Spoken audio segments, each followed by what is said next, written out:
Hello, everyone, and welcome to the 55th edition of the Sons of Kojima podcast, the SoKast, as we like to call it. My name, of course, Frederick Fox. I'm being joined by a fantastic panel of internet connoisseurs, gamers, financial analysts, marketing specialists, all those things we will be today. First of all, the Nomadic Nomad. What's up? The Twitter scourge of the universe. Fuck 'em. We got Blake. Hello. That's great. We got Freddy Fazfuck. The Afterbirth has taken over my life. We've got fucking Pascal. That's all I could muster. So, we've got the Doctor of Fizz. What's up, everybody? We've got Mr. Che. Well, it should be very interesting tonight. We're just getting started, especially me. We've got delightful Miss Alice. My shark is of the left variety. And special guest here with us, your friend and mine, Mr. Fresh. Mr. Fresh, how you doing tonight? I'm doing all right. How are you? Fantastic. So, Good. ladies and gentlemen, this first few minutes, I guess we would usually make an announcement of some sort. And as we said on Twitter, here's the deal. So I reached out to, I can't even count how many mods, to come on here tonight. And despite expressing interest, despite all but booking the appearance, they have had cold feet and have apparently decided not to take us up on our offer to speak their mind, to give their actual opinion without fear of censorship, to give their side of the story, because, ladies and gentlemen, 1 year ago is when the official King of Hate Forums, what was that, 3.0? Let's go with whatever. Whatever the last iteration of the forums we were on went down, and now this sort of came up again. Came up on the forums, some, arguing back and forth. Anyways, we wanted to give them the opportunity to speak their minds, to say what actually happened. They were starting to get accused of different things, and they've decided not to show up. It's unfortunate. They expressed interest, haven't showed up. So we wish them the best in trying to. Yes, Mr. Che. And, one thing that they do like to do is that, and they knowingly do this, is not, a mistake or an accident. They know they're not going to be there or whatever schedules that they claim they have, and they don't let anyone know. They tell you, it's like someone saying they're going to meet up with you, then 30 minutes before you're supposed to meet up, they say, well, something pop up, or they just don't message you at all. It's on purpose. It's malicious, and frankly, you guys are being jackasses. And Wanglord, especially, Oh, no. for the type of person that you are, you talk shit on us. You said a lot of nasty shit about us. I saw the fucking post. You talk shit about our water charity. You mocked it before, and you got all bitchy. You got all angry. You got all crybaby-ish because someone fucking made fun of you because you made a terrible fucking joke because it wasn't funny. And it was fucking retarded, and people thought you were creepy. Let me tell you this. If you have to argue age of consent with somebody when the topic is not even brung up, we're not talking about anything about age of consent, and you bring that type of bullshit up about it being 13 in Spain, don't get mad if someone calls you creepy. And I hope that type of shit ain't going on in your mind. So fuck you. Ooh. Fuck you for dissing us. Fuck you for dissing our water charity. Ooh. You donated to it, and you're still going to diss it. Why? Because you want to still suck Phil's dick. Fuck you, bitch. Well, I don't know how to follow that up. I would just say, in addition to that it seems as though the mods still want to have a pat on the head from good old Phil. It seems as though they want to clear their names and say, well, Phil, we didn't do it. It wasn't us. Don't slander us. Our names are out there in public. We don't want this to follow us into other ventures. Please, for the love of God, don't blame us for what happened. And I'll just leave this out to you guys. You guys were here for episode 6. This all went down on air. So I'm not going to say what sequence of events happened. The footage speaks for itself. You guys can determine what happened for yourself because it was on air. And we wanted to give them a chance to talk about that. But it seems as though our relationship with the mods sort of began and end with their ability to sort of do this to Phil on the air. But that's fine. You know, we don't necessarily need them, nor do we want to kiss up to them or try to act as though they are bigger or better people than they are. They're normal people. They just so happen to be naive enough to want to work for free for years, might I add, for this man with no return, no actual advancement, no actual benefit for them other than literally wasting their time. And now it comes around where, you know, the new forum, they hated the old forums, but they're back on the new forums, and they're trying to make sure that everyone there thinks they're cool.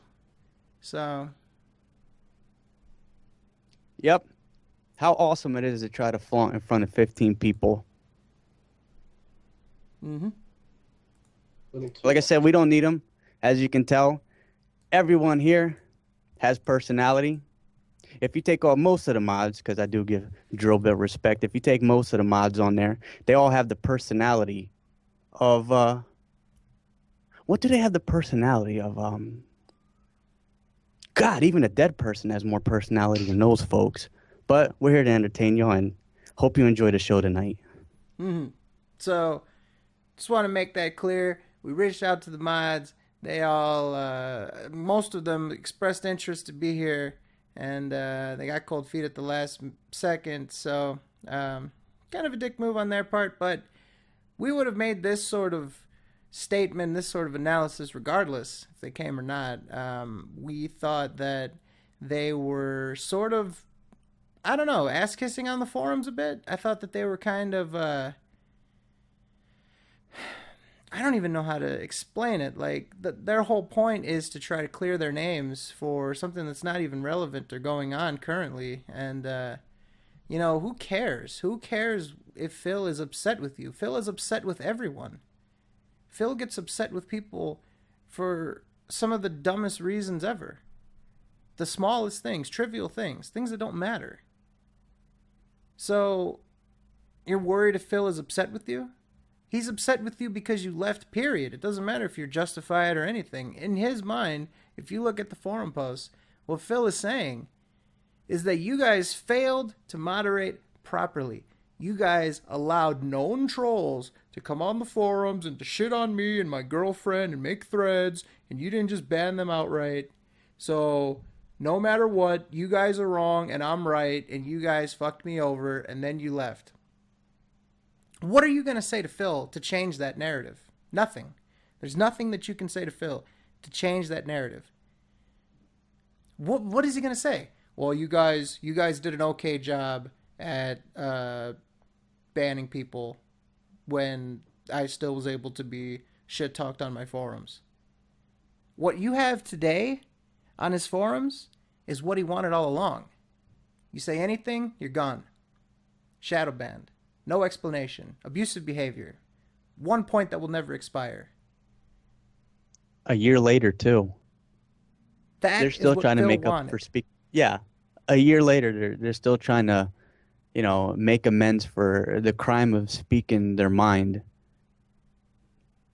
To the point that they, you know, most of them said they were going to be on and tried to make the plans, and then they get cold feet and they just disappear off the face of the earth. I mean, you would think that Phil is like the John Gotti in the late 80s or whatever, the way some of these people act. So, best of luck to the mods if they still want to come on to express themselves. We were going to do them a favor, give them an outlet to speak in front of hundreds of people, thousands on YouTube after the fact, to be able to give their side of the story without fear of being banned, to basically, because you know that they're having to walk on eggshells on those forums. They can't say too much. They can't truly express themselves in the way that they want to. And here they could have. But They didn't want to. Well, they wanted to, and then they didn't want to. They can do their own things. Best of luck to them.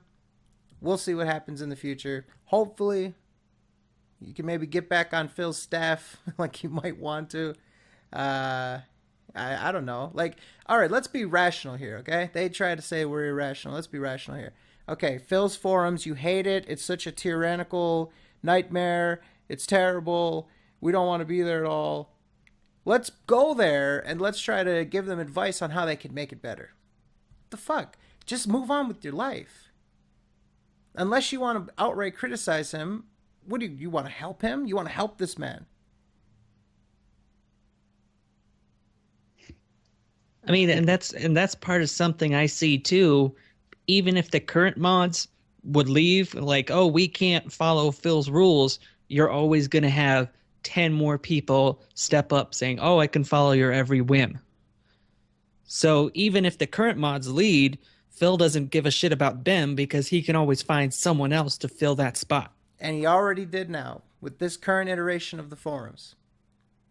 Some people we've never even heard of before. Who the fuck is FWC? Who the fuck is what's that other guy? That was OCG Raphael, then he dipped out. I never heard of King of Kings 5400. I never heard of Mighty Onyx. Who are all these people? They're random fans. They're lurkers.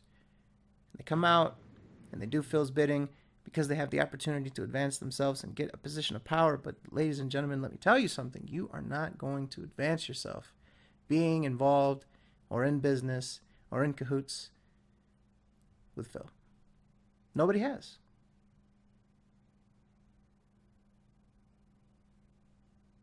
So, that is all I'll present to you with the moderators for this moment. We might touch back on that in a second.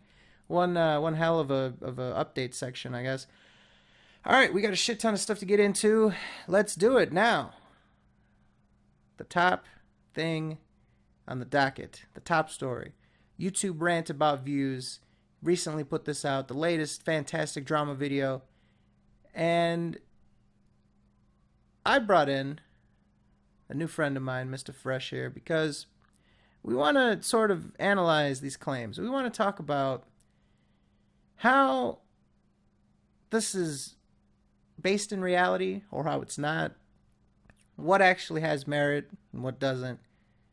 So let me do a little bit of housekeeping for you. Number one, Phil goes on for a few weeks sort of laying out this claim. Originally, it was that he was considering suing YouTube. People were wondering, what are you talking about? What's going on? He finally makes the video, and he says the following. I received an anonymous email. And I can't divulge who it is because they're bound under some secrecy. But I'll tell you this, it's a reliable source. And they have informed me that they know exactly why my views have been down for the past 2 months. And it's not my fault, ladies and gentlemen. It's not me at all. I'll tell you what it is. When I went to protect myself from unreasonable copyright, you know, like the type of stuff where you take down this so you don't plays, unreasonable copyright. When I went to protect myself so that this doesn't occur anymore, I deleted some 1 million, 2 million worth of views in videos. And when that happened, YouTube decided to delete those views. So I made 3 million views that month, and I deleted 2 million views. So they only said that I had 1 million views.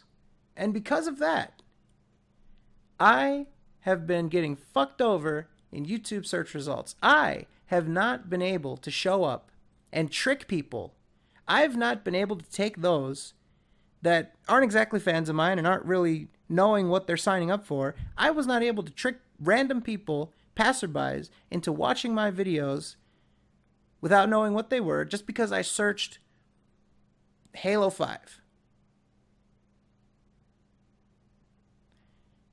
And because of that, I have had 2 of the worst months. I've had no organic growth. and I need to forge a plan. We'll get to the plan in a second. Mr. Fizz, I want the hot take. Or sorry, Mr. Fresh, I need the hot take here. Let me know about Phil's claims and your initial thoughts seeing this shit. Well, I mean, keep in mind that even if he hadn't deleted those videos and he had, let's say, set them to private, he would have lost those views still. So, I mean, there was nothing he could have done to save himself from those copyright strikes. Now, this claim of him blaming, oh, well, they took away my views, that's why I'm not showing up in their rankings, it's complete bullshit. YouTube is changing its direction. It wants to keep people engaged, and it wants to keep people watching its content and staying on the site. So they do that by, it's like percentage viewed. So let's say, for example, if someone watches 70% of a video, if someone else only watches 40%, the person that watches obviously 70% is going to rank higher, right? Mm-hmm. Now, because his videos are so long and obviously they're complete shit, I assume that no one's watching more than 25% of his videos. So his rankings are going to be terrible. So the fact that if he would have had 1 million views or 10 million views, it deals with the percentage watched. Yeah, so I mean, YouTube is going to favor anyone that has a higher percentage watch than someone else. So, for example, on my channel, I think it's 65%. So out of whoever clicks on my videos, they watch an average of 65%. Gamers, I think it's 30 to 35% is the average. I don't know what Phil's would be, but I'd assume it'd be lower. Now, if you guys remember, Phil used to complain about the fact that if you just type DSP Gaming or DSP into YouTube search, you don't even get his content, you get ours. I wonder why. Yeah, it's because people are watching exactly the Sons of Kojima stuff. People are watching the old KWO content, the other content that comes out, SoK, all the people that make DSP parody videos, people are watching those all the way through. Like, if it's like a 6-minute video or whatever, people aren't just going to, I'm only going to watch 2 minutes of it. It doesn't have to do specifically with view count, subscriber count. It's also about percentage. Yeah, so I mean, his business model that got him popular, in quotations, because I wouldn't say it was popular, he completely lucked out at the beginning. He completely spammed YouTube's search results with his shit content that he makes content. Like, I don't get it. And the thing that it makes me laugh is now that YouTube has this model that's hurting his business, he's getting super butthurt about it, but he doesn't do anything to fix it. He completely refuses to change anything that he does.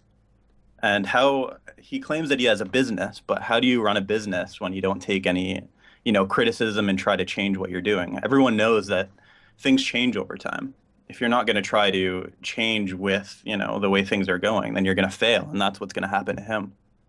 And it's funny because he often talks about, when people try to tell him that he hasn't changed, he references, oh, how could you ignore all the changes that have taken place? When in reality, the source material isn't different. He's got a DVD player and he's playing the same thing, not on a VHS, but on a DVD now. There is the exact same content. He gave up all these different things, these different creative projects that he was supposed to use through Patreon. He gave up the montages, which he's going to try to go back to now for some reason. He gave up Project 7. He gave up the... what was that other shit that he was doing? He was going to do... he was going to do one other thing. I think the Thanksgiving special actually took... I think it changed. It was originally going to be something different because he called it a Thanksgiving special. Now it's co-op. Essentially, Phil is taking in less money for doing the exact same things that he's been doing. Seems normal to me that you get stagnant as a business. People look elsewhere, find other places to find what they're looking for. Maybe they just want to see the first 20 minutes of a game if they want to buy it or not. Maybe they want to see best moments of the game. People have different tastes. And I think Phil's audience is growing up. And there's not new kids to be there. Yeah, I mean, his content, I hate calling it that because I sound like him and it makes me sick to my stomach. I don't know, it's ridiculous. I can't understand how he thinks that what he puts out is something that people want to watch. People want to watch it, but they're not watching it because it's entertaining. They're watching it to laugh at him and mock him. Right. He's nothing but, that's why I only found out about the guy back in May, I think it was. And that's the only reason that I'd ever watch anything of his, is to see the complete train wreck of a person that he is as an adult. And it's kind of funny. Any other thoughts from the panel here? I know we've been talking for a little while. Something that kind of bothers me is like he talks about having all these views on his video, but I can guarantee you that all those people are not seeing through his complete video. Like, if you are willing to make a video, his videos are like usually what, 20 minutes long or so. And yeah, anywhere from 10 to 20. If you can't hold someone's attention for fucking 3 minutes in any video, you can't really expect to do it ever. Like, if you can't hold their attention for 3 minutes, they're not going to sit through a whole 10 minutes or whatever. Mm-hmm. Like, and he doesn't realize that he's not willing to adapt. He says he's changed, but he's not adapting to it. So there's no change being made, really. Like, it's same old shit. And you look at it too, every time he brings up views and everything like that, he'll bring up all the people he supposedly inspired. Mainly he likes to name drop PewDiePie just to he's like, oh, PewDiePie commented on my older videos and he got inspired by me, and yet he's more popular than me. And it's just, he doesn't realize that as time grew on and the content had to change to fit the audience, he kept on doing the same thing over and over again. I think that you look at the views that he puts out, you look at, or the videos that he puts out, he'll put out a playthrough, right? What's the most recent one that he did? Well, he did Assassin's Creed Unity, Assassin's Creed Syndicate. And the first part was pretty successful. Let me actually look. Let me reinforce what I'm saying right now, because I want to be completely sure. I want to get the exact numbers. Obviously, this is a trend that continues throughout his playthroughs. All right, so DSP Gaming and playlists and Assassin's Creed Syndicate. All right, so let's look at this. We've got Assassin's Creed Part 1, 18,000. Part 2, 9,000. Cuts in half. Where did those 9,000 people go? Would you think? You put out Part 1 and you get 18,000, and you put Part 2 and you get 9,000. People aren't sticking around. Part 3, 7,000. Part 4, 6,000. Part 5, 5,000. Part 6, 4,000. Part 7, 5,000.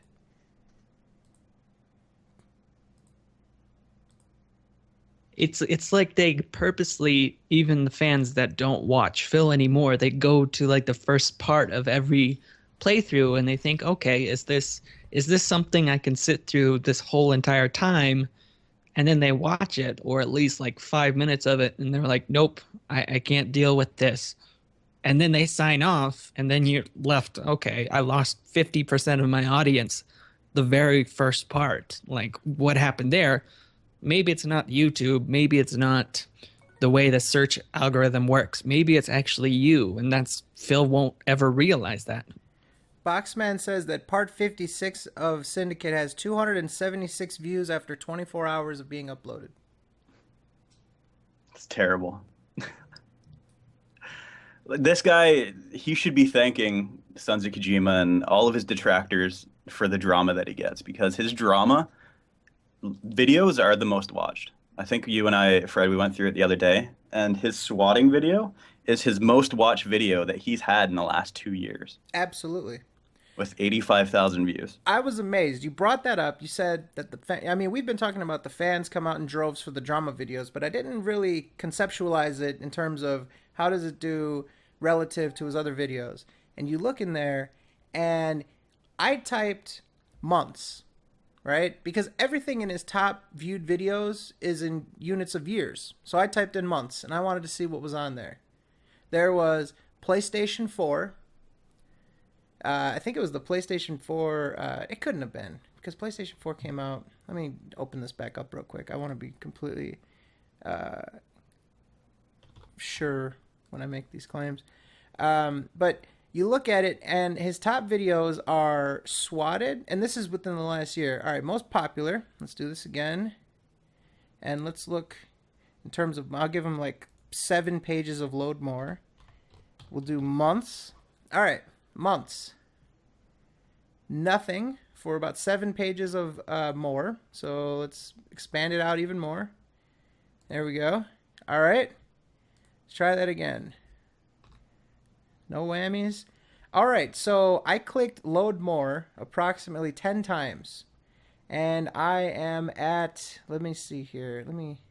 Jesus. I am at the, let's see, rows of 6. All right, I'm about 20 rows down. And I have found the swatting video. The swatting video right now currently has, why aren't you cooperating? Has 84,000 views. 84,000. That's the most popular thing that he's done in the last year. There are, this is how you don't plays. There are DSP tries it's. There are several videos that have that amount in that amount of time. This was 4 months ago. Everything else that ranks higher than this, 84,767 views, has not taken place within the last year.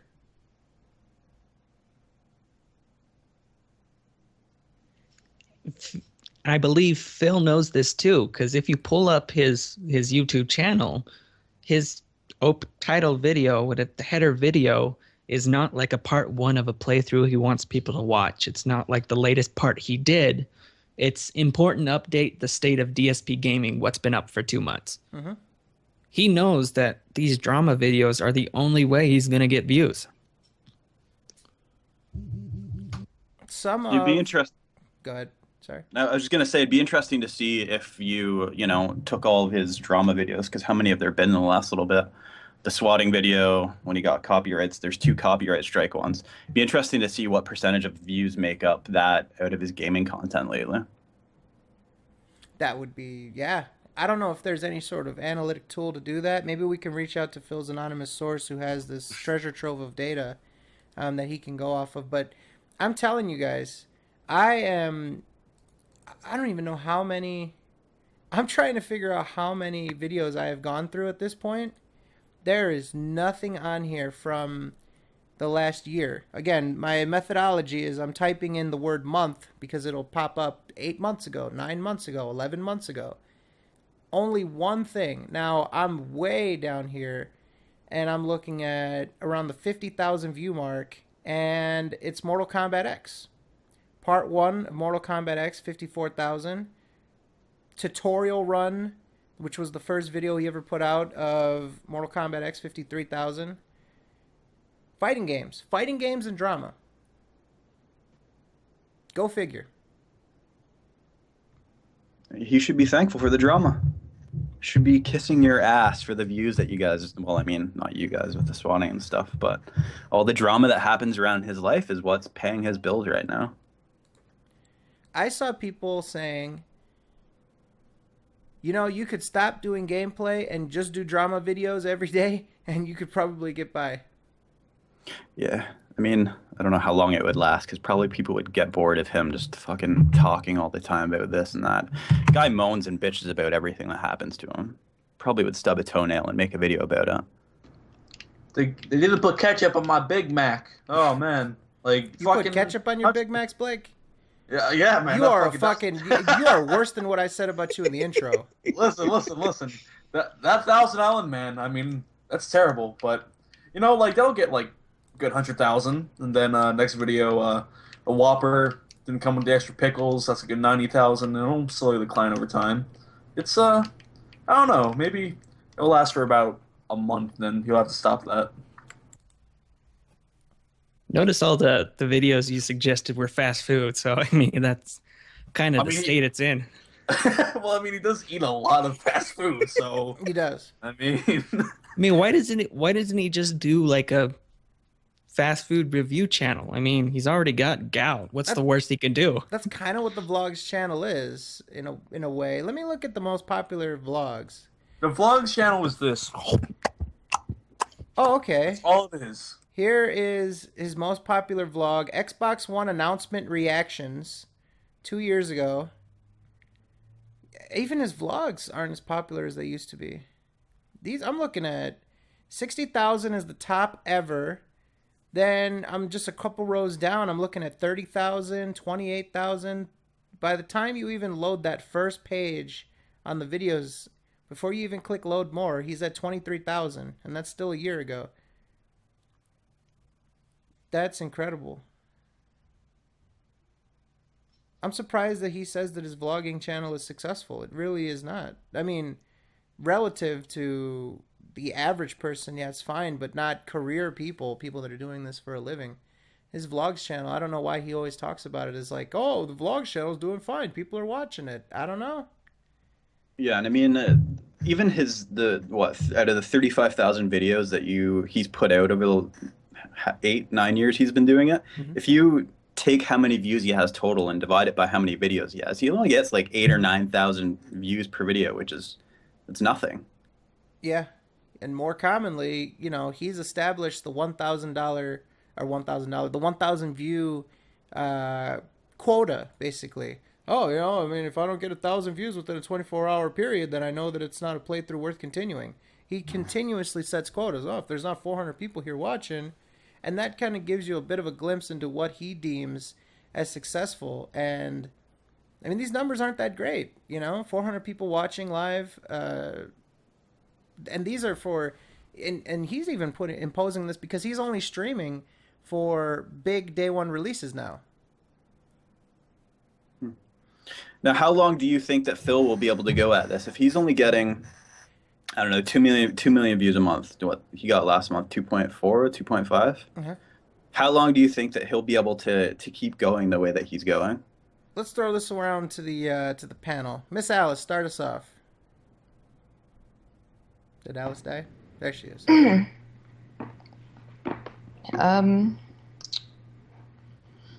I'm sorry, I was not here to hear. That's cool. Who wants to take it then? Somebody wants to take it.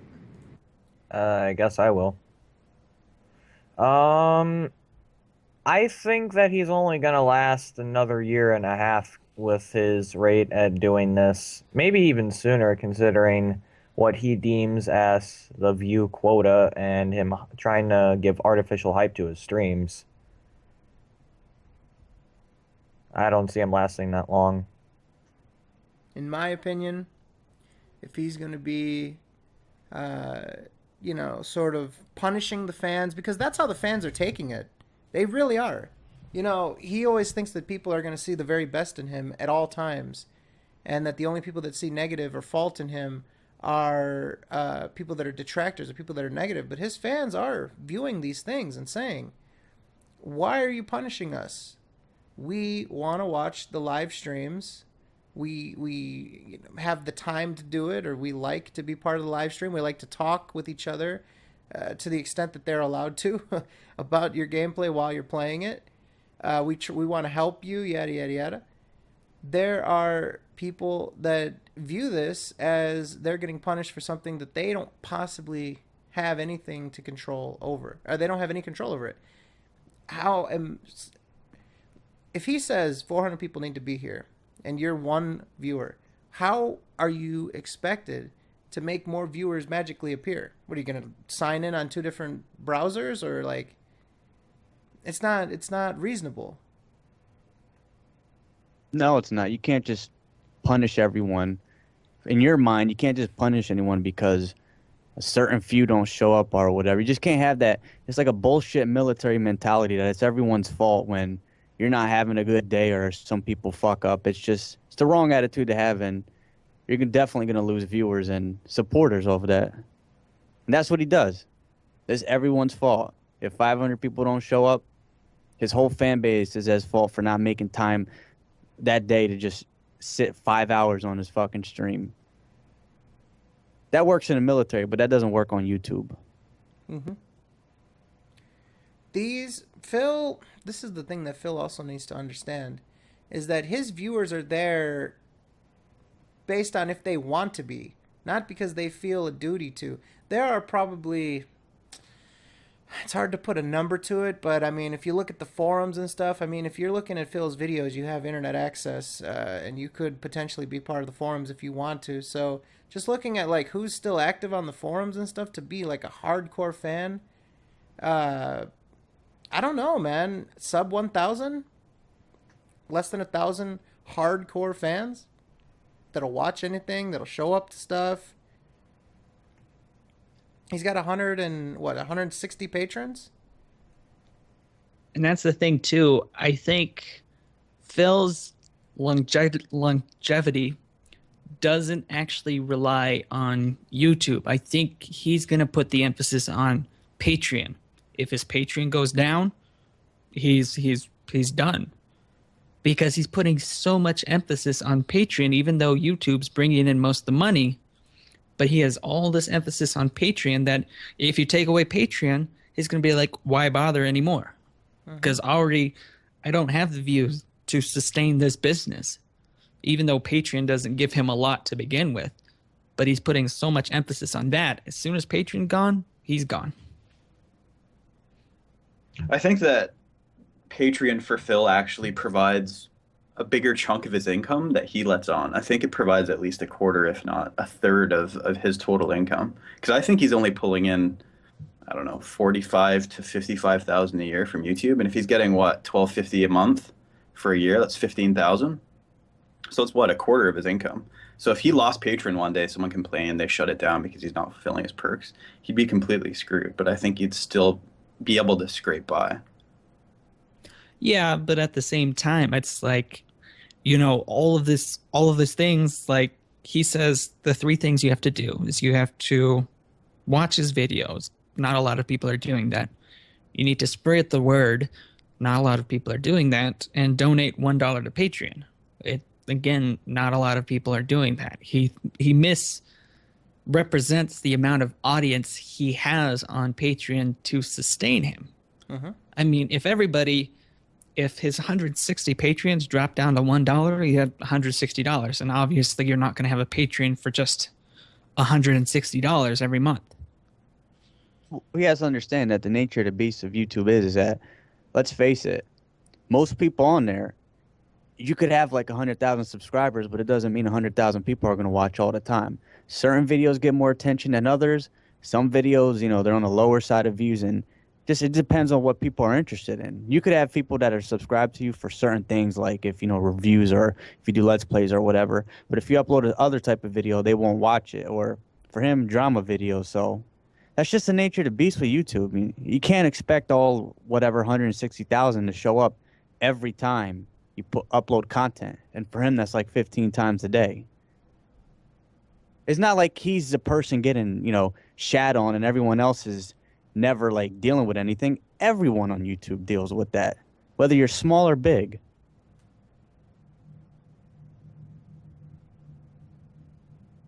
True. I mean, I could definitely see that. I was about to say, if any motherfuckers made a penis joke, I was about to say something. I think that was implied, so. Whoa. I bit my tongue on that one. Bet you did. Man, that's a first. That's what she said. Well, in my opinion, I feel like Phil, the thing that I always say is that Phil hits red alert way before he needs to. I mean, he doesn't do things that indicate someone that's just losing money hand over fist. Like, he posted an Instagram video, he got like this giant Starbucks drink and like this like overly expensive fucking Jack in the Box sandwich or whatever. Like, I don't know, man. You know, Panda Lee still got that business. Like, okay, if I were Phil, all right, let's just do a little bit of, I don't even want to call it role playing. Let's just say, let's do a little bit of financial adjustment here. Let's budget this a little bit. If I were Phil, the first cost-cutting measure I would do is I would stop the black currant. Let her sell what she's got left And that's got to take a hiatus because I'm not in a position. If I'm going to keep the lights on, the last thing that I need is this little arts and crafts shit going on. Okay? So Pandalise fun time is over. No more blackcurrant. You tried it. It did fine or whatever, but you can keep the fucking Etsy page up. Don't make new scents of the month. Oh, Alpine, Arabian sands and fucking all this bullshit. Let her sell what she's got left. All right? I bet you people aren't even going to buy all that shit. So, there you go. Fucking let the blackcurrant run its course. That doesn't mean it's going anywhere. Just don't have new shit all the time. Cost-cutting measure number 1. Cost-cutting measure number 2. You, being Phil, and Leanna, can get part-time jobs. Crazy, huh? Part-time jobs. You know what? How about this? If Leanna refuses to give up that business, how about this? Leanna pours the liquid into the mold, has a shift at work, goes home, and the soap or the wax tarts are ready. You can do both. You can have your cake and eat it too. You can have your soap and wash yourself too. Look at how beautiful that is. Leanna gets a driver's license. Too much work. Whoa. Never gonna happen. Leanna gets a driver's license. That's pretty good. We live in an age where you could even work from home. You can have a side business on your computer. He just refuses to do anything not related to YouTube. Let me tell you something crazy. If Phil is doing a part-time job, right, and he's putting out videos, people are gonna watch them the same that they are now. Okay? I bet you if Phil was uploading less, people would watch more of it. This is the Phil content that I need in my life. Now I will watch this whole playthrough. If I need Phil, I can't just watch a little bit of this playthrough and watch a little bit of that playthrough.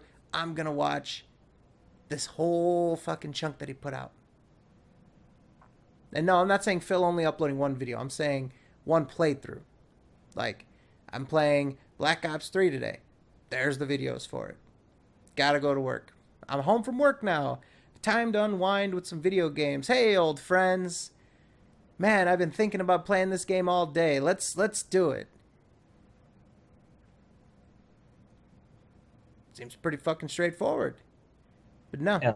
they The will thing not. is, though, he's never gonna do it. They will not get jobs unless they are forced out into the streets. He'd go move in with his parents before he went and got a job. My opinion. Yeah, for sure. I think the type of personality that I've seen from him, I think that he would sell the house that he's in now and probably even move back into the condo in Connecticut before he went to work. That condo that he still hasn't sold. Yeah. His aunt's living there. Come on, man. I'd kick her out on the street. Like he would care. You know, she's living there in the interim while he tries to, find a good buyer for that. But Be a big boy. I don't know. I think that Machinima is really close to dropping him right now. I talked to a few different partner like MCNs about what their requirements are for managed partners, and from my understanding, most of them have a 3 million view requirement, which is he's been under for a few months. Now, is that requirement to start a partnership, or is that a requirement to maintain that partnership?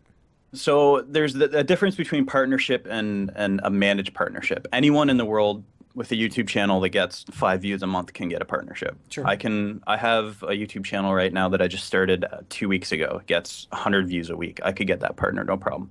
Managed partnership is where you need to be at least somewhat popular. Some companies, MCNs, they want you to have 100,000 subs. Some want 2 or 3 million view requirements. Now, something interesting that I found out the other day when I was trying to look into that and get that information is managed partner status doesn't mean anything anymore. It actually used to protect you, people like Phil from Content ID. Apparently, it doesn't anymore. So Phil going around saying, "Oh, I'm a managed partner and I'm protected from Content ID claims," isn't true. I feel like if he is going to See, I don't know, man. I for the life of me, I don't understand Machinima's deal with Phil. Like, I don't understand why they like him. You know, I don't know if it's hard because yes, he probably does, you know, exaggerate and embellish a bit when he talks about, they love me and they're working so hard for me and they got another person talking with this person. Everybody's talking. They're all on the horn together, and you know, all that shit.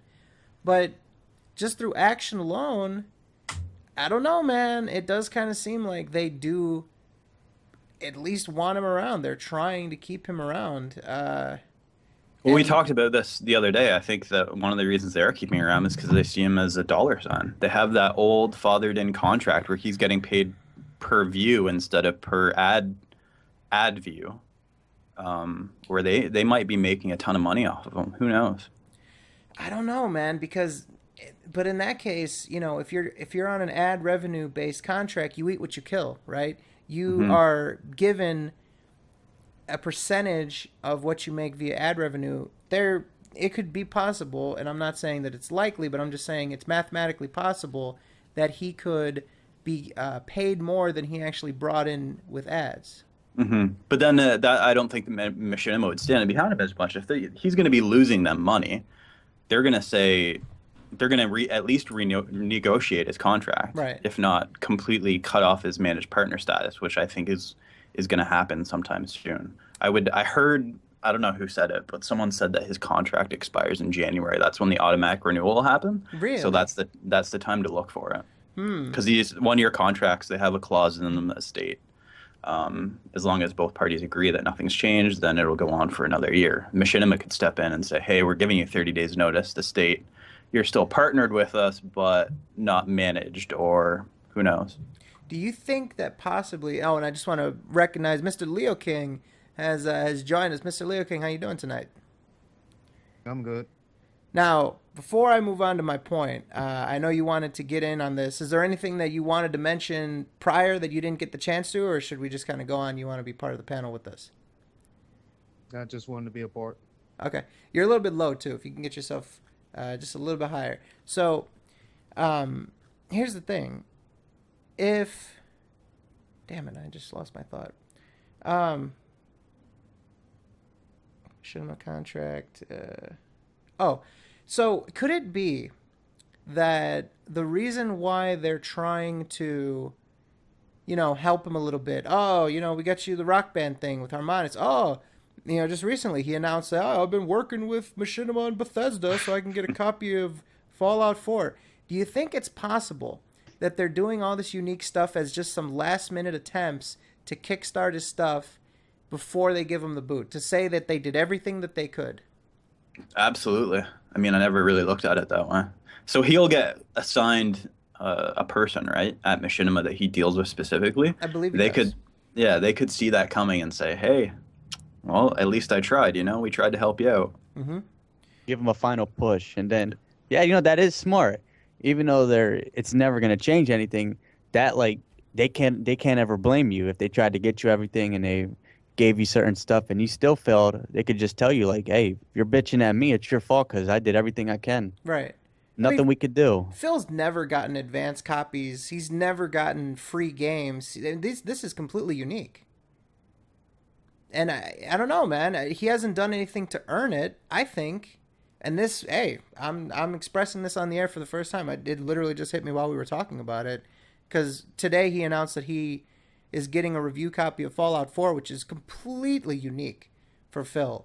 Phil never gets review copies of games, so much so that he's actually laid down his flag and said that it's bullshit that people get review copies, because he was of the belief that he would never get one himself, so he felt he could solidly plant his flag and say that that's bullshit. And I'm just a little Fallout guy. 4?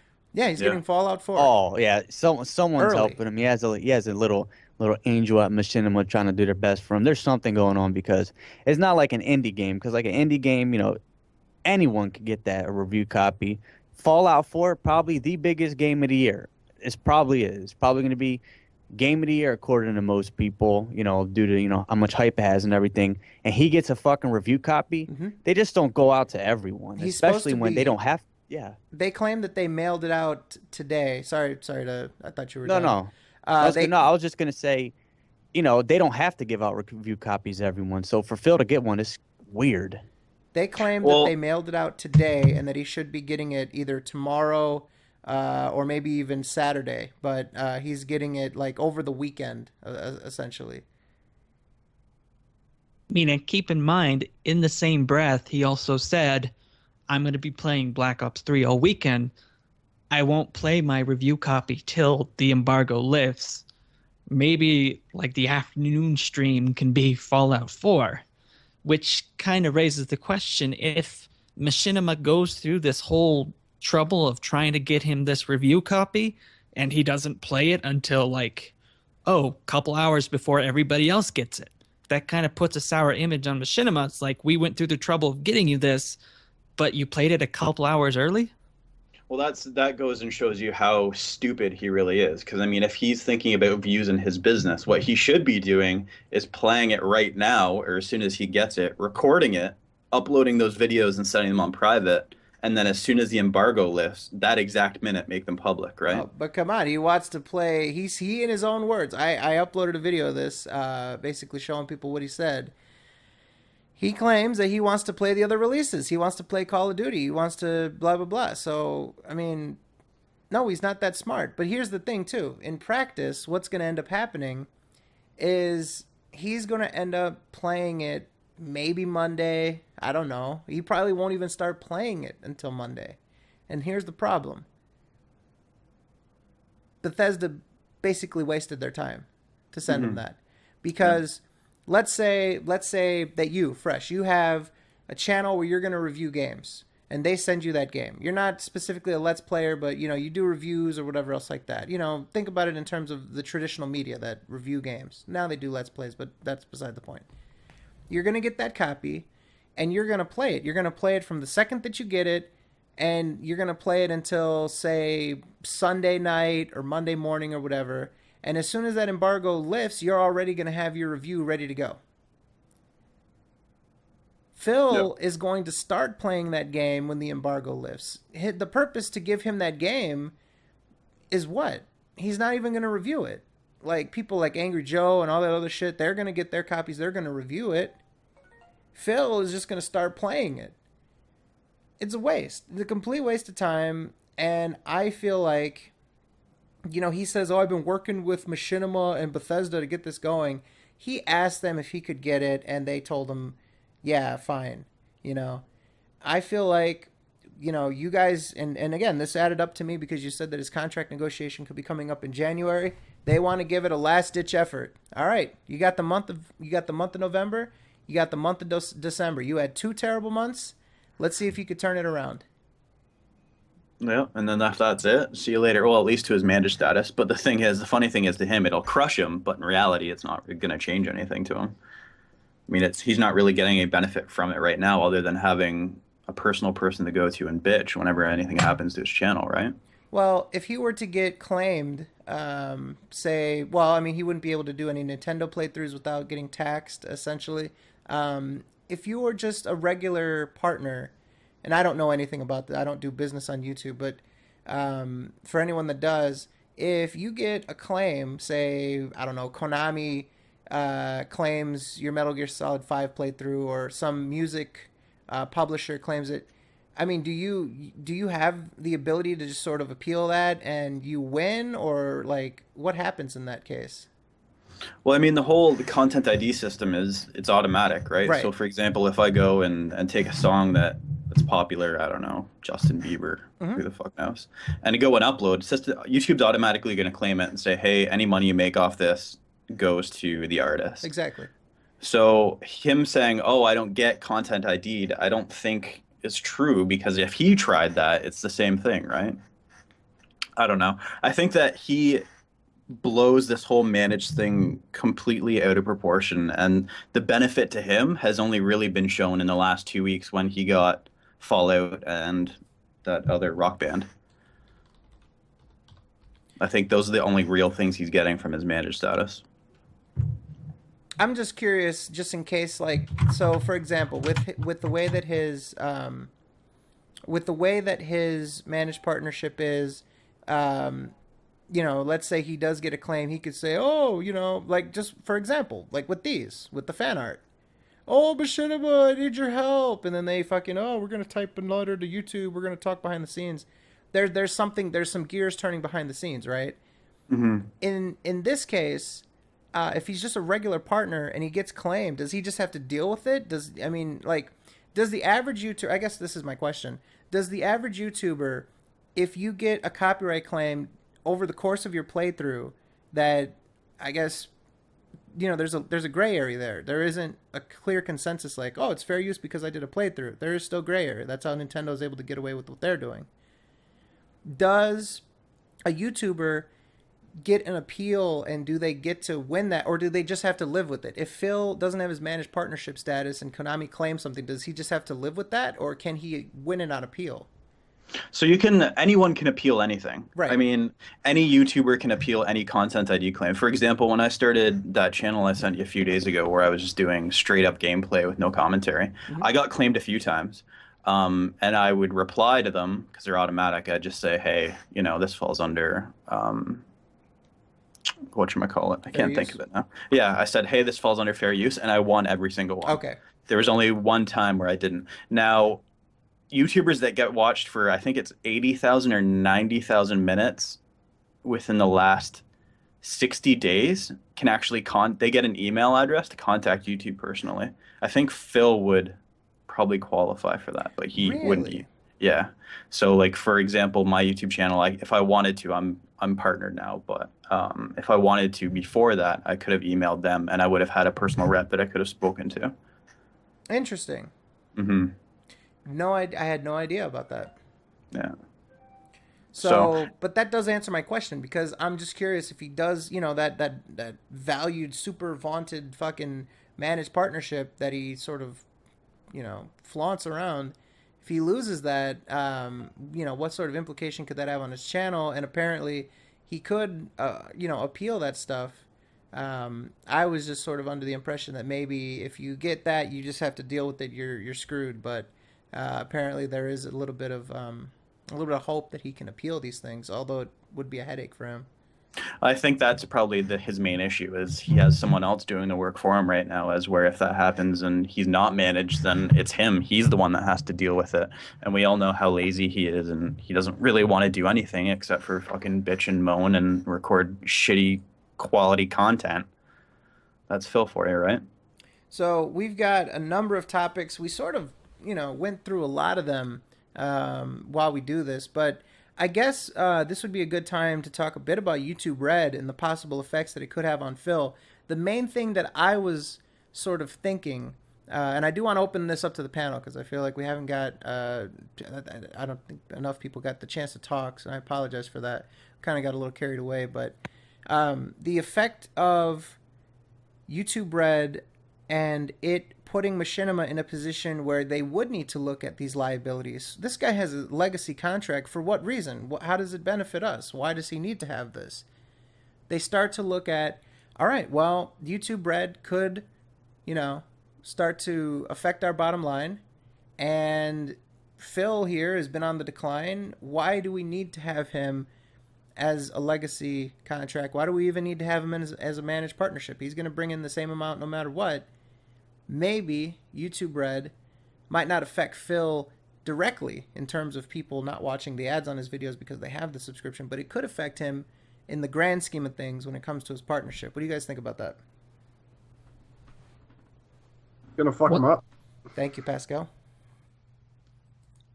The biggest thing I've seen so far, and it went into effect now, is he didn't sign the Red contract for the King of 8 HD. All those videos are not available. He lost that entire channel because he refused to sign the contract. Mm-hmm. So, I mean, he's going to lose all those views that could potentially, convince Machinima to keep him.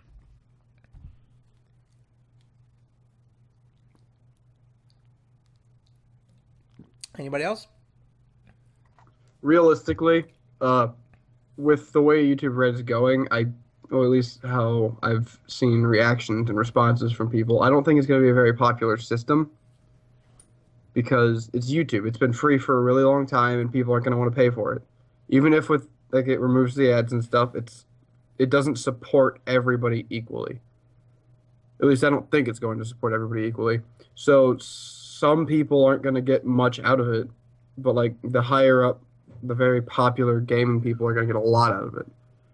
I mean, the best advice I could give for, if, YouTube or partners, they get more greedy or any unfair, things going on with the majority of YouTubers, the best thing that you could do is take the skills that you learned on YouTube. Maybe you got really good at video editing, or maybe you're charismatic and you could do something else on the internet or outside of it.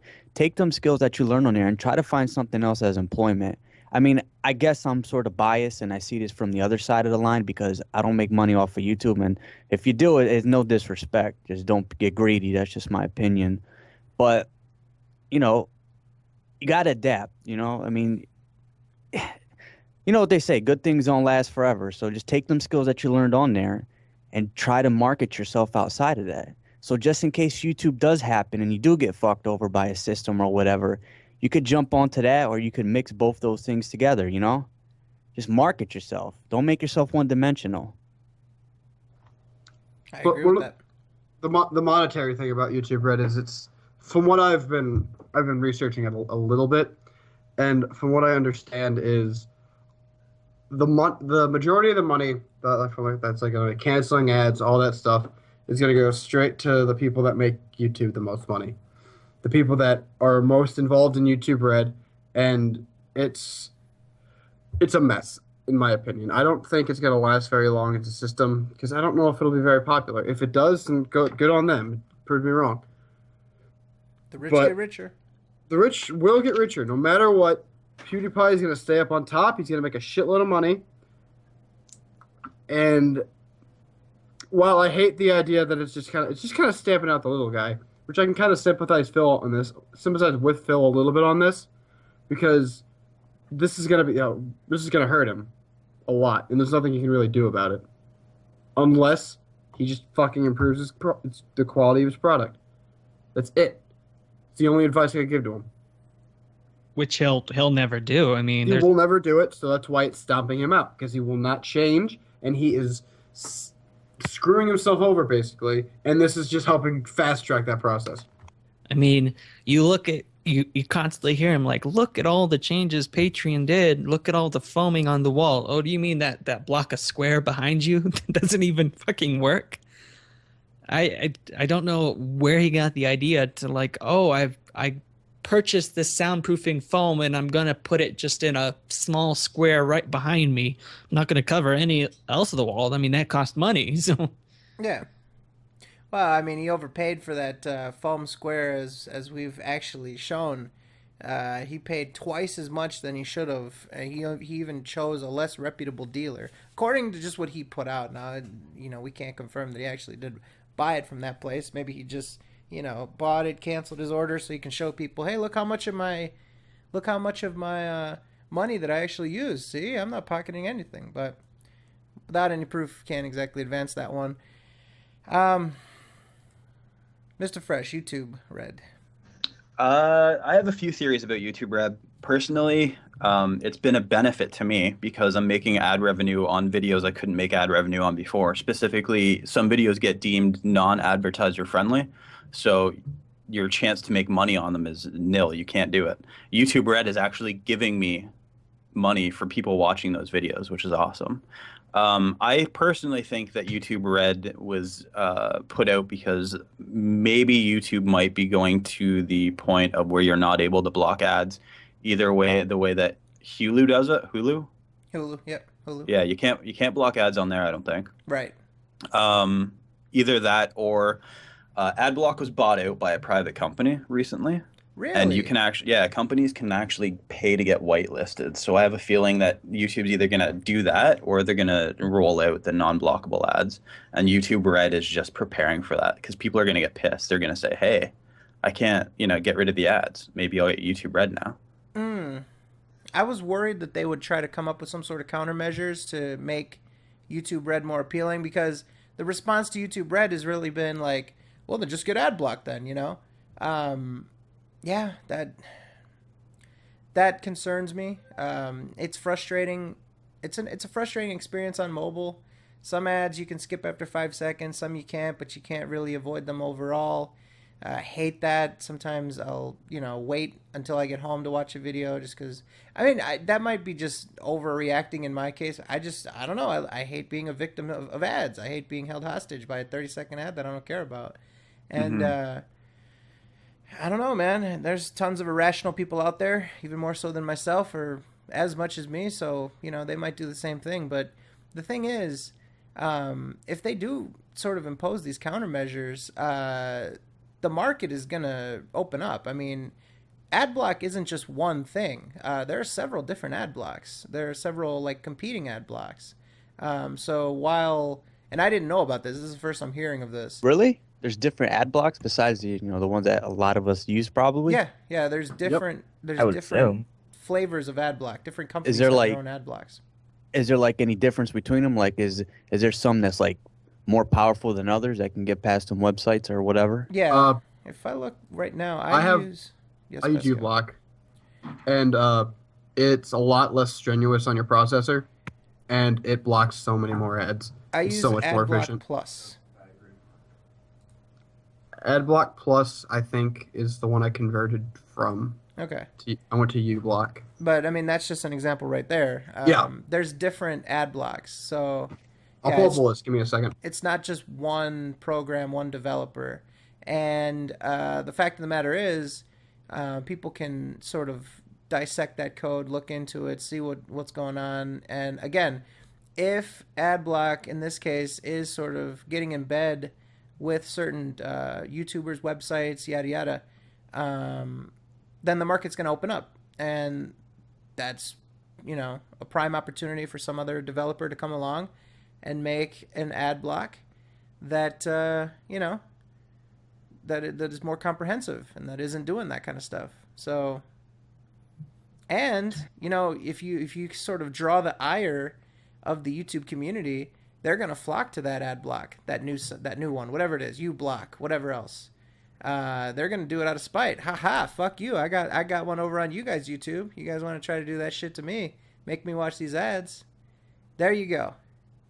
So, but I will say, in terms of YouTube, I think South Park Studios does the same. Well, they're through Hulu, so those sort of countermeasures. Sometimes on certain browsers I can get past it with ad block, and sometimes I can't. Like with Chrome, I can't get past whenever there's a anti-ad block sort of deal. So I guess it's just going to depend on the user, but I don't know. I definitely see that driving more people to use YouTube Red for sure. Yeah, and I can't use Hulu because I'm Canadian. And it blocks our content from there, so I'm not sure how AdBlock would work. I've never tried it myself. But I think that, I don't know, I think YouTube Red is actually a good thing for a lot of content creators. The CPM is actually going to be a lot higher. Like I said, I'm earning revenue from videos that I've never earned revenue from before. Overall, it's a good thing, and I think it's funny that Phil kind of ranted about how it was terrible and Google doesn't know what they're talking about, and him making fun of their Ivy League trained employees, but they're smart people. Look what they've built, one of the biggest companies in the world. Well, their Ivy League business degree isn't as good as theirs. It isn't as good as his. So no, obviously, yeah, because he knows everything about everything. Yeah, of course. He's They the didn't get smartest their man in the business world. degree from a cereal box. yeah. So I think sorry, go ahead, Fizz. sorry. Perfect. No, that's perfect. That's just what I need. Go ahead, Fizz. I think the biggest thing I'm wondering with the whole YouTube Red is they say if you don't have Red, it's still going to work the same as it does now. But the question is, how are they going to different? Is Phil going to say, oh, if you don't get Red, then I'm still going to get paid the same way? Or is that going to change in addition to Red? This whole situation, he doesn't know what's going to happen. So he doesn't know, it's confusing with the whole thing, and we won't really know how his content is affected until this actually goes into effect. So Let's see here. All right, let's move on. Sifal. I believe that's it. Sifal. Sorry if I butcher names. Phil talked about, and this is viewer submitted, by the way. Phil talked about doing a channel in 2016 where he would do edited videos. Do you think that is a step in the right direction? Do you think he'd use Patreon goals to make those edited videos for his new channel? That is pretty good. I didn't even think about the whole Patreon angle. Yeah. You know what? He's got to get it off the ground, and I don't see him getting a managed part. I mean, we're literally having a conversation about him losing his managed partnership status on a flagship channel, the bread and butter, as you would. Him getting a brand new channel partnered. I mean, is that even realistic? I mean, like he's thinking like, oh, I'm going to start this new channel and maybe 100 or 1,000 people will subscribe before I even put the first video out there, but I need to make sure that it gets managed partnerships so that way it doesn't get claimed or anything. I don't see Machinima taking the chance on that one. Hey, not at all. And what I suggested, and I know Phil's not going to do it, I think the better thing to do with this new channel is kind of start it without the partnership, without any go-ahead from Machinima, and prove that it's successful in order to get that managed partnership. I mean, this works one of two ways. It shows the fans you have some sort of initiative with your content. You can branch out from what you're doing, even though it's like montages, something he shut down streams just to do. But then again, it shows Machinima, okay, I've got this channel, it can get the views. Now let's talk about a managed partnership. And then they would be more open to the fact of like, okay, you proved to us you can do it, you can get it.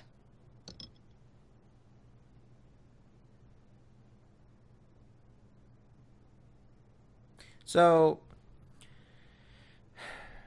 I just feel like, if he's going to try and really make an earnest effort, maybe this is more of the end is nigh. Maybe this is another, maybe, just maybe, I would need to try anything and everything that I can to try to get this worked out. It's possible. Okay.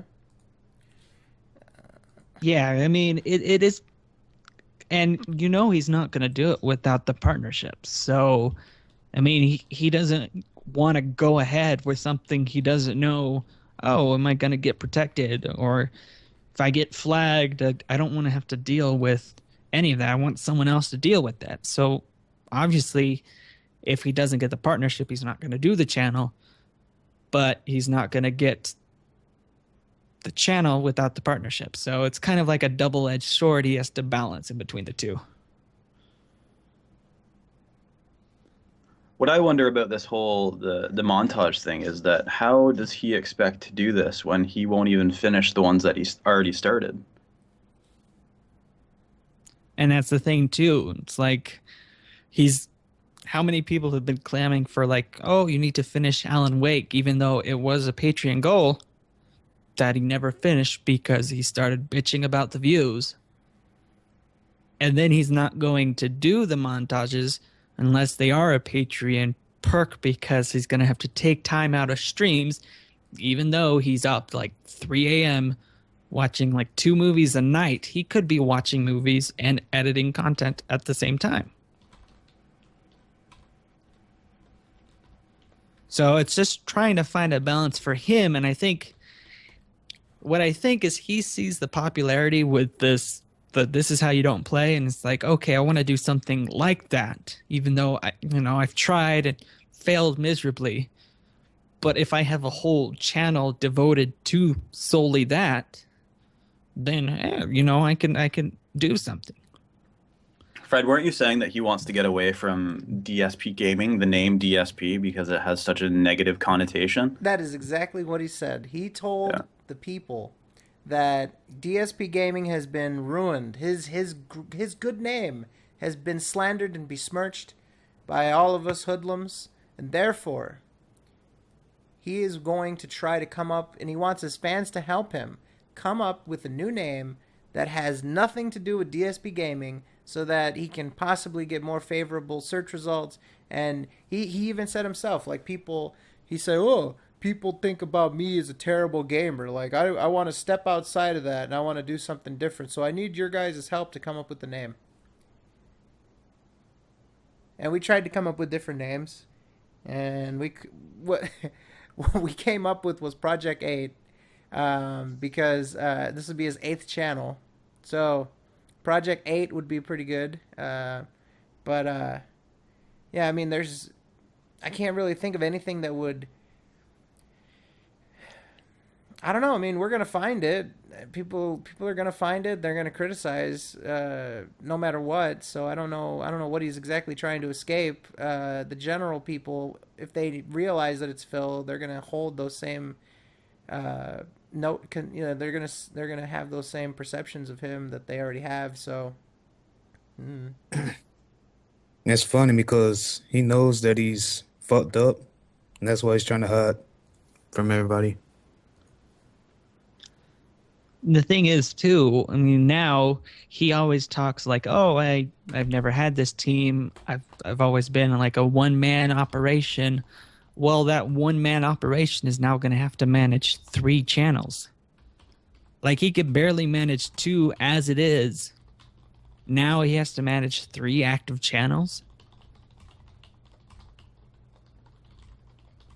I don't see, I mean, I could see positives, but the only positive that Phil is going to get from this is if he does it himself, which he's not going to do it himself without Machinima, and Machinima's not going to help him. So he's stuck doing the same thing over and over again.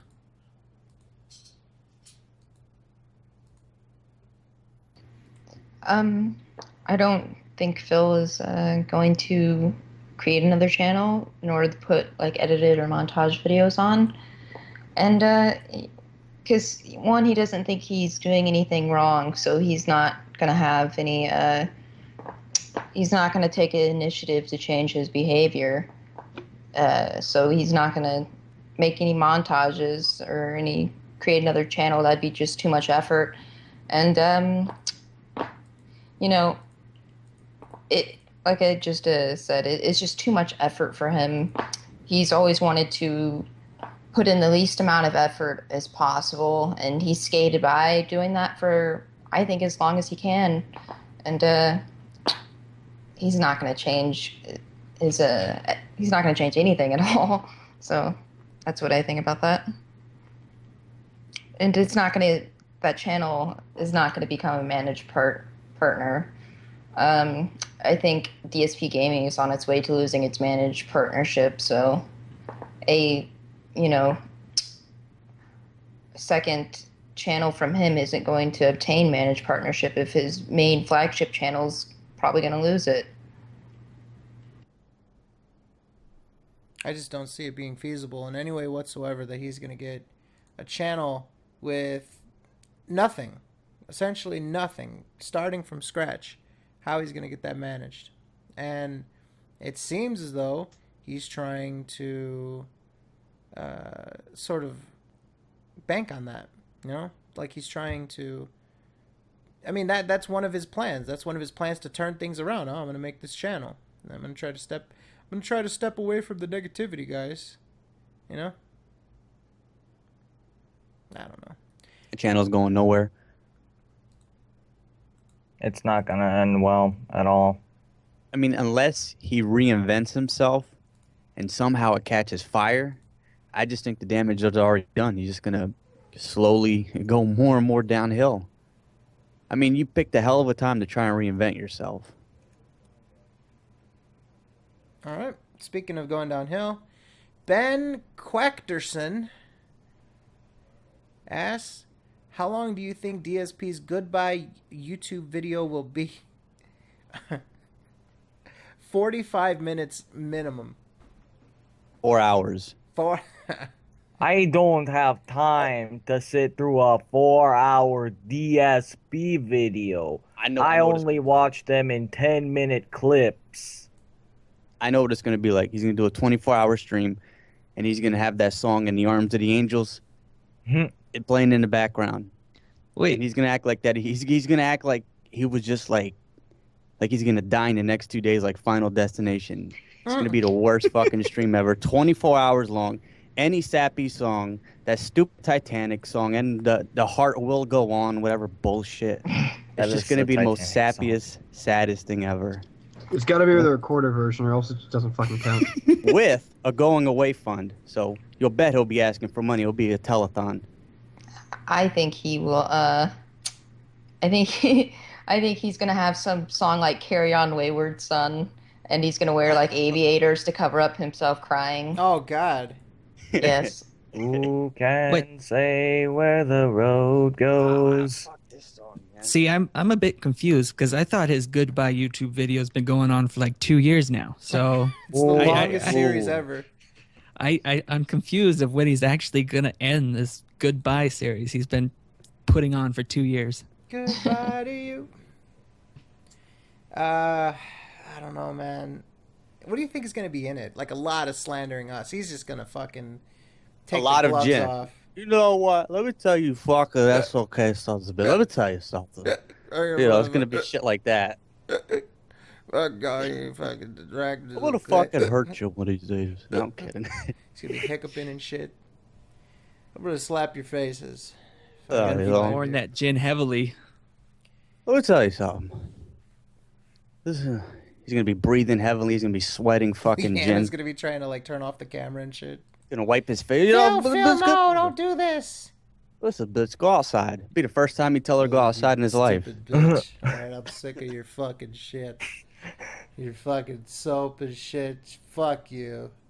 Yeah, We'll take that soap up his fucking pussy, 'cause that's the only thing that went up there. hey, how about this, Leanna? Why don't I got something that'll get us some views. Why don't you give the fans and homes some underwear time? Oh, God knows that I haven't had the fucking shit. in Dude, why the months. fuck, dude? We're making drunk Phil sound like Ben Carson. I swear to God. Listen here, Pilgrim. That's great. We can actually probably see him how he makes his drinks too. It's like, oh yeah, I drink gin and tonic. He just pours the gin and it's like, what about the tonic? It's a gin and tonic. That's both. He just pours the grease in there too. Cause Hey, Whoa. Oh God. grease light. Why?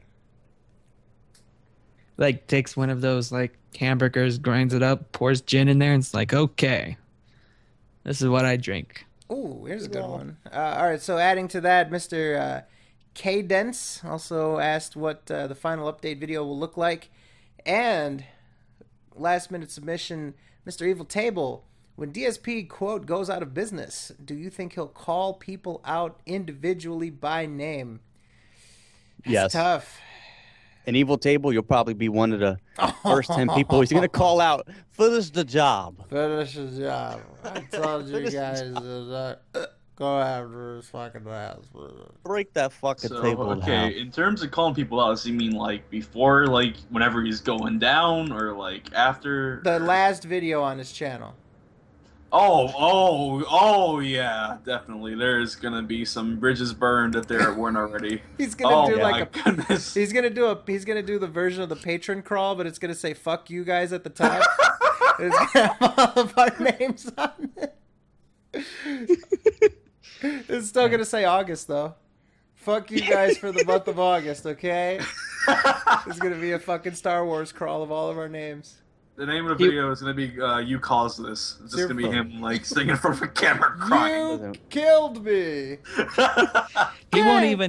He won't even change the names. He'll just say "fuck you guys," August 2015. It's gonna list the Patreons for 2015. I go in their fucking chat and I see this fucking goddamn Alice doing left shark. Fuck left shark. Listen, alright. Fuck the left shark. Fuck the right shark. Middle shark Oh, is where fuck it's at. YouTube. I'm so sick of this shit. They've been fucking me for years. Fuck Leanna's shark teeth. Fucking- How about this? You know, you could take that $1,000 and give yourself 1,000 months of a fucking fist up your ass, bitch. He's gonna like fucking pull a cloth off of a fucking stack of bottles of gin, and this is where the last Patreon month went. That's what he does. That's what he does. He says the most outrageous shit, so he's gonna come up with some creative fucking slurs or whatever the hell. You fucking jackasses. He's gonna have Sammy and Kate Jillian in a video as well. Yeah, you're gonna have fucking Sammy cross-armed with the fucking sunglasses and shit, King of Hate shirt. Him, In the Project 8 shirt. Kim, KG, and Phil are gonna be throwing middle fingers and shit. The very last segment of the video is going to be Goodbye Horses playing. The fuck is that? He couldn't quit him. Yeah. Goodbye Horse? Oh, hold on. Shit, you don't know what Goodbye Horses? YouTube, Come on, I man. couldn't quit you. You know what? If it's Blake saying it, I don't want to know what it is. No, it's a classic. It's a classic. Blake is a heathen. All right, you don't want to deal with anything he's doing. All right. Listen, we're not here to slander. All right. It's an actual song, though. Oh, I didn't. Well, fucking Blake said it. You can't trust what comes out of his mouth. You No. go on YouTube and Have you you find never some seen crazy shit. Hold on. Have you never seen Silence of the Lambs? God damn it! Well, It's a great movie. you know what? Your Twitter should do a fucking trick called Silence of the Blake because that shit is pure poison. Isn't he suspended right now? I think it's not just poison. Nah, I'm not Death. suspended. Blake is Luckily. always in a state of either just be coming off of suspension or going right back into Fucking bullshit. suspension. So he's about a month from suspension in either direction.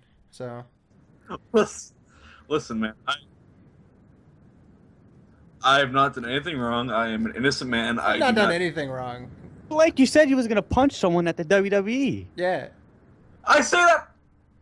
You know said what? no. I can't- You said you wanted to suck on Bailey's fucking ass or some shit. Hold on. Listen, that is private conversation. All right, I don't need this. Yeah, being- private said it on conversation in a tweet. You said you wanted to go up her poop hole. You said it. And you Okay, tweeted fine. at the poor girl. You know what? I'm not even gonna deny it. She didn't even show up for Not work gonna that day. deny She it. was fucking Not distraught. gonna deny it. Okay. Bailey from WWE, if you're watching, I love you. Of course she is. Please respond. Please follow me on Twitter. Bailey, for the love of God, don't reach No. out to this man. He will ruin your life, your career, and all of your ambitions and dreams that come after. Yeah. Probably blocked already too. So Nope. It's been about 2 years this going steady, and Oh, you know going what? steady. Yeah, His mind. Going steady is unblocked. She didn't block me yet. We're going steady. Yeah, It's a exactly. it's a steadiness of not being blocked. Blake, I've got a challenge for you, man. What's the challenge? You have to get her to tweet you back. Oh, you can go fuck yourself. You have a without- year all to right. do it, all right? I give you 1 calendar year. We'll be here for the 2-year anniversary of Mod Madness, all right? And I would like to have you and her in a conversation. He's gonna be on the Skype calling in the jail cell. Yeah. Listen, Blake. You know that the NXT training grounds and arenas are in Florida, right? They won't fuck around. They'll shoot you. They won't fuck around. Or at the very least, they'll shoot on you. So Yeah. I can cut a pretty Shit, good. that's for sure. I can cut a pretty good shoot promo. I think I can handle it. Florida's the last place you want to try and throw them hands, man. Them motherfuckers got guns. Oh, I'll fucking throw the hands. It doesn't matter to me. They got guns. You know what? I got 2 bigger guns throw right the here. hands. I'm gonna throw the hands. I don't know, man. I don't know if you're up for that. You know what? They got 1 gun. I got 2 bigger guns right here. Oh shit. Yeah. Well, rest in peace, Blake. Future tense. Future tense. Future tense. No, I'm not planning anything. Don't, everything's fine. Oh, Che, you plotting conspiracy right now? It's coming out. You Yes. to get me put out? I don't even know. See, this is what happens. I don't even know what the fuck's going on anymore because Blake fucked me up. Fucking Blake. Well, let's segue then, I guess. All right. How about this? Oh yeah, that's right. I forgot he got Talos Principle. All right. Here's a question from Frey Hua. I hope I pronounced that correctly. When DSP gets a free game from Machinima, a fan or a developer... Oh, it was a fan. That's right. Sorry. From a Machinima, a fan or a developer, he doesn't finish games like Just Cause 2, Ori and the Black Forest, and the PS4 version of Talos Principle. The only free game he ever finished was The Order 1886. Will DSP finish Fallout 4 after admitting that he's getting another game for free this year? Interesting. I did not know that he got 1886 for free. Can anyone confirm that? Order 1886? He did? Yeah, he said in a chat. I could find a specific chat, but I remember because I hated the whole 1886 debacle. But no, he got it for free. Interesting. Did not know that. Yeah, I really didn't know that. Dang. And he was all He's got a fucking lot to pissed be off thankful about for. it. Remember, he was Yeah. all like, fucking, oh, I wish I would have got a better game for free instead of this shit. I mean, You know, he should be thankful. I mean, this year's been pretty good to him. He's been making a living still, and people have been donating him stuff even though he makes money. And it's, wow. There's a lot to be thankful for, actually. I don't know what he's complaining about. he got Talos Principle for free to review. I mean, he got it as a review copy because he uploaded his playthrough a couple days before, didn't finish that, never reviewed that. He got Rock Band 3 for free, put it behind a paywall. I mean, if he keeps doing this shit, no one's going to give him any free stuff anymore. That is the truth. Let's see. What else do we got here? When are you going to put DSP out of business? By Sammy more to soon. Thank you. Tomorrow. When are you gonna put DSP out of business, Freddy? Still on the same train of thought. If DSP's YouTube dies, do you think he will admit he was wrong, or will he continue to be a narcissist? I don't know. I mean, you're not going to get as much interaction with the guy, so you're not. I don't know if you'd really know. I mean, he'd just give you a few little things to pick up on that you'd have to make the determination off of. But knowing Phil, I don't know. I doubt that his last video would be like, oh, I'm so sorry for all the things I said or anything like that. In his mind, he thinks he's right. He thinks he's justified for all the shit that he's done. So, no, I don't think that would make a difference. And I think that, man, he would be really bitter. Like, this is assuming that he would just quit cold turkey. I feel like the path is going to be that he gets a part-time job and then has to do, sort of split his time between the two. But, like, just to assume that whenever he has to quit cold turkey and focus just on life after YouTube, which he said he doesn't have a plan B for, by the way. Man, oh, man. I think if Phil hasn't changed by now, he's not going to change. I mean, it's been 5 years and he's still been an asshole, so. Fair enough. I mean. All right, let's see what else we got. Submitted by Anonymous. How would Phil and Leanna's breakup play out? Who would get custody of the hamsters? Leanna would get custody of the hamsters. Nah, Leanna would get the damn hamsters. She's not gonna fucking... Can you imagine her after a breakup? She would be so bitter and vindictive, and she would just... Take everything. Oh, man.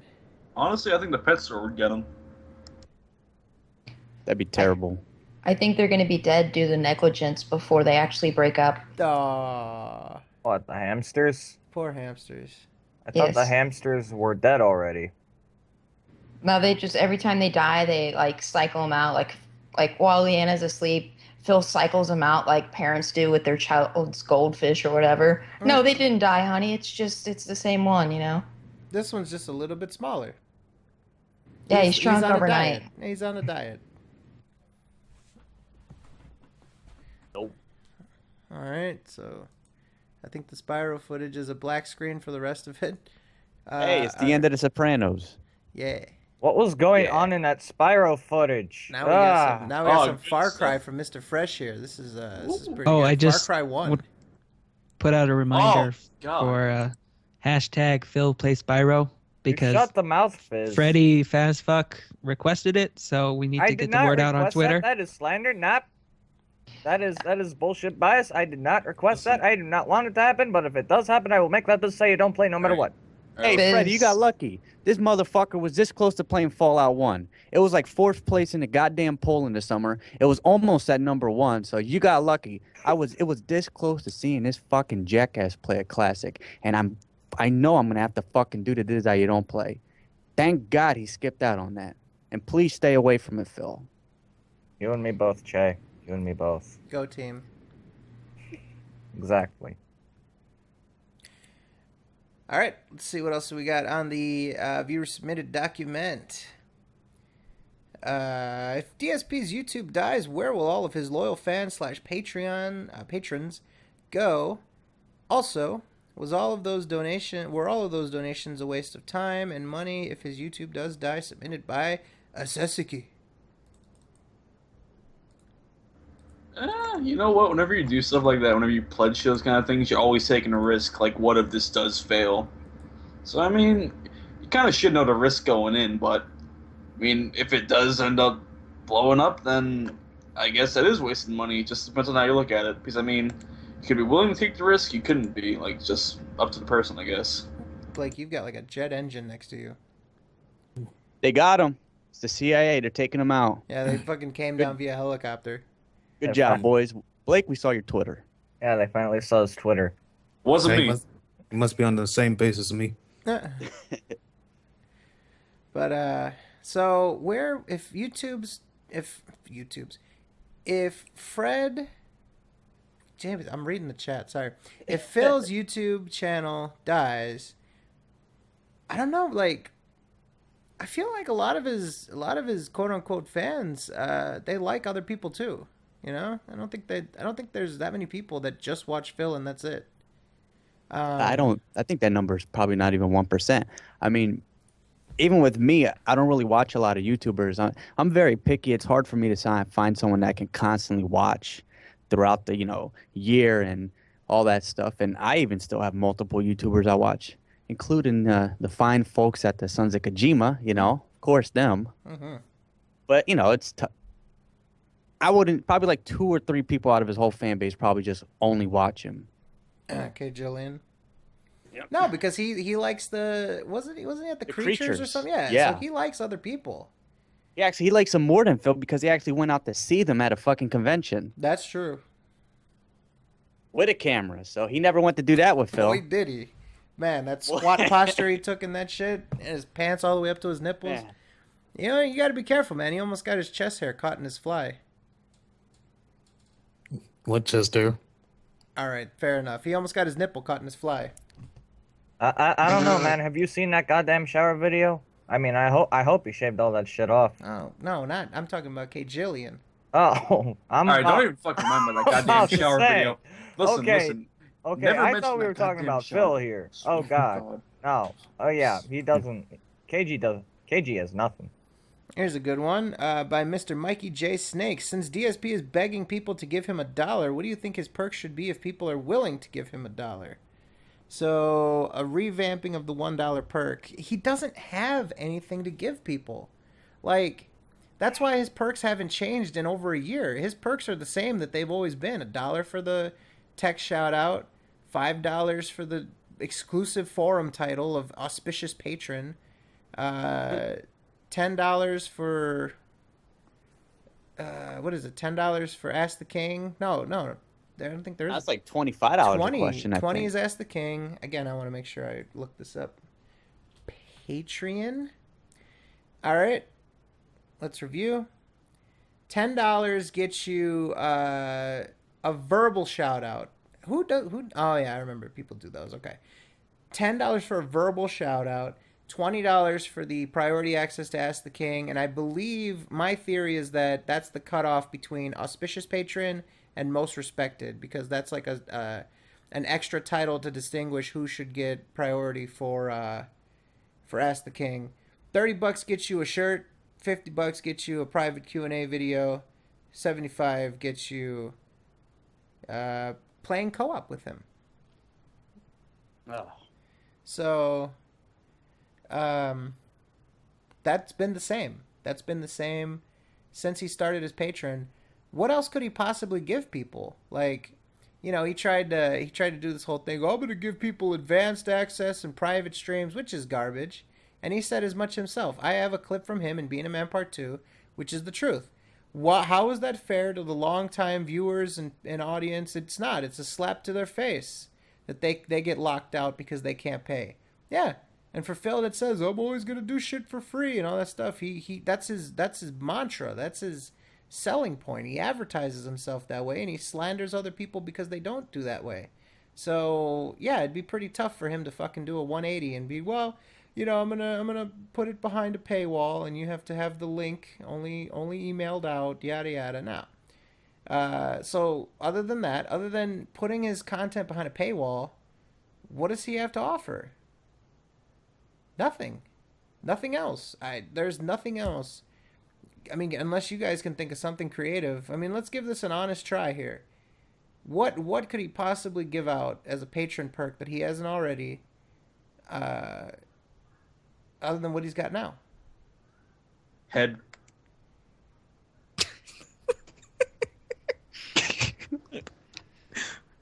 Okay. He can record nude videos and send them out to the donators. You know what he could do? He could do Project 7. Oh, wow. I mean, he already collected for that. I mean, you want him to double dip on that one? Do you think that people are going to believe him this time around? No, obviously not. Even though it's not officially quote unquote canceled, it's only on hiatus. You know what? I honestly don't think he can ever redo Project. I mean, maybe people might forget after a while, but I'm just saying, like, short term, I don't know, man. I don't think he can ever put Project 7 back up as a Patreon goal. Like, people would be kind of pissed off about that.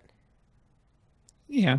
I don't think he's going to put it as a goal. I think it would be something he would probably do, like, at least show you're, like, working on it. But he's not going to work on it because he thinks that any work he does is going to be within those 2 streams. Like, he obviously can't do any work outside of that. He can't sit in front of a computer and type up a script while he's watching the thousands of Blu-rays he supposedly has. Fresh, I mean, what do you think he can... Sorry, go ahead, Fizz. No, I was just going to say I do it all the time because, I write screenplays. So it's not something you have to, like, devote time and attention to. You can sit there and you can watch in front of TV, which would actually be more beneficial because he could see what's already successful and bring it into his writing. Anybody else have any other thoughts on what he could possibly do? I'm really curious. I really want to give this a shot and see, like, what he could possibly give. Soap and wax tarts. Hey, there you go. Yeah. As funny as it sounds, he's trying to promote Leanna's fucking business in quotations. He could probably do it, and it would. I mean, at least they're getting something substantial, right? Dude, that's brilliant. Think about it. People that unwillingly donate and get the soap.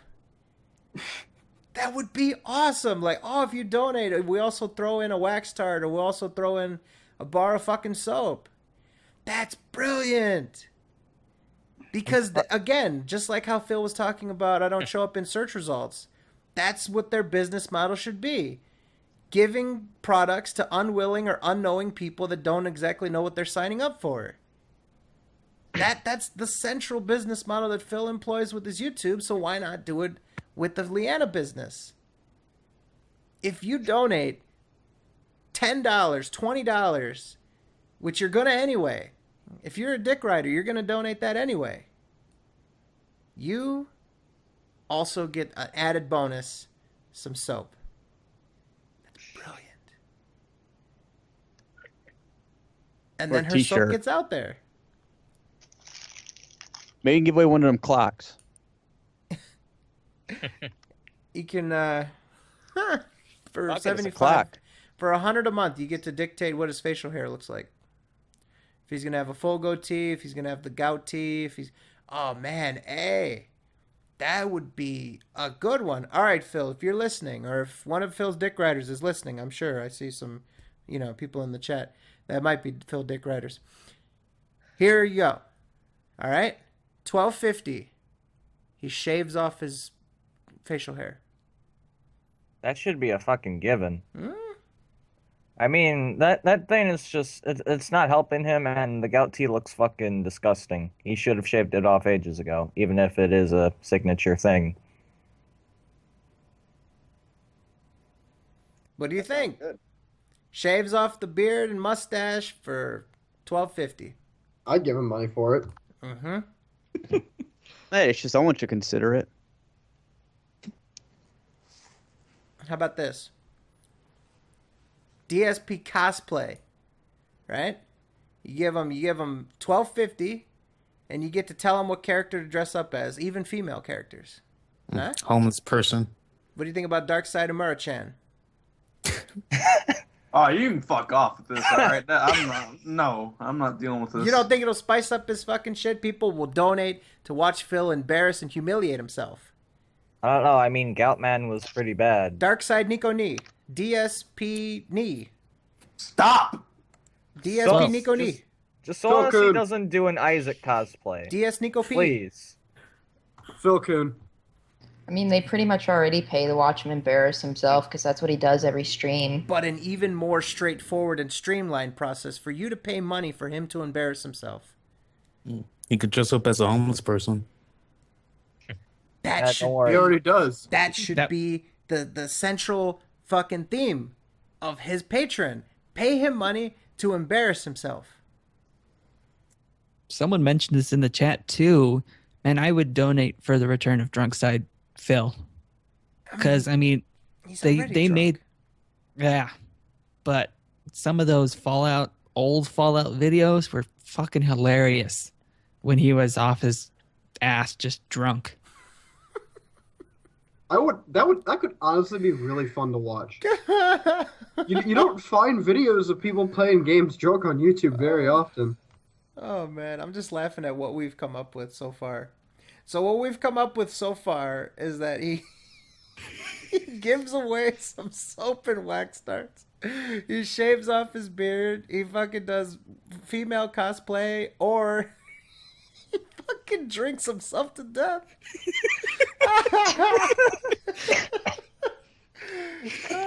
So long as there's no Isaac cosplay. He's gonna be the new Shoe Nice. How about that? That shit. Hey everyone, DSP here. Well, basically, 1, 2, 3, shoe nice. meth face. Oh, I remember that. Oh man. DSP learns Japanese. Well, I don't know about that. He does like the I don't even know what that's called, the Japanese photo booths or whatever. He likes that shit. Fine, DSP learns any foreign language. Spanish. German. I want to hear him speak Spanish. Italian. He can speak Italian, yeah. He already does. He's gonna be tomato on the sauce. stream. Yeah, he can speak Italian. He can recite the whole Olive Garden menu off of memory. He's gonna be on camera like, bapa da beepo, bapa da boopa. Family Guy and shit. Fucking fake Italian. So that's what we've come up with, Phil. If you're listening, embarrass yourself for money. All right, give away the soap, so it's not taking up that whole storage nook. You can dress up like a Mura-chan, and you can shave off the beard, and you can get really, really drunk when you do playthroughs. That will motivate people. I'm telling you, man, that'll motivate people to donate. No, they'll be motivated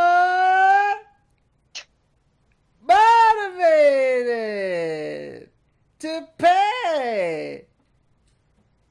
Sorry. I feel sick. So, I mean, those are some images you can't get out of your head. So I'm not sleeping tonight. I was already not gonna sleep anyway, so. well, turn on a DSP stream and you will be out like a light. You will be out like the dark side. And believe me, his indie marathons did that to me. Yeah. So, anyways, let's move on. Let's see. We've got a mountain of fucking topics to get through. I guess we'll get to that in a second because we started the if people were around for the pre-stream, they saw what we were going to talk about. The Rockathon is still up in the air, and now, update, the Rockathon is confirmed. Let me see. where he put that. Two things. We've officially hit the October. Shame on you guys. Honestly, I don't know if any patrons are listening right now. Shame on you guys, man. This guy just fucking, $1 a day. I need $1. And you guys open your wallets and you guys do it. You are the reason why this guy is going to stay in business. And no, that's not a good thing. So, shame on you guys. The Rockathon is happening, ladies and gentlemen. Mark down on your calendars, motherfucking Rockathon, guitar, where he's going to complain about it doesn't work, and singing, ladies and gentlemen. That is what you need to get hyped up about. And you're welcome, Phil, for the fucking plug. Hey, did you guys know that Phil still does Let's Plays? Give him $1. A fucking Let's Play of him singing like an idiot. Confident. He needs to get drunk as fuck for that. Can't wait to see him dance and complain that his back hurts. I can't wait to see this idiot dancing and trying to sing. You think he'll do a duet with Leanna? Oh, God. No, that would be horrible. She'll just sing, "This wasn't part of the deal, old man." It's gonna be like a drunk father trying to get his daughter to fucking sing with them, and she's embarrassed and shit. I don't think they'll have a duet. I mean, Phil's been trying to duet with her since they moved into that house, and he's been unsuccessful. So, Ho-ho! Thank you. Let's see. The dollar drive. I think we talked about that just a little bit. Phil's recent thing that he's really been hitting hard on is if everyone gave me $1, then I wouldn't even need to talk about Patreon, okay? Like, just give me $1 and everything will be fine. If only 10% of my audience gave me $1, then I'd have enough money where I wouldn't need to bother with anything. I didn't think $10 would be enough money for you to not have to bother with it anymore. That's some high quality slander. That is some pretty good slander there. I'm pretty sure it's like 5, considering his hardcore fans. All right, and now, ladies and gentlemen, I want to talk about a master plan that was carried out. Ladies and gentlemen, if you're not aware, Mr. Phil was playing some WWE 2K16, just minding his business, just having a good time, and just say, oh, I just got a message. Oh God! That somebody made a logo for me for my T-shirt. Oh my God, let's go over there, right? I want to let the cat out of the bag, ladies and gentlemen. Fuck it, why not? You know who that anonymous fan that was messaging him was? Yours truly. I created a name. I went on the IRC and I informed him, knowing that his ego would get him to participate in this. I said, "Hey Phil, I made you a logo of King of Hate for your T-shirt. Why don't you check it out?" And he immediately picks up on that. Oh, so my fan said, all you have to do, by the way, is just fucking send him a private message on IRC, and he will do that. He will go on there. It's easy as shit. Anyways, the reason why I told him to do that is because our good friend, Mr. Be Awesome One, that whippersnapper, sent Phil Finley Dick and another... And meat and potatoes. And meat and potatoes, which, whatever. Whatever. The Finley Dick was enough. Yep. Finley Dick is a funny meme. Now, you guys need to imagine how amped we were to do this. We're in the call. We're setting this up. We know that he's going to do it. All right? We don't think there's any chance that he's going to do it. I message him. He's like, "Oh, Fat did. Okay, I'm going to go over there." And he goes the first time, and it doesn't work. The servers are down. And our hope is lost. And I message him again. I say, "Try it again. You can do it, Phil. Please. I made you some logos for your T-shirt. You need these shits." And would you believe he goes back and he loads it, and Finley Dick. Finley Dick. Now, ladies and gentlemen, there is a recording. In fact, I guess I can grab it for you fine people. Nudity.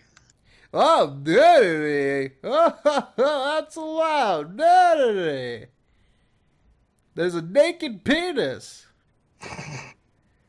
Alright, here is the link for you fine people if you guys want to watch that. You guys can check that out. But, yeah, quick plug. That's my other channel, Fred Fucks Again. Yeah. Fred, if you type in Fred Fucks, you can find that channel. It's a drawn picture of me instead of like a photo of me. But anyways. In all my years of being internet vermin, that was the happiest day of my life. Wasn't that great? I wanted to cry. Oh my That goodness. was so good, man. It scarred my Twitter feed. Fucks a lot of you. Yeah, that was fucking amazing. Oh my god. Me and Biawsome One. Well, I mean, credit goes to Biawsome One. He's the one that got the Finley Dicks onto the account, but, you know, I'll take just a tad bit of credit if you guys are throwing it out there. That I was the one that signaled him to it. I was the one that got him to go there, and I was the one that was the person that ensured that he even went there. So, yeah. But shout out to Mr. Biawsome One. His antics continue to make us laugh, and that was some high quality trolling. I mean, Phil saw some peepees. And now, it's you know what? I can die today knowing that Phil, along with a few hundred people on his live stream, saw Finley Dick. By the way, those people that were on the live stream in the IRC, they were laughing so hard at that. They thought it was fantastic. So that was probably the funniest moment. You know what? You're welcome, Phil. That's a fucking highlight. That is the funniest moment that you've probably had in the last fucking year on your content. And that, ladies and gentlemen, is fan interaction. Yep. So, what was the name of your alternate channel? Fred Fucks Again? Yeah. Okay. But, so yeah, that was the master plan that Mr. Biawsome One had sprung for Mr. Phil, and just, you know, capitalizing on Phil's ego, he fucking went for it. So there you go. If you guys are ever in need of trolling Phil, just let him know that you're a fan and that you did something for him, and hit him up with a PM on IRC, and he'll probably do it. All right, man, we've got a lot of fucking topics. I'll skip some of these. We'll get back to them if we want. All right, here's a good one. Why do you think Phil actively avoids collaboration with other YouTubers? For example, Larry Bundy Jr. offered to collaborate with Phil in a YouTube comment, but Phil instead whined about Larry associating himself with us instead. Submitted by Average Broseph. It's the only people that ever offered. He fucks it up with. Like that's it. Nobody wants to do it with him because bad reputation of actually talking to him. And the people who actually offer to do it to help him out, he just fucking goes off on. I bet you. Sorry if you couldn't hear me there. I bet you if he tried to get if Dash Bullshit tried to do something with him, he would freak out. Really? That's just what I think. No matter how much Dash Bullshit has been fucking assisting him, at one point in time, he did talk to us. So at one point, that just makes it, like, nullifies it. Like, he's just gonna fucking go off on him for some reason. Because that's too much effort. It's work. That's just my opinion. You know, if he proves me wrong, he proves me wrong. But... I think no one wants to work with him, but I think the few people that do, he can't get anything from them. Like there's nothing he can take advantage of, and he's not going to profit off from working with the few people that actually want to work with him, you know?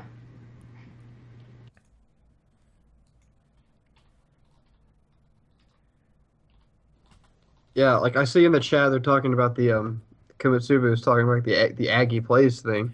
Okay. How he was How he was just Oh. treating her like shit, apparently. I don't really know. I haven't really been paying attention to any of it. But if that's what's happened, if he treated her like shit, that's fucked up. She was trying to do him a favor. She was trying to get involved with him, and she just treated her bad. That's awful. Yeah, I believe she said something along the lines of he was a pain to work with and that he was very egotistical. So Mhm. she now sees the light on why people don't like Phil. That is correct. I guess we'll sort of explore that one a bit. She put out a video, said that she understands why people don't like Phil now, having dealt with him. She says that he is egotistical, and she said that we're pretty key. So, good on you. Let us see here. We'll explore this a little bit more with the collaborations. He will collaborate with people as far as he knows that they're gonna suck his dick, like this random fucking podcast he went on. All right, let's be honest here, okay? Some random dude reaches out to him on Twitter and is like, "Hey, do you want to do a podcast? I love your content. You're a big fan. Oh, blah blah." He has a YouTube channel that had literally 1 subscriber. Okay, this was not an established podcast. This wasn't it. It's just some random dude reaches out to Phil with the potential that this dude is going to be sucking his dick, that he's going to be fucking playing along with the, "Oh, you're a pioneer, and you're the reason why fucking PewDiePie is able to exist," and all this kind of shit. He signs up for that one. He did that one lickety-split. And if you notice, too, his audio quality in that podcast was a lot better than the last guest podcast he did. So I think he's starting to use Skype now, even though he was terrified to use it because of us. I don't know. I think he would have used Google Plus or Google Hangouts, if anything. I don't think he risked it. Are you implying that he actually has knowledge about Google Hangouts? I'm sure he does. I think one of his fans said something about it, and he talked about how it would be possible. He was talking about how he doesn't want to do Skype. He specifically said, "Oh, I don't want to do Skype because blah blah blah." But I mean, now that I think about it, that was a pretty poor idea to have Ask the King and just take Skype callers. That was a bad idea for him. Well, we could pull it off because we don't fuck people over, but with him, bad idea. So, someone comes in here and starts talking trash. We're just gonna fucking talk to him about it. He'll just fucking hang up on him. Like, hasn't he hung up on someone before for not agreeing with him? He hung up with someone playing sound clips of him. Oh. Like he originally thought it was random sound clips, and then he realized it was him, and he's like, "Ooh, what a fucking idiot! I can't even understand what that guy's saying." And then Loophole fucking hung up himself, dipped out quickly. Yeah. That was a thing. Let's not That talk was about bad. that. Yeah, that was pretty bad.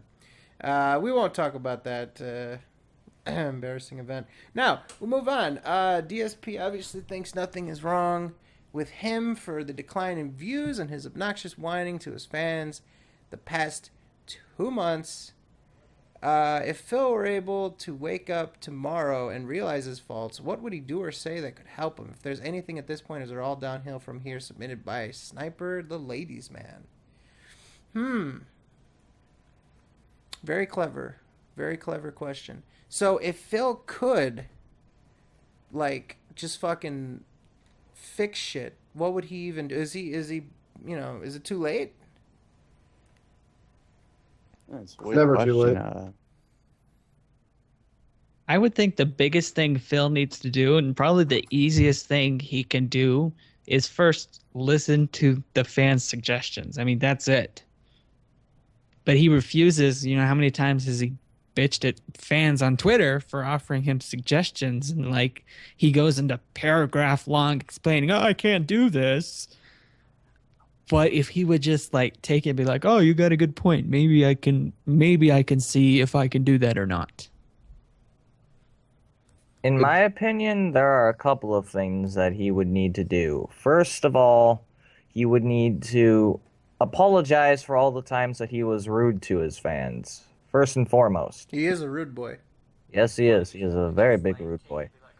And second, he would have to address all the negativity, admit to him being a fuck up and a fucking idiot most of the time. Ooh.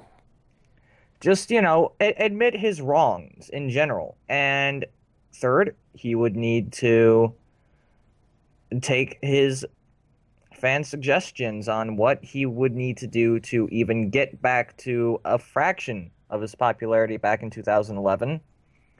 And fourth, I think that he would have to come on this podcast.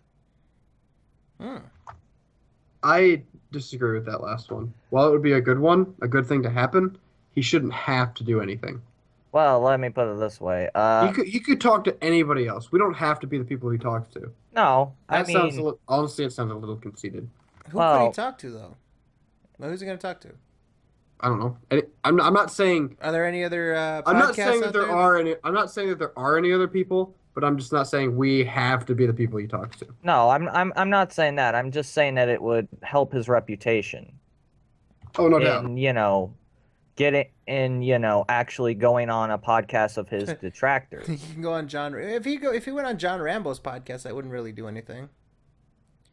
I mean, that would just be like, haha, look, I have friends or something. That wouldn't really do anything about speaking to his detractors. I feel like if he came on our podcast, he would be speaking directly to the detractors, to people that don't like him. Yeah. You know what I mean? That would be a way. That would actually be a very concentrated way to talk to those that have problems with him or people that just don't like him anymore. So yeah, I honestly think that would be pretty good. There'd probably be a lot of people here to see it. People from both sides of the community too.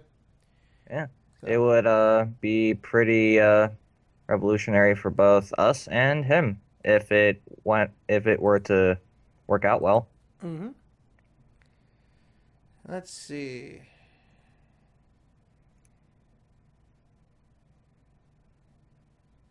I don't know what that 9 alignments. We'd have to look back into that. That's something pretty big.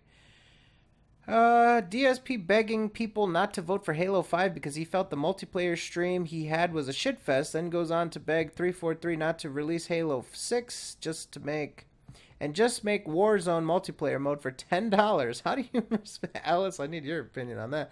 How do you respond to DSP adding negative reinforcements to his viewers and again opening his mouth about what kind of games should be made submitted by the Rad? Oh, geez. This is another case of him blaming the developers and the game for his terrible skills or lack of skills. And he was talking about how 343's already started making Halo 6 even before Halo 5 was released. And he was talking about how 343 shouldn't release a campaign or any multiplayer for Halo 6 and should just package Warzone and throw it on a disc and release it for $10 and call it Halo 6. That's what he was talking about because he thinks every other aspect of Halo 5 sucks. I think that's just hilarious. It really is. What do you think about him saying that Halo 5 feels like Halo 1? I don't think it feels anything like Halo 1 because of how complex the gameplay, the mechanics are in it. It's just way more complex than Halo 1. Halo 1 was very simplistic in every regard, not just graphics since it was on the original Xbox. I think it feels more like Halo 2, but it feels more like Halo 2 and 4 combined to me. If he made parallels, to other Halo games, I could see, him saying 2 or 4, yeah, it would be like that. But I think he's just trying to say it's like Halo 1 because that's probably the only one he has any experience with, or a lot of experience with, If I could, as an avid owner of a Xbox You're One, an I avid love my owner, huh? console. Yeah, I'm very avid about it, and I love my console. I have no problems with it. It's just what I like. I don't prefer anything, but with Halo 5, you know what? It's an alright game. I mean, if you want to talk shit about it, even though it had the biggest launch in franchise history, you know, I mean, he obviously has some insight because he's a gamer. He sits at home, plays games all the time, so he knows what a developer should do to make their games sell better. So it's a good game. Maybe you should take Phil's advice on it. Story was very disappointing for me. Gameplay, it was fun. He's not giving it enough credit. So, yeah, that's the thing. I think this is another one of the games he's judging. You know how he just speed runs through every game? He doesn't really take the time to get to know the intricacies of the gameplay and the different weapons and really sit back and appreciate the story of any game he plays. I think this is just another one to add to that pile. It's pretty sad, honestly. He spends so much money on these games and he really doesn't get to truly appreciate them. He hasn't appreciated a game in years, though, so you have to think about that. Yeah. He doesn't know what it means to appreciate games at this point, because every time he plays a game, he plays it for like 3 days and he's done with it. And then he just has to move on to something else, or else he's going to be like nothing. No one's going to pay attention to him. He's going to lose all his money. He's going to go bankrupt. He's going to have to move back in with his parents. I mean, he appreciates those narrative games that basically play themselves because he doesn't have to really try at them. So okay, those are the only games he can actually experience, since he doesn't actually have to really try at them. But when he's playing a game like, I'm watching Far Cry right now, so Far Cry 4, he probably paid zero attention to the story and just ran through it, killing everybody. Probably didn't get all the bases, probably didn't do many of the collectibles, just did all the missions and then stop playing. Like, what's the fun in that? That's what people want. Obviously. I feel like he's going to do a Just Cause 3 playthrough and just do the missions and not upload any of the content where he's just flying around fucking shit up and having fun. Didn't he do that with Just Cause 2? I think he did. Yeah. Which is awful. Didn't he not finish Just Cause 2? Somebody said that in a viewer-submitted topic. No, he didn't even finish it. He actually started the playthrough by saying, this isn't a playthrough I'm going to finish, so don't bitch about me not finishing this playthrough. Because he purposely said, I'm just testing it out to get ready for Just Cause 3, even though a fan donated it to him. And the playthrough was fucking awful to watch because, I mean, he's like, I'm not going to finish it, but let me 100% each area for 3 hours a piece, even though I'm not playing it all the way through. What a jackass. You don't plan on finishing the game, just go fuck around. Have a good time. Enjoy yourself for once in your life. You know, playing games, any video game to him has just become work. It's toil for him to go through, I think, any sort of video game. He's like, he's pretty much like shackled or chained to like his consoles. You know, he has to do that in order to pay the bills. In order to get by, he has to play video games, or that's how he sees it. So there's nothing enjoyable to him, you know, as far as games. That's what this wonderful thing called a job is for. Because when you have a job, you make money, you get by on it pretty well, and then you can go actually have a hobby that you enjoy. And I remember going back to watch a lot of his really, really older stuff and just comparing it to what it is now. Like, he wasn't the most positive person, but he seemed to genuinely enjoy the games he was playing when he enjoyed them. And if you can't genuinely enjoy what you're doing, then why are you doing it? For the body. Only reason. But he's not making that much. So, like, he could probably get a job out in Washington with his so-called business degree. And he'd probably get paid more than he's getting paid now. I know I'm just reiterating old points. I haven't been around very often recently. So everybody knows that. But these are just things that They're good points. Sorry, I don't really have much else to say after that.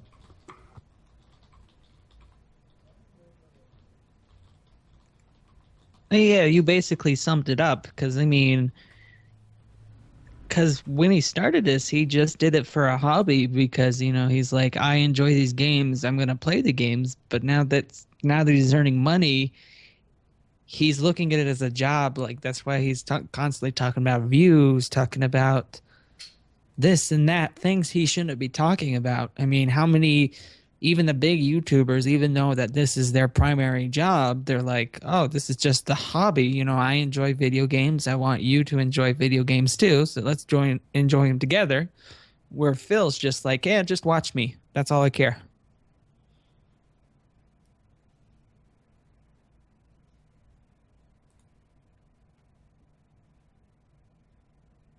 I agree. All right, let's see. What else? What other things do we have? Here we go. Well, he's not here, so we can't do that one. How about Phil loves to throw around the word sociopath, but do you think he himself is a little bit of a sociopath? He's antisocial, he has a lack of shame, he's constantly lying and constantly trying to manipulate everything, which are behaviors of a sociopath. Submitted by Lord Whiskers. Yeah, I'd say it's a bit of projection. There's a DSP tries being a sociopath for a reason. They documented all of his sociopathic behavior.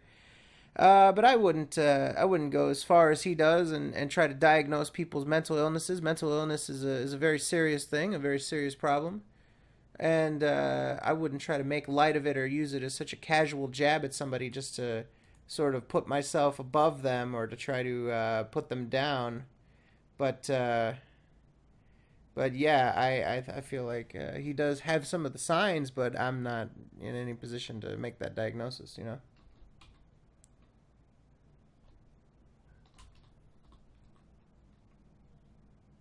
Yeah, it definitely is a shame just the way he throws it around.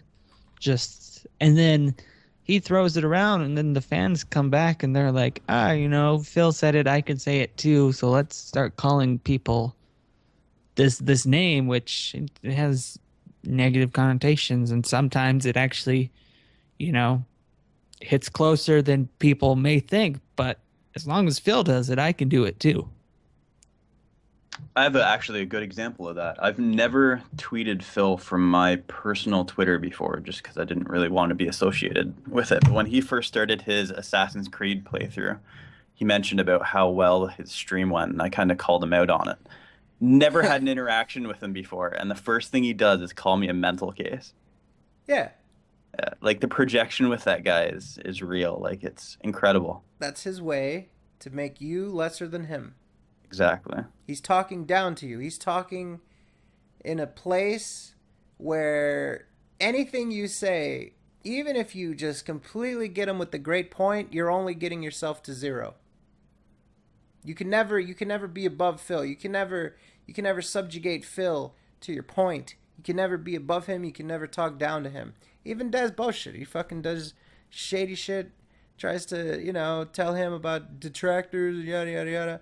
And, he would be oh so gracious to take Des Boschet's advice on things based on him being a bigger YouTuber than even Phil is and more successful. So, but anyways, Mr. Fresh, I know that you've got a lot of things that you need to get to. So we very much appreciate you taking some time out of your busy schedule to talk with us. It was very nice to meet you. And we will absolutely be, in contact with you here in the future. We'll reconnect with you at some point and probably have you on again if you have the time. Is there anything that you want to plug? Let people know where they can find you. No, people don't really know who I am. I just kind of appeared out of nowhere. I make YouTube videos now and then, not gaming related. I have a small subscriber base. It's growing. It's nice. But you can check my videos out. I can throw my YouTube link in the chat later. I'm not here to promo it. I just kind of wanted to hop on and join on the Trashville bandwagon because I really don't like the guy. He just irks me in every way possible. And personally, I'd love nothing more than to watch his career slowly fade away. I noticed a lot of people in the chat were wondering who you are, so I just wanted to give you an opportunity to to let people know. I think a lot of people like you. A lot of people liked your appearance here. I thought it was fantastic. And yeah, man, I definitely look forward to talking to you in the future, man. It's fantastic to have you. Thanks for having me on. So that is Mr. Fresh, ladies and gentlemen. That was a new friend of ours. We appreciate having him. All right, let's get back on track here. So the sociopath thing, did we kind of get where we needed to go with that? I think so. All right.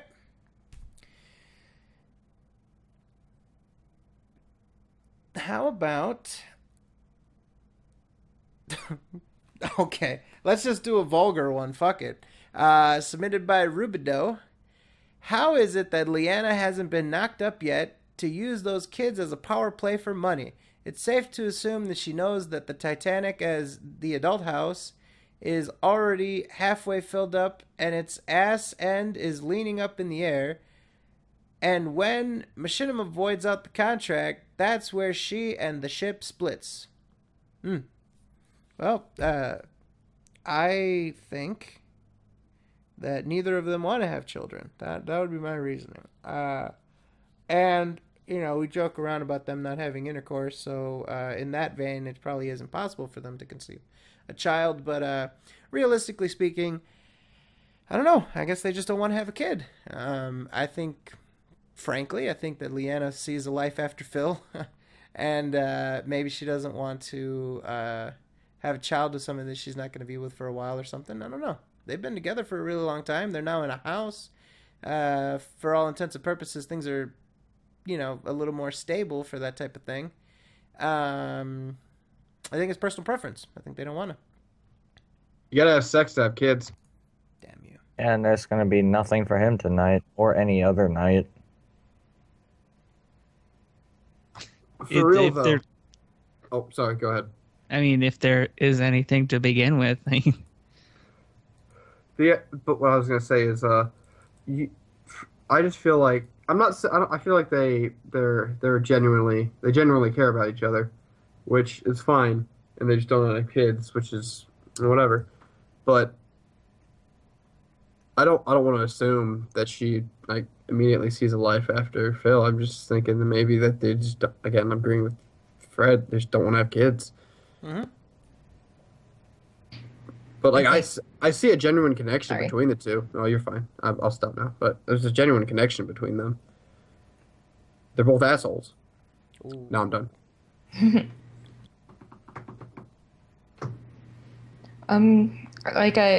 Like I was gonna say before I rudely interrupted, Blake. Ooh, that was past. Oh, sorry. I'm really tired. I have a headache. I think since they're so focused on money, I think one of the reasons why they don't want to have children is because having children is just very expensive, and they're not in the most stable financial situation at the moment. I think it's mostly financial. I think it's I don't think they don't want to have kids because I think it's not really related to the responsibility as far as like, oh yeah, I'm gonna have to care for them for a long time, but I think it's mostly greed and money related. All right. Even though Phil has said like multiple times, like if I had kids, even though that's never gonna fucking happen, he would basically be flogging them to death. So Yes, he would even use the kids for his own personal gain. No, I mean he already uses some of his children on vlogs such as Leanna, so this wouldn't be anything new. Probably drop the camera on them. Ooh. All right, and let's see. Let's do one last Phil topic, and then we will move on to greener pastures. Let's see. All right, this is a good one. Speaking of Leanna, wasn't Phil supposed to be doing a co-op playthrough with Lord Vash when he was talking about trying to collaborate with other YouTubers earlier in the year / last year? What happened for that to not take place?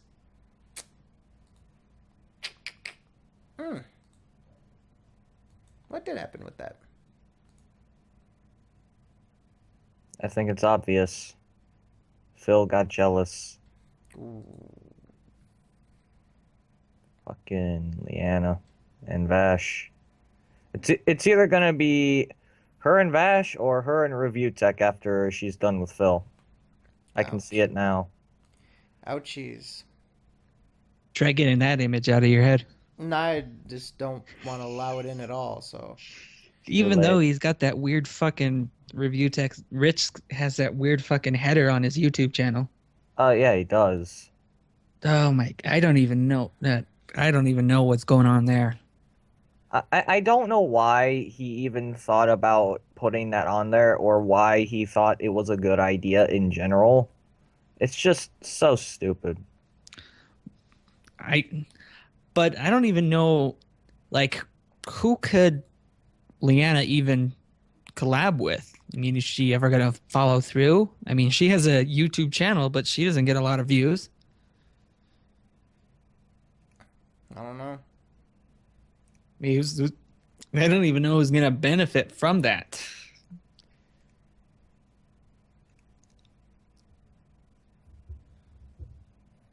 It's not even like the collab Leanna's got with Phil isn't helping her, so I don't even... Well, we'll have to see what he can collaborate. I mean, I don't know. He just doesn't seem like someone that. I mean, whenever he does something with people, the other people sort of get sort of slandered and stuff. Well, not slandered, but they attract negative attention, which I understand. I mean, Phil's a negative person. He sort of harbors that type of response. So I don't know. All right.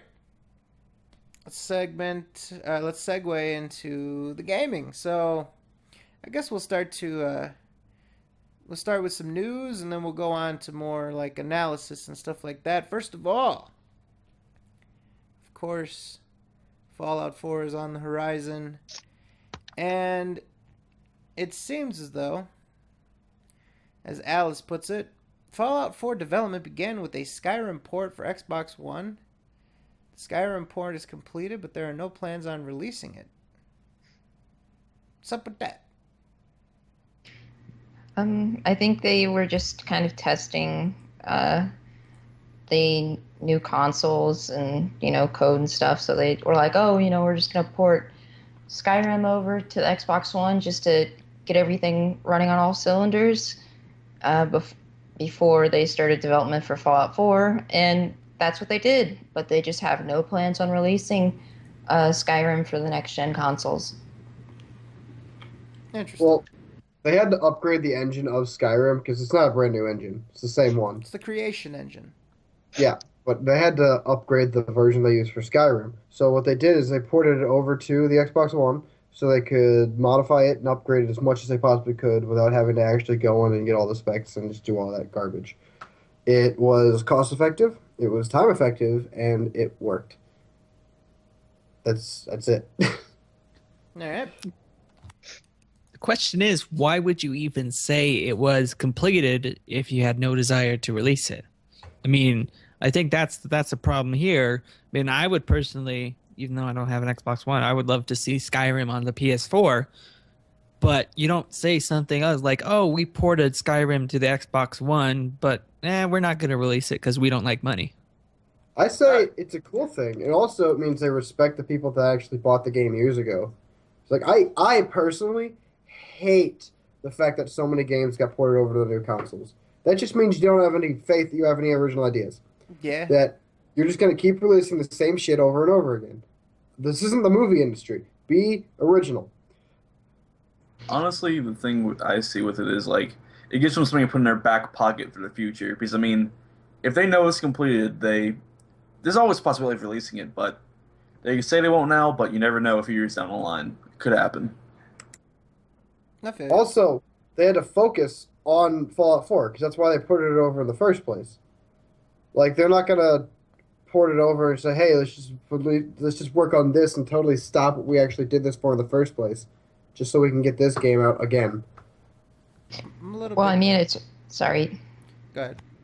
I said, well, I mean, it's already done. You might as well mean, Fallout 4 is done. You have a completed project just sitting on the shelf. You might as well release it, make a few bucks off But from it's not it. completed. They didn't upgrade any of the graphics on the game itself.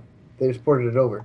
You really don't need to upgrade any of the graphics for people to buy it. I mean, the reverse compatibility for the Xbox One hasn't technically come out for everyone yet. So if they released it like a month ago or even now, I think a ton of people would still buy it just because people are impatient and they love the game.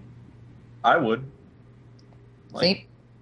I mean, I think any Elder Scrolls fan would buy it, like, no matter what. Because, I mean, I'm not a big fan of Skyrim. I preferred Oblivion to it, but Skyrim's still a fun game. It's still pretty enjoyable. And I'm more willing to give them more money over it, even though it's probably going to be a broken mess again, but whatever. But Bethesda's never been one for re-releasing stuff, if you haven't noticed. They You get just the game work on out. a new one. They get the game out, they complete everything that has to do with it, then they want to go straight to a new game. They don't want to focus on old stuff, because that already happened. And with the backwards compatibility already coming out, they feel like there's not really a point to release it. Because it's going to be backwards compatible. You're going to be able to play it in a few months anyway. I actually think the backwards compatibility starts like next week. Yep. So, like, at that point, there's no point to do it. Well, I mean, it's been sitting on a shelf for like what? They worked on Fallout 4 for a year or two, so it's been sitting on a shelf for a year or two.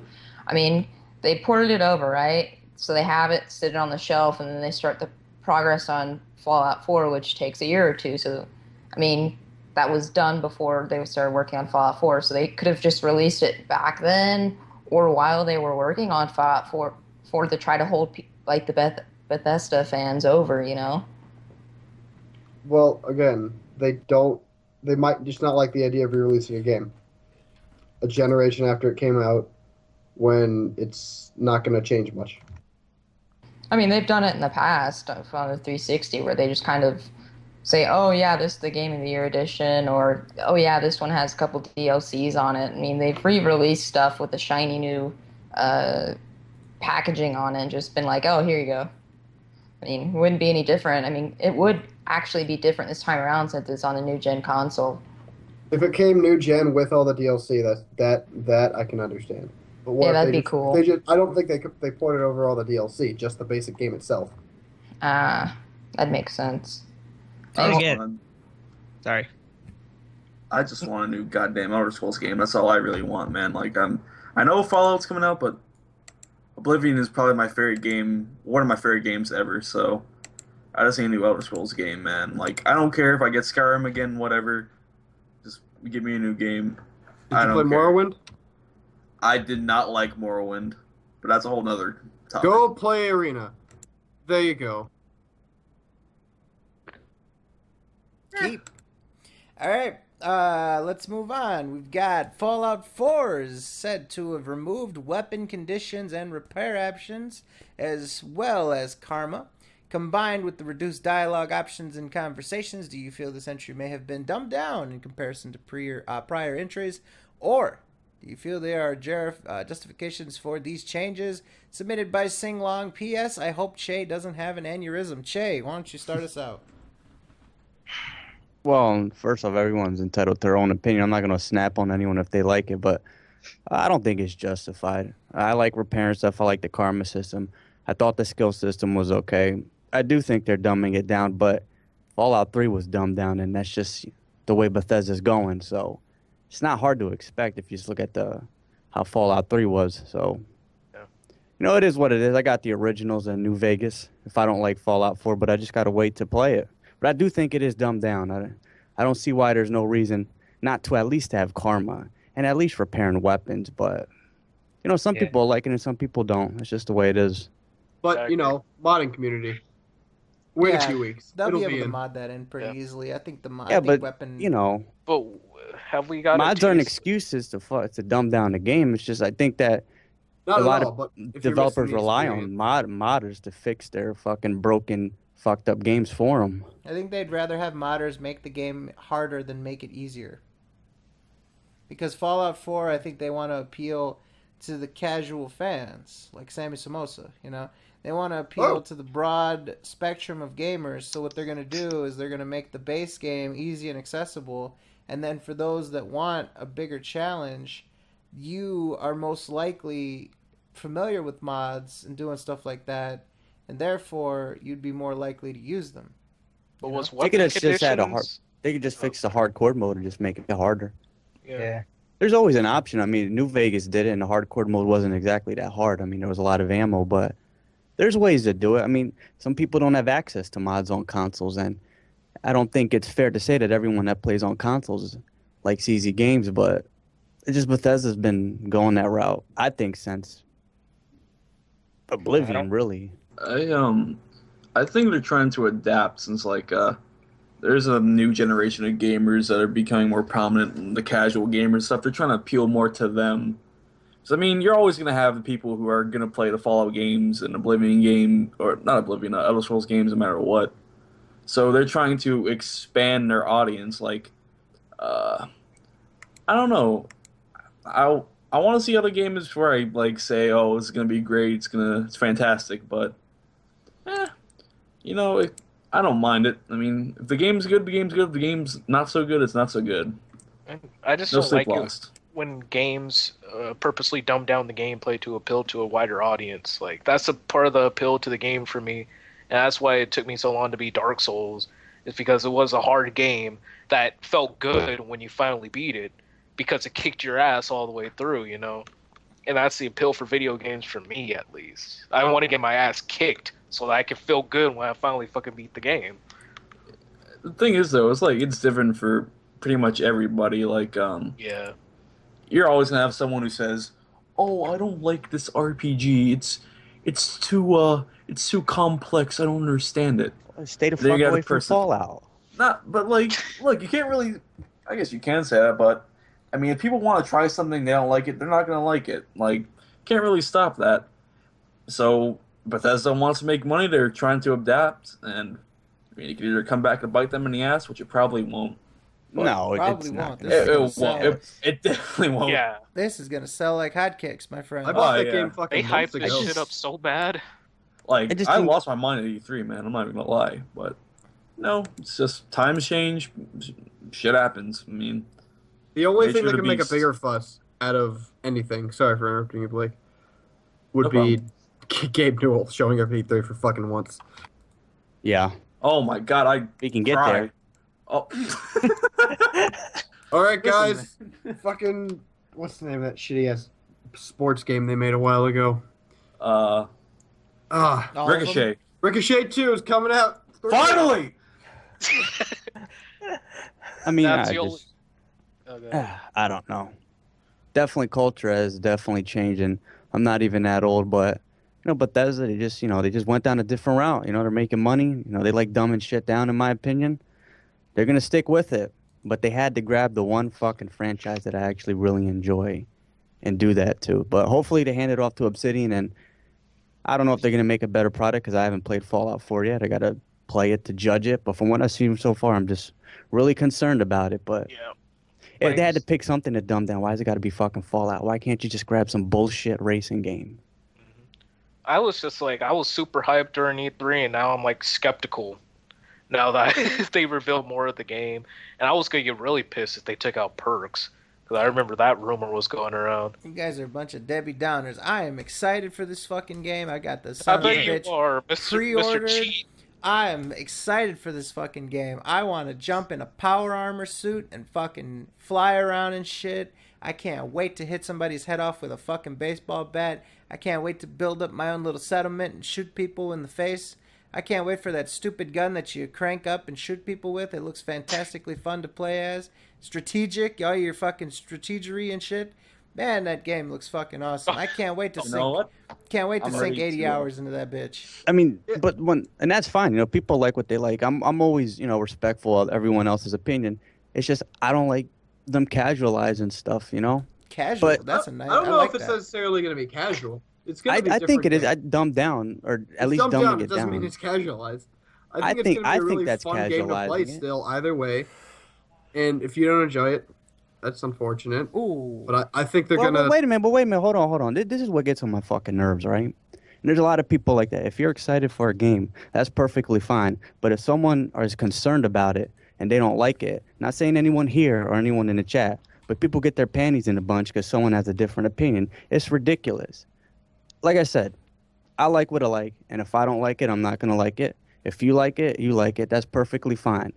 But like I said, if I think they're casualizing it or making it dumbed down, I'm not insulting the people that play it. I'm not saying that they're idiots for playing it. I think they get knee-jerk reactions and they get very sensitive about it if someone doesn't like something that they've been waiting for years.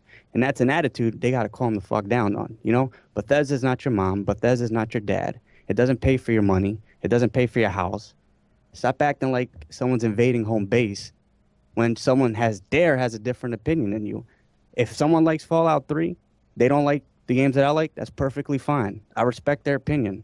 I like what I like, and they like what they like. We can just leave it at that.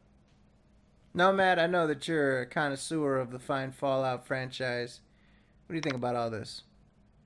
Well, going back on the repair stuff, I think they should have just kept the repair stuff for the weapons and stuff. I mean, there has to be some sort of penalty for how long how long your weapon durability lasts. You can't just run around with your gun, not breaking.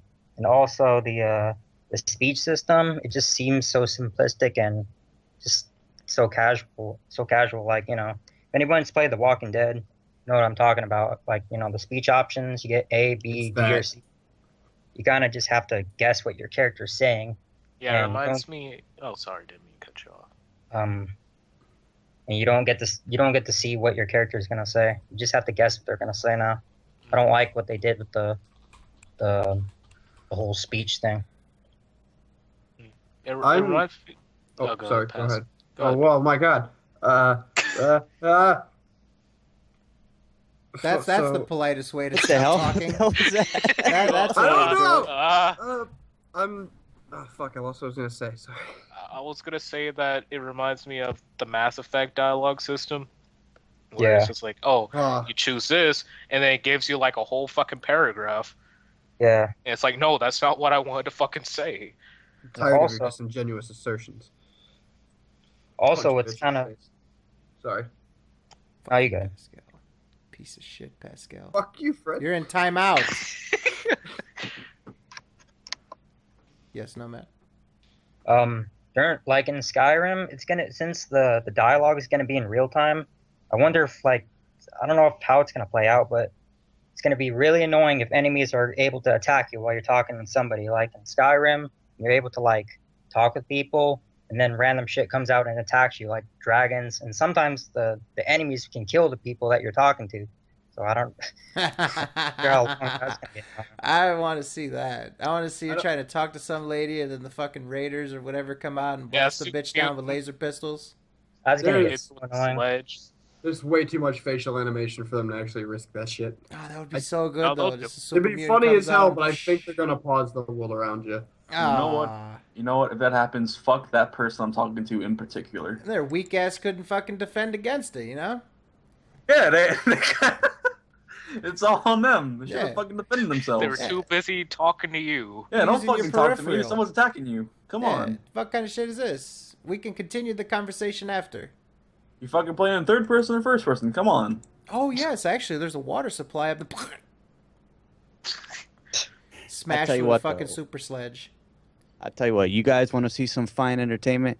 Everyone's here able to have a civil discussion about it, but go on the Bethesda forums. Oh my gosh. And especially in the next week. No, thank you. Oh my gosh. Grab your popcorn for that. Jesus Christ. I was just scrolling through. I remember you mentioned it before. I started scrolling through. Oh my God. It's like going into a pit of snakes. It is. Jesus Christ. It's a wasteland, and not that it's not populated, it's just holy shit. It's like people will kill you for an opposite opinion. Dude, when I reviewed Fallout 3, I actually got a death threat from a guy like 2 months after that. Jesus Christ. And I told him, I said, do you work for Bethesda by any chance? Don't worry, man. My review ain't gonna lose you any money. You still sold a lot of copies, but it's crazy how some people get, you know? Mm-hmm. Yeah. I'm just here waiting for Van Buren. Come on, Obsidian. Yeah, right. That ain't happening. There's a fan project that, unfortunately, I actually emailed the guy because he's in some crazy ass fucking country overseas in Europe. But Nah, it ain't coming out anytime soon. They're really busy, but we'll find out. Like I said, I'm gonna put all bias aside, and I'm gonna play the game sometime, hopefully soon or whenever. And got to be the judge for yourself. I don't like watching Let's Plays of anything to determine my opinion because I just feel like Let's Plays just ruin the experience for me. Like if I watch a whole Let's Play of a game I want to play, it just ruins it for me because I already know what happens. So I'm sure you guys will be hearing people's opinions about Fallout within the next week. And let me get some stock in Bethesda tomorrow.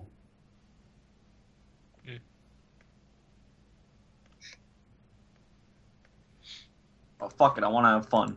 That's literally it. I just want to have fun playing video games. I mean, I have no idea. Go ahead. No, go ahead.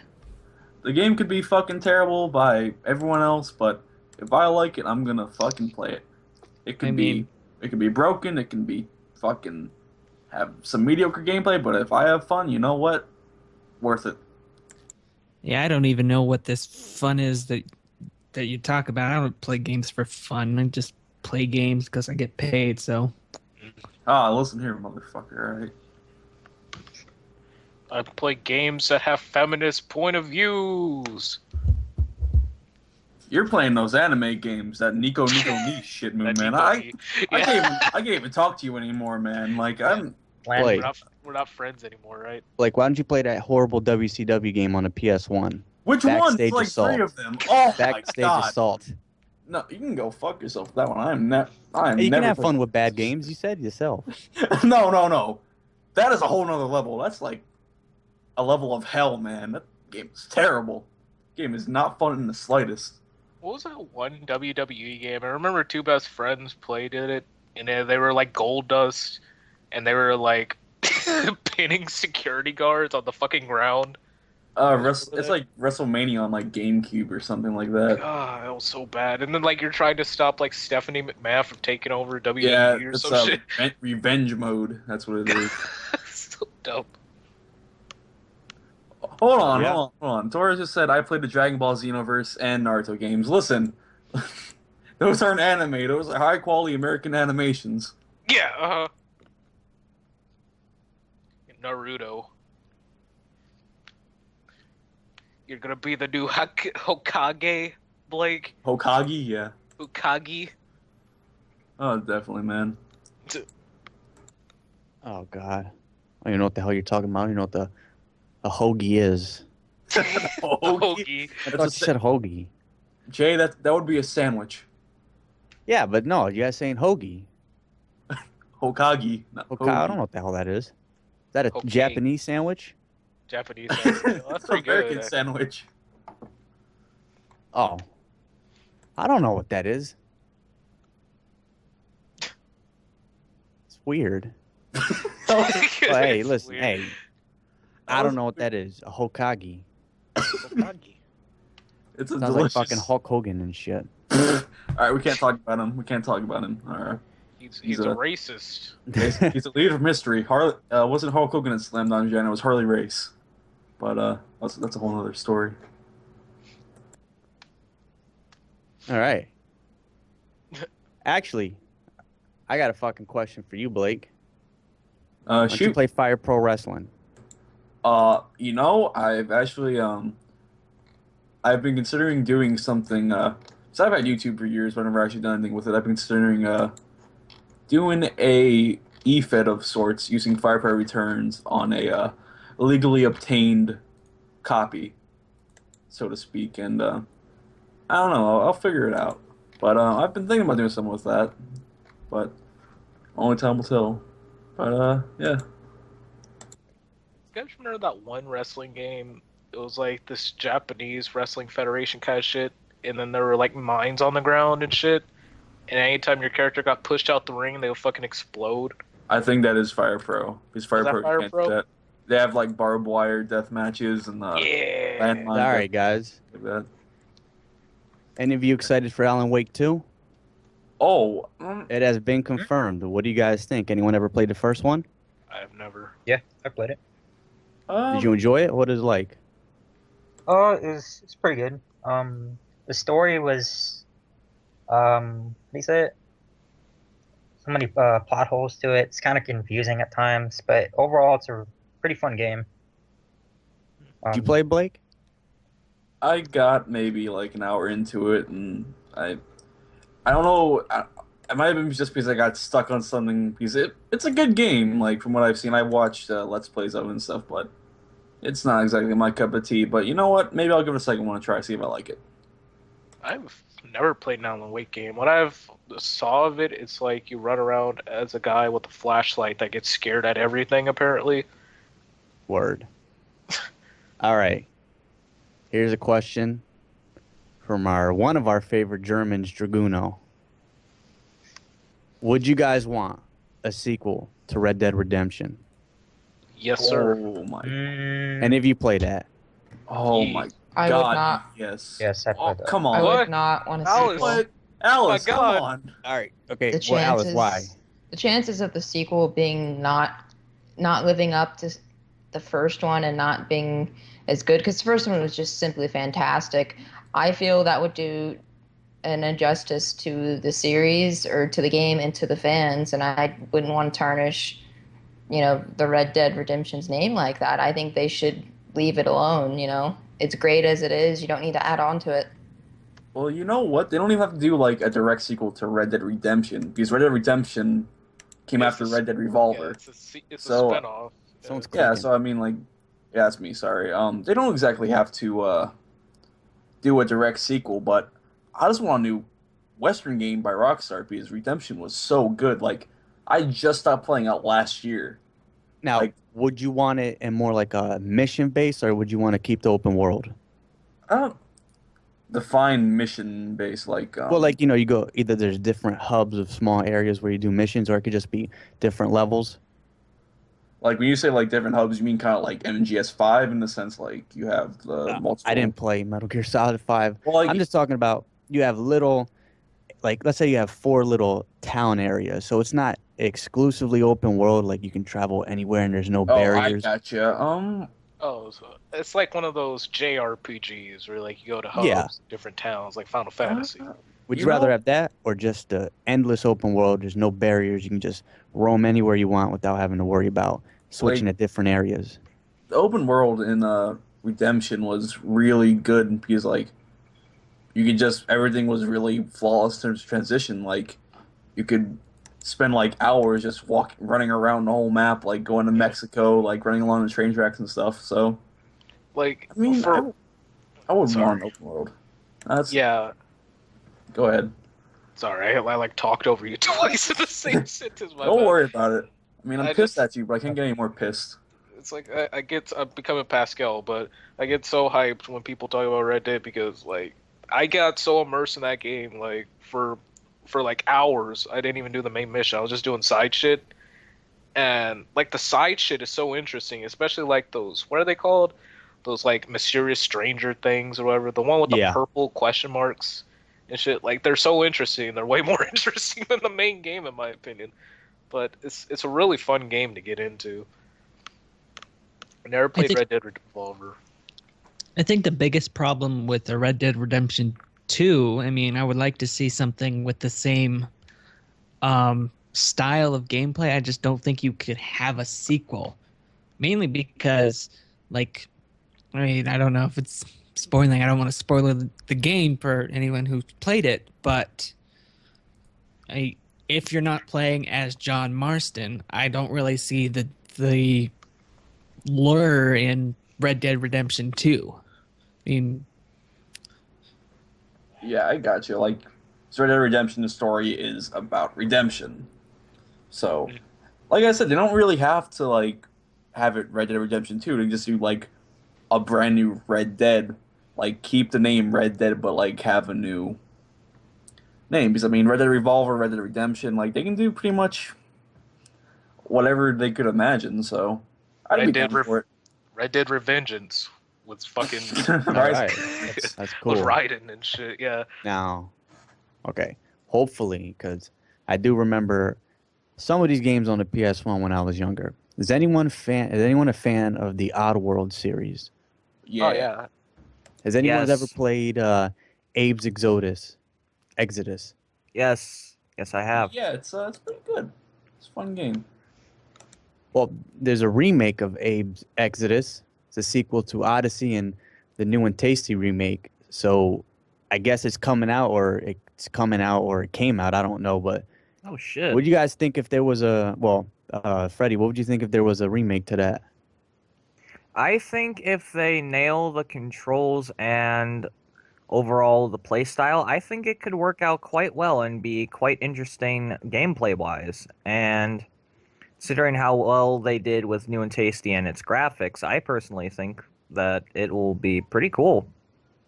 What was the best Oddworld game in your opinion? Say Stranger's Wrath, God damn it. Say Stranger's Wrath. That's the thing, though. I haven't really played Strangers, right? Oh, That's the one. I didn't have an Xbox when I was a kid. Fair so enough. I didn't play it.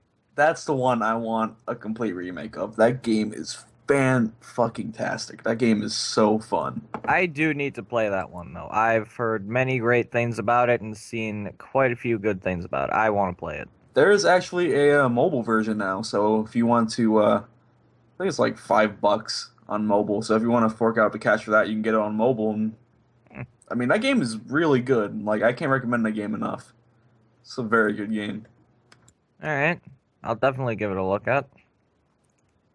Word. All right, I know this is an interesting one, and I know everyone, sometime during the whole time of playing video games, we ran into soundtracks or certain songs from a video game that get stuck in our head that we love. Some of us download or anything like that. Splosia asks, what is your favorite video game OSTs? Official soundtracks, basically. So many. I wish this. Sorry. Go ahead, Blake. I mean, right off the top of my head, probably MGS3. I've always liked MGS and its music a lot, but MGS3, because that's my favorite game ever, and just everything about that game to me is perfect, and the soundtrack is amazing, especially the theme. What about you, Alice? I really like I know this can be weird, but I've really liked the old school RuneScape songs and soundtrack. There was like 300 or 400 different songs and old school RuneScape. All the songs, like there's 400. There used to be like 350 to 400 songs. I think there's more in RuneScape now, but I really like those. Those were cool, and I like any of the Halo official soundtracks. I wish this question would include movies, because there's a lot of cool movie soundtracks out there as well. That is true. Now, I know this is going to be, everyone already knows this, but of course I have to say Fallout 1, one of the greatest soundtracks of all time. Trust me, go check it out. yeah. It's an awesome soundtrack. I also like the soundtrack for Marvel vs. Capcom. Oh, The game that came out on the PS1, I believe. No, my bad. It's X-Men vs. Street Fighter. I really did like that soundtrack. Marvel vs. Capcom was good. And also the Morrowind soundtrack. Some great soundtracks. Gonna take you for a ride. Da, da, da, da, da. I'll take you for a ride. Oh, that's... All right, do that after the show. I am actually gonna point to NBA Street Volume 2. I like the fucking Oh, soundtrack to yeah! that shit. Oh, dude, I love that game. Oh my god. NBA Street Volume 2, fantastic. Very good soundtrack. Yeah, love that shit. No joke, that's the game that got me into basketball. I love that game. Yeah, NBA Street. I remember me and my friend would play just the fucking demo to NBA Street 1. It was just a demo game of like the Lakers versus I fucking forget. I think it was like Lakers versus Lakers. And we played that shit for hours. Just the demo to fucking NBA Street 1. And then I finally got NBA Street 1, then I got NBA Street 2. And then by NBA Street 3 and so on, then it started to kind of get a little bit I didn't like Ballers, for example. I thought that was kind of weird. But yeah, NBA Street 2 was the pinnacle. Absolutely fantastic. Then they started to do like NFL Street You know, Yeah. I didn't really mess You with didn't like those. NFL Street? Those were pretty good, actually. I didn't get them. I just thought they were sort of sort of forced, in my opinion. But Those I might look back on it. You should, dude. If you can get that to work on fucking Dolphin or like the PS2 emulator, those are pretty good games. I didn't even think about Dolphin. I should try to get NBA Street 2 working on Dolphin. Yeah, I can't legally get it to obtain work it. on Dolphin the console. I can't get it to work on the PS2 emulator, which is terrible. But I didn't even think of Dolphin. Excellent. I should be playing some NBA Street Volume 2. I love that game. Dude, remember you could do like the triple alley oops and shit? Like got 5 people jumping in the air. Yeah, they had the best. They had the legends. They had fucking you could do the triple loops, and then you could do like I think it was when you had the game breaker, you'd like dunk and you'd have like a trail of like the American colors and shit. Like that was so tight. Then when you hit the shot, yeah. And then you know the other thing about that game, the one thing I will say it's kind of cheap is they didn't ever call goaltending. So you could literally just take Yao Ming and just stand under the fucking hoop and then just fucking block everything. Yao Ming or Shaq, dude. Yeah. Especially fucking Shaq. Just Just block goes everything. straight up and blocks everything. Yeah. I would always make my character like 7 feet 10 8. and shit. Yeah. And just fucking block shit. Then give him like really good shooting because he can already dunk. But yeah, that was a game that was a lot of fun. Oh man.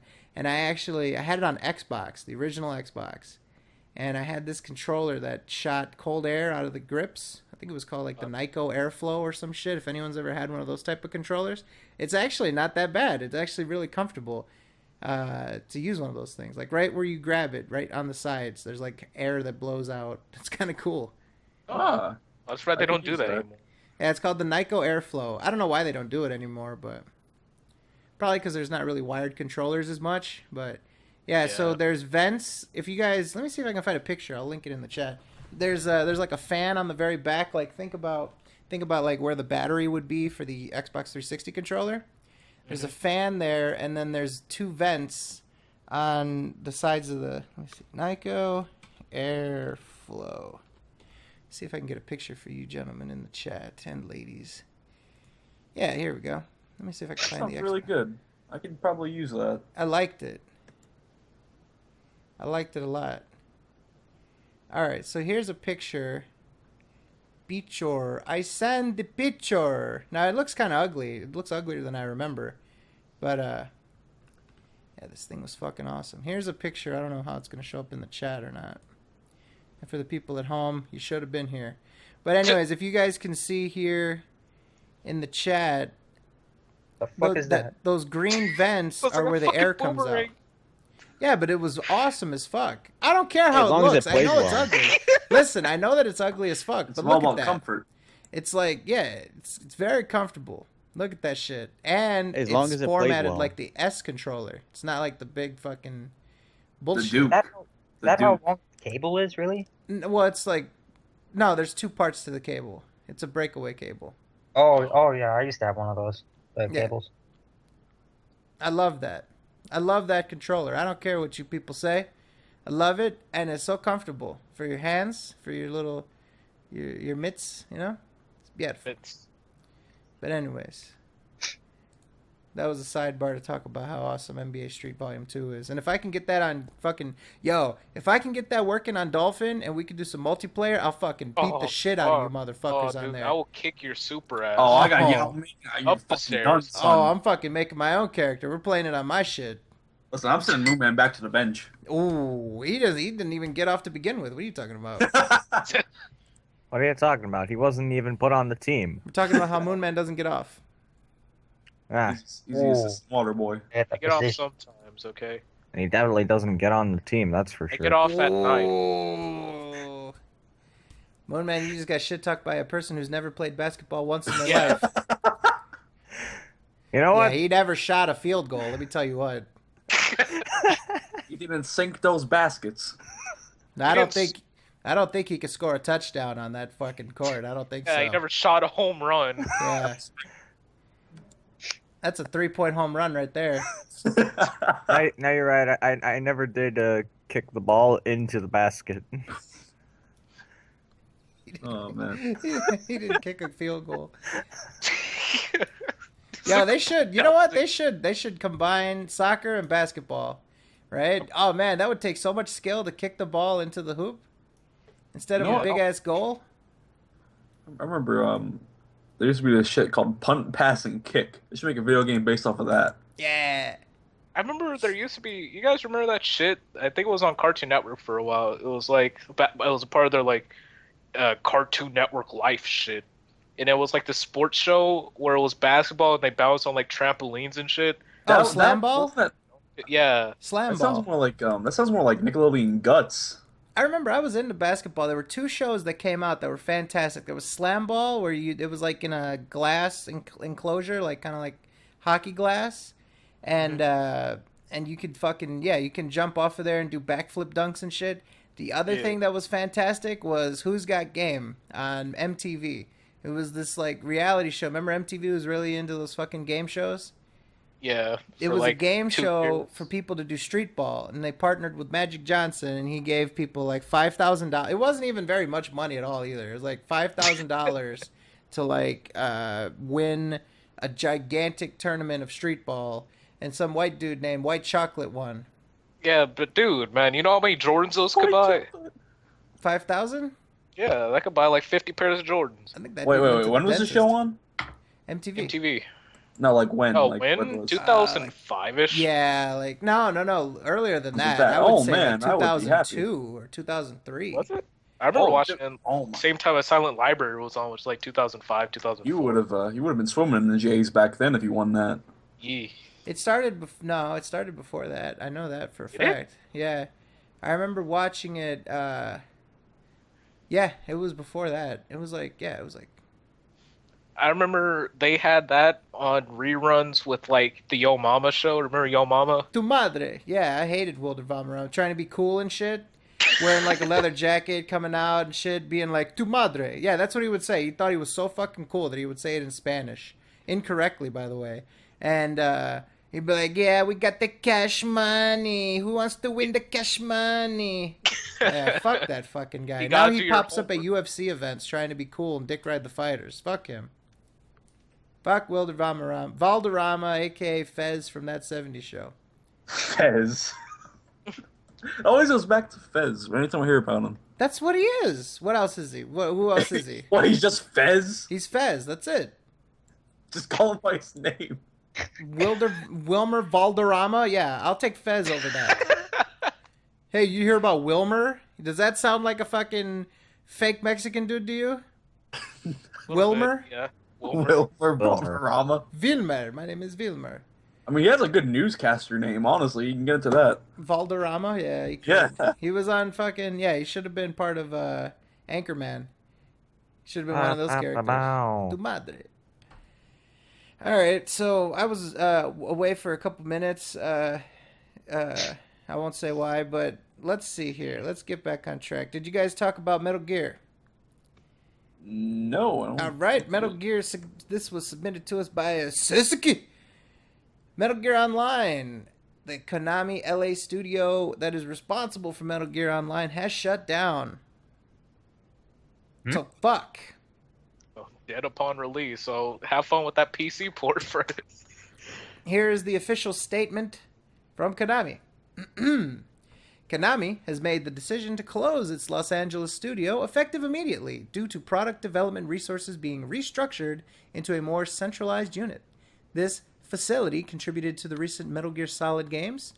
Konami will continue its operations to support all Metal Gear Solid titles, including the recently launched Metal Gear Solid 5, The Phantom Pain, and Metal Gear Online. That's weird that they consider them 2 separate products. Metal Gear Online is still scheduled to release for PC Steam in January 2016. So approximately 35 jobs were taken right before Christmas. Thanks, Konami. Good guy Konami, looking out for the common man. Always. Are with their hands. They are responsible for the death of Dusty Rhodes. They killed the common man. I think it's... Sorry, go ahead. I kind of just chucked my game today. I mean, I don't have no faith in Konami. I don't trust these bastards. I'm not keeping this game. Fuck Konami.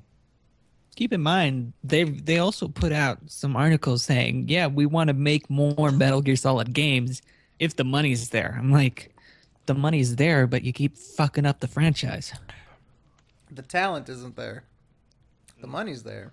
Well, then again, they also said, like, Kojima hasn't said he wasn't going to do another Metal Gear Solid game. Mm-hmm. The money's So- there. The question is the fan base going to be there? Hell no. I don't know. For a Metal Gear game, I think people still check it out. Without Kojima's name on it. Yeah. Fuck it. Uh, Fuck it. Fuck it. you just keep getting louder.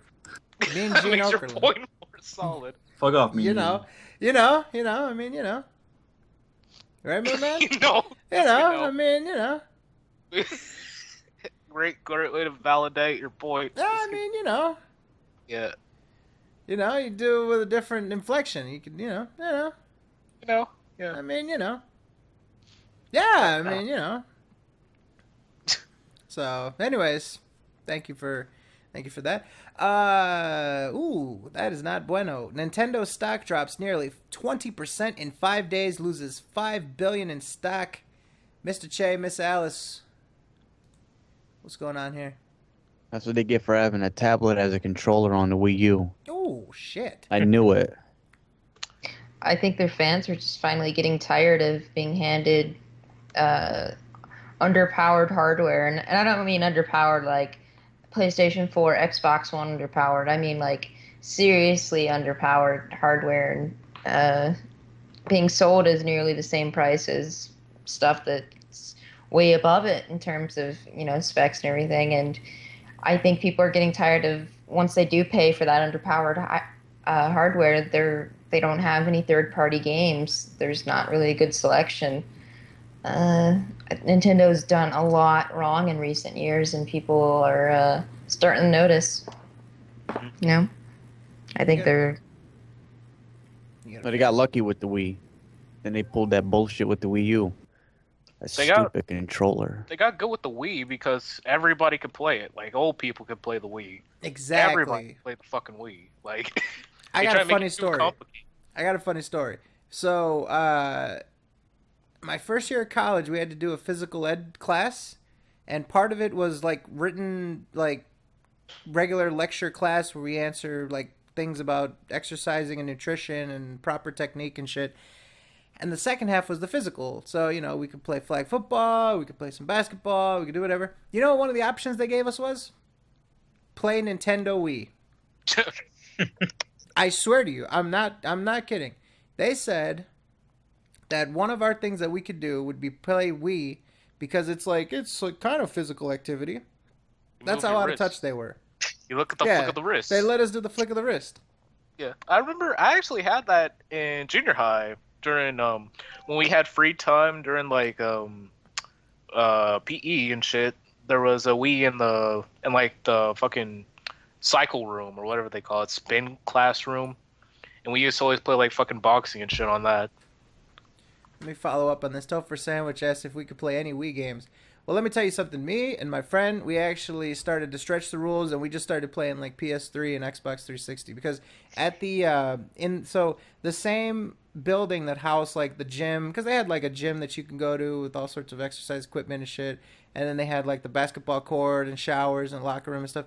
On the side, they also had like, I'd say 5 TVs, and then they had like 360s, PS3s, and Wiis that people could play. You could go to the front, you can go to the desk, you could like borrow a game from them, and you can go over there and play it. So we started to like twist the rules, and we started playing like PS3 and Xbox and shit. So I'd bring like my games, we'd play like fucking UFC and shit. So yeah, that is actually how I aced the physical part of my gym class. Pretty good. Like, I remember we kind of had something like that in junior high, except that we had Dance Dance Revolution on the PS2. Oh, with, so like, you guys the had to metal move fucking and shit. Yeah, we actually had physical activity and shit. It was actually, I got all the high scores on Dance Dance Revolution. What the fuck, man? All I got are some fucking shitty ping pong tables. God damn it. Moved to California, yo. California. California, yo. California. The fuck Knows was how that? to party. Oh, okay. I guess we're going California love. I don't fucking know. All right, let's see. What else do we got to knock out here other than Blake after the call ends? Ooh. Try me. I've been playing Wii Sports Boxing. Come on. All right, I'm gonna bop you. Let us see here. From Software, working on a new JRPG submitted by Sasuke. Ugh. Thanks, That Software. sums it up, I guess. Sasuke. Sasuke. All right then. Anything else other than that? I would settle for that. If that's your thing, that's your thing. So I mean, that's nice. Wait, what was the question again? A new JRPG from Software. Isn't it from Software? Because they have. That was the joke, but yeah. You're terrible. You shut the terrible mouth. person. All right, Moonman. I did hear about that. I'm excited for it, but I just need to wait for more information on it. That's about all I can say about it at this point in time. Goddamn weeaboo. Ooh. What? By the way, I need to update people on the Weeboff. So we are progressing forward with the Weeboff. We've invited the always perpetually tired Lewis, aka I Was a Young Boy, to participate in the Weeboff.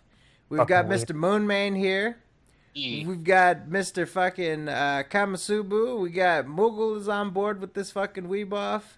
We need more competitors. We need to figure out who is the biggest weeb once and for all. And once we do, we will crown them for this community before God himself. Who is the biggest weeb in this goddamn community? I remember we were having like a fucking play around and I fucking killed Kamasubu. That's and right. I don't even watch fucking anime. You are the dark horse, pardon the pun, to win this Weeboff. And I think that this will work. And as a matter of fact, ladies and gentlemen, if you guys want me to, I will enter into the Weeboff. And I will show you how it's done. Otherwise, unless it's a practice game, in which, then we'll just write that off if it ends up being a practice game. But I tell you what, ladies and gentlemen, you let me in that Weeboff, and I'm winning that shit handily. Mm-hmm. I mean, honestly, I think I'd win. I'm a pretty big weeaboo, even though I don't like to admit it. But, I think I can give everyone a run for their money. Fred has to enter. Fred is a weeb. You have to, yeah. Fred's your right, DL it's official. weeb. It's so. official. I am throwing my hat in the race. The Weeboff, me, versus all these other motherfucking imposters, and I'll show you what's up. Like, the only anime I watch is fucking JoJo, and that's half the time, so... Oh, and Che. Oh, somebody said Che would win. You know what, Che? God. You want to do the Weeboff? Yeah. Come on, everybody gets in. Come on, I guess why That'd not? be a little bit ridiculous to do too many people. But yeah. You got Che, you got me, we're doing the Weeboff. Let's fucking do this shit. Fucking weebs. Yeah, and Nomad too. Yeah, Nomad, come on. Count All me right. out. Why not? Fuck it. We've We got Che. we've got another one here. How's about Hotline Miami 2 level editor? Is it worth the wait after all of that time? Submitted by Matt77 or Matt the Tin Tan Man. I haven't played it yet. Hotline Miami 2's alright. I haven't played it yet. I've seen a review of it. It looks pretty awesome. There's a couple new masks in there that mix up the gameplay, like the one where you actually get two people. That was pretty sick. Other than that, it's like, it's more the same. I can go with Elf. I don't need it. Alright. Mr. Fazfuck. Yeah. Binding of Isaac Afterbirth Possible Secrets. Yes. So if you may or may not know, especially considering the footage that was put on the podcast this week, The Binding of Isaac Afterbirth came out on Friday, October 30th. Now, people have been on release. People were really enjoying the DLC. People were stoked about the new items, but there was a problem. There were only 74 items that were found out of the promised 120. So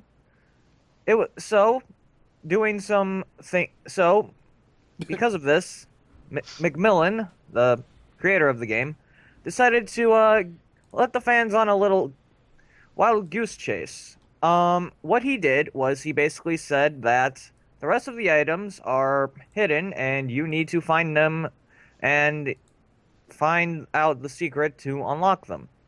And so the community went through a shit ton of things.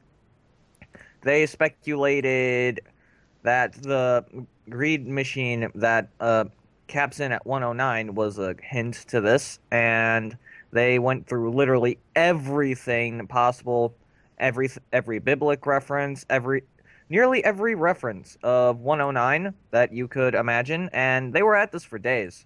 They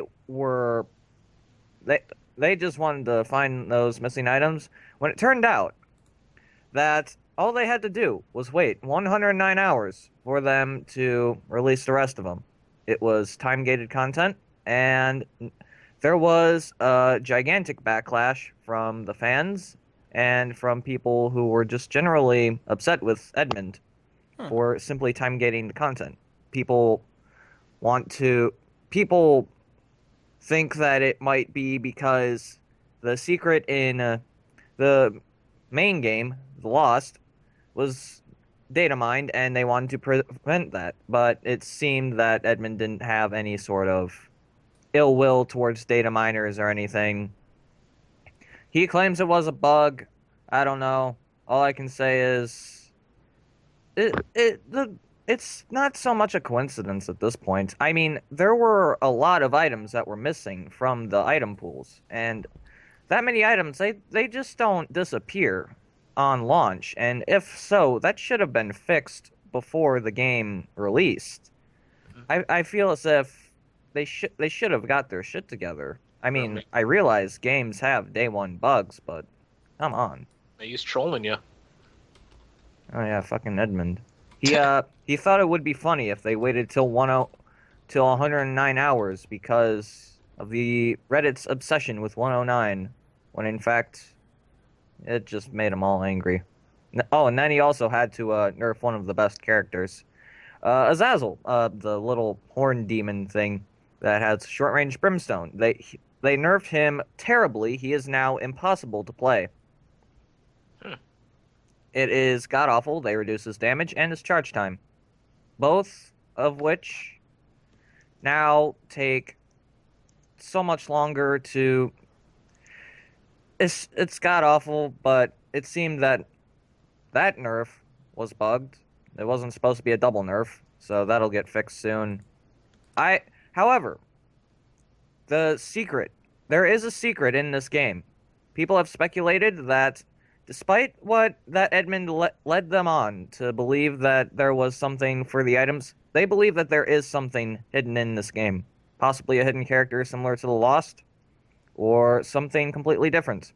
We'll have to find out over time and hope that the people that usually do this sort of thing, not the data miners, actually go forth and try to figure out this puzzle, because I sure as hell can't. I mean, it's like that one puzzle that they do like every year. You guys know like those, what the fuck are they called?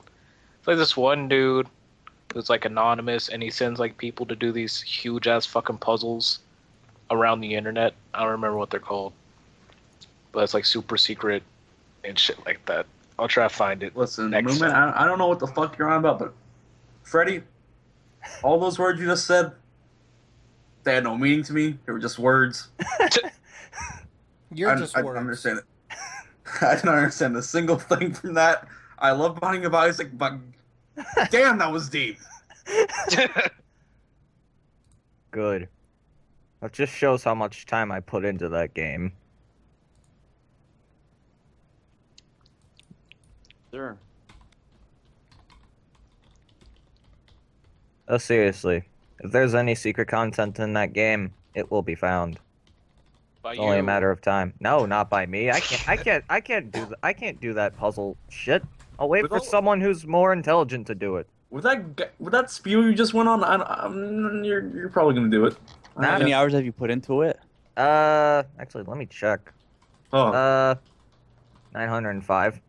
Oh my! Well, Rebirth or just the whole series in general? Rebirth. Oh. Damn. There's that No, much you're- content?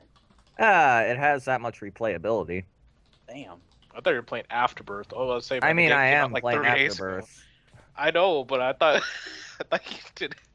No, Dude, I haven't played 905 hours in a game that came out 5 days ago. Yeah, I That's was about to kind say of that's impossible. Possible. Like Jesus, man. Like I've only played 17 hours of the original Binding of Isaac and 19 minutes of Rebirth. He will. Don't worry. He'll put 905 in it. Hey, you What? should be on their modding team or something like that. The beta testers, bug testers, or whatever you call them. You should. I could be. If Oh. they ask you to, would you do it? I mean, I'd try. Like the game I've ever put the most hours into was Battlefield 3. I put over 1,200 hours into that game. I Nice. think. I Bet played you it for Katie- 30 I bet you days. Katie sucks. I actually did pretty good. It was like 3 point something. But Ah. what was your most game mode? Team Deathmatch. Yeah. Dude, Team Deathmatch 12v12 on the PS3 was fun as fuck. Especially on like Grand Bazaar, whatever the fuck it's called. Great map. I love that game. I miss it. Word. Mhm. But damn, I have Rebirth. I'm actually gonna try it tonight. Might as well. It's very good. You can get hours of entertainment out of both of the games. Honestly, they're both very fun.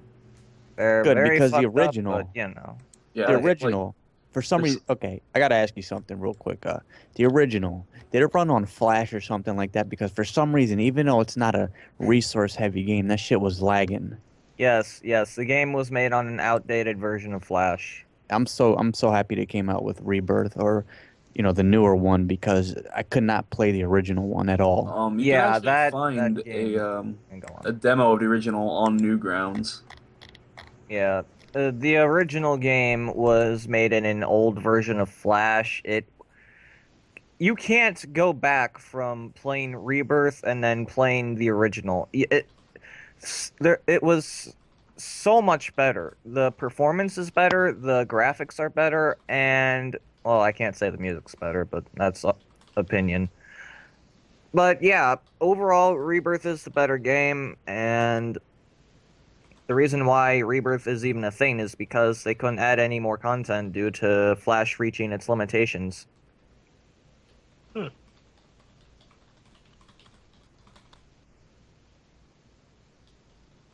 But yeah, those secrets will be found in due time. Nerd. Hopefully by you. Just find the fucking shit, Freddy. It's not that simple, you fuck. Just find it. It is Okay. not that simple. Man, this dude should hire you as one of to make the sequel or something. Whoever the hell that guy's name is. Oh yeah, Edmund. Yeah, I'm nowhere near qualified. You should for tweet that. at him. Yeah, Edmund McMullen. I put almost 1,000 hours. There. into Love Binding me. of Isaac. Oh man. Man, like the only game I've even put like anywhere near that amount of time into. Not the only game, 'cause I played Gmod for like almost 3,000 hours. Don't ask me. Oh god damn. Don't ask me. Don't ask me. Don't ask me why. All right, I did some things I'm not proud of. But like the only game that comes close to that is probably Oblivion, because I stopped playing that game 2 years ago. I was playing it steady since release, so I probably put like at least double the amount of time I put into Gary's mod. Jeez. On that's PC the or only- just on Xbox or PlayStation? But across everything I've had it on. Damn. Like my biggest regret though is 1 year I ended up getting the Shivering Isles disc that also came with Knights of the Nine, which were the two really good DLCs. I never got to beat them, and I need to go back and do that eventually because that game is so good and I need closure. I definitely understand that. Fazzy playing. I've beaten New Vegas, I believe 6 times. I've beaten Fallout 1 4 times and Fallout 2 3 times. I'm actually beating it a 4th time. So definitely, I love games that have replayability because, especially for the cheap people, you can spend a lot of time on it without spending a lot of money. Yep. It's amazing when you can get a great deal. You know what game you get your money's worth out of? Hitman Blood Money. That's damn good game you can replay forever. Mm-hmm. Too bad we got Absolution, that piece of fucking garbage. Absolution's alright. It's not the best. It's not a good. You know what? Like, it's a good game. It's not a good Hitman game. It's not a good Hitman game, but it's a good stealth game in general. But it's like a common stealth game. But Absolution, you can like, it's supposed to have replayability, but It's no. you don't want to play the game. But it's like nothing changes, even if you do play it differently. It's still the same. Like, it's shit. always the same result. Like, at least with Blood Money, like, you could literally do. There's thousands of options for what you can really do throughout the entire game. So I don't know. It's, unless Oh, something new one is snap. good. I forgot What the about fuck? that game. I have to play Crusader Kings too, What the fuck? and Europa Universalis or whatever. Europa, Ropa. the satellite. What? What the hell is Oh, Europa? it's a strategy game. Oh,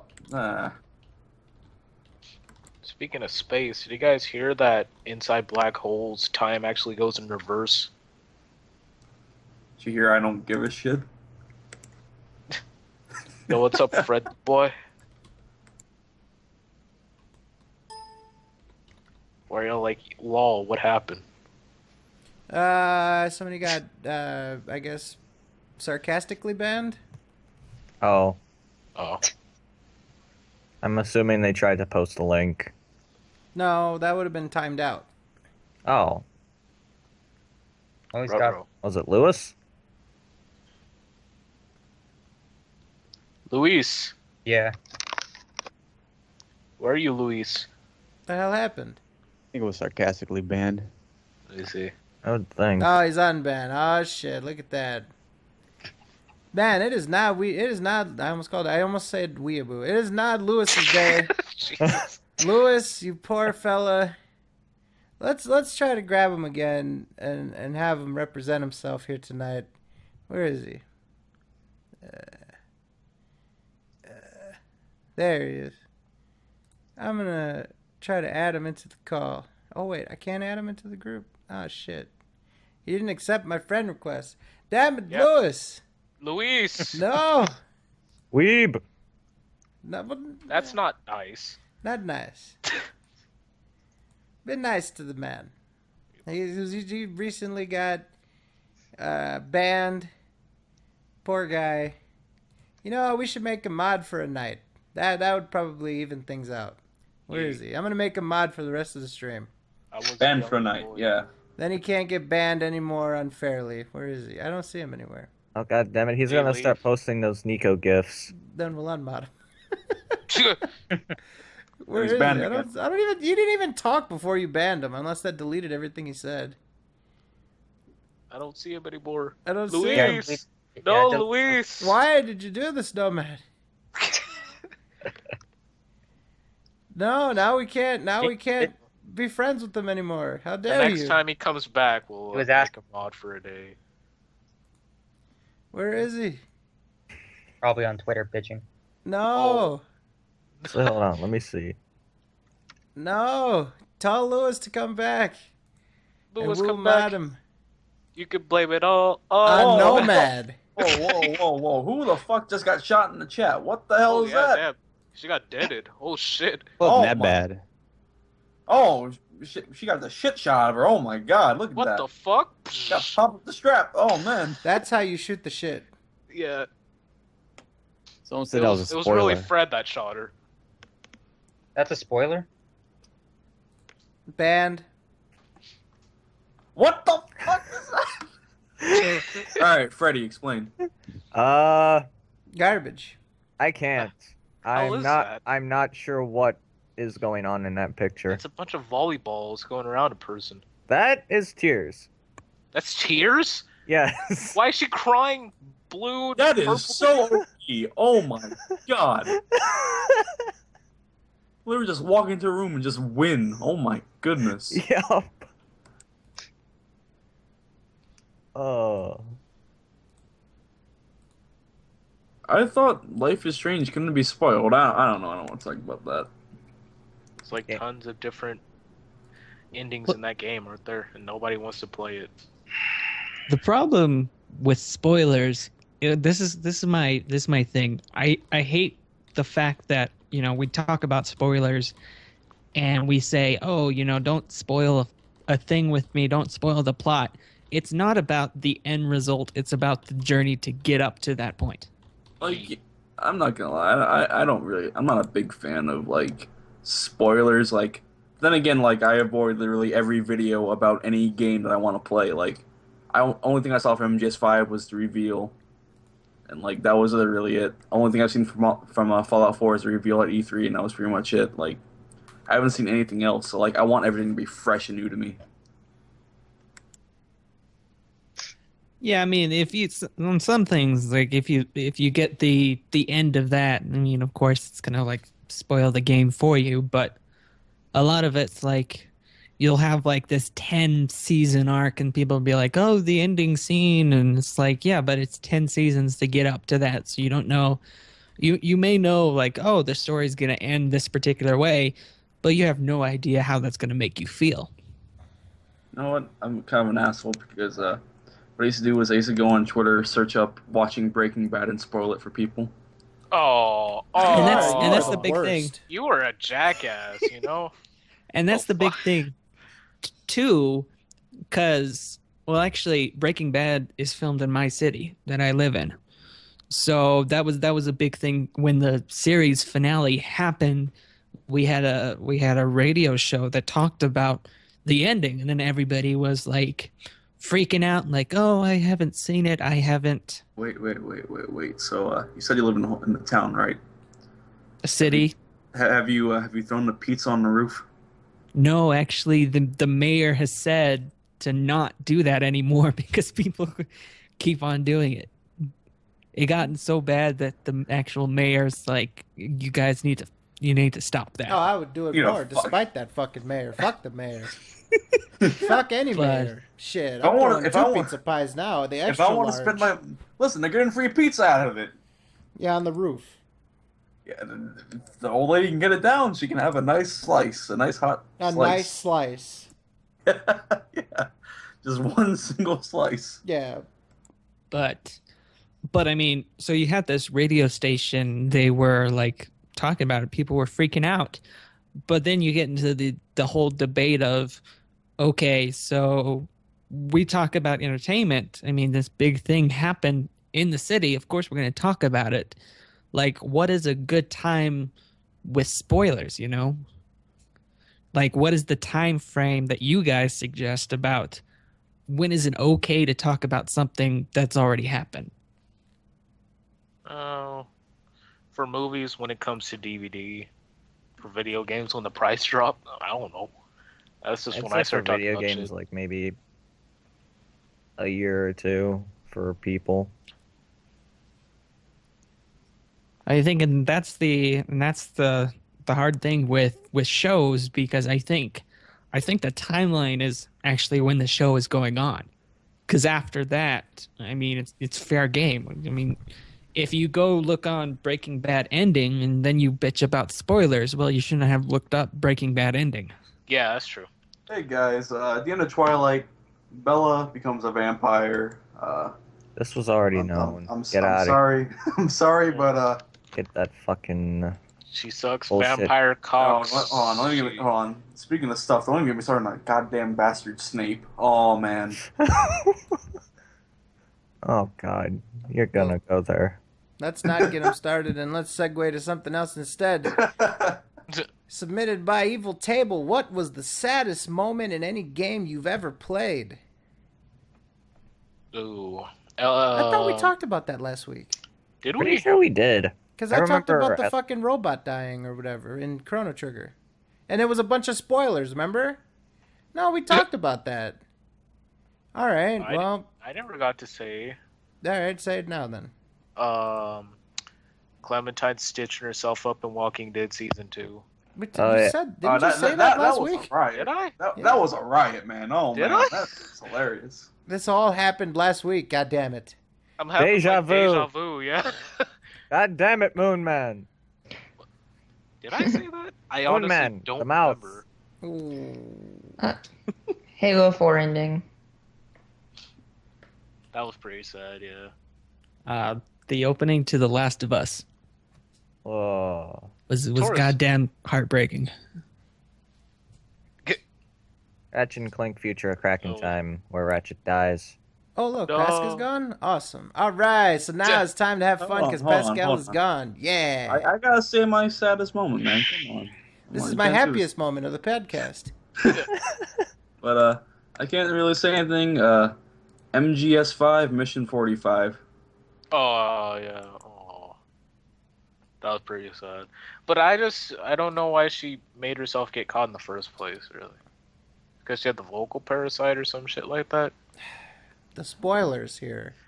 Hey, dude, the game's been out for like 2 months, okay? Yeah, Hey, it's shut been out the for mouth. 3 weeks, you know. The price Mouse, dropped. Moon Man. Yeah, but The those- Price mouse. dropped. I said episode. Why do I you think can I said the mission? I didn't say anything else. Snap.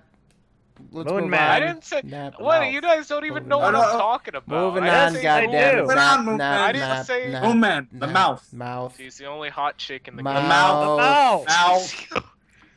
Twitter replacing favorite stars with like hearts. Garbage. Garbage, fucking stupid, and then for some reason, when you fucking click the heart, there's an explosion with confetti and Yes. shit. It's like I an hate anime it. heart It's and shit. terrible. It's like Facebook now. I don't want to use the shit anymore. It's Dude. garbage. I don't want. I am officially deleting my Twitter after this podcast. Only good thing is now people can actually smash that motherfucking like button. Best part about it. Only good thing out of it. Yeah. Fuck That's you, the Twitter. only thing you're gonna be smashing, Blake. Oh, you're goddamn right. You're goddamn right. Let me tell you, man, I don't like it. I think that it's ridiculous, and it really takes the significance away from favoriting someone's tweet. Before, favoriting a tweet means I saw it, it wasn't good enough for me to retweet it, I acknowledge it, LOL.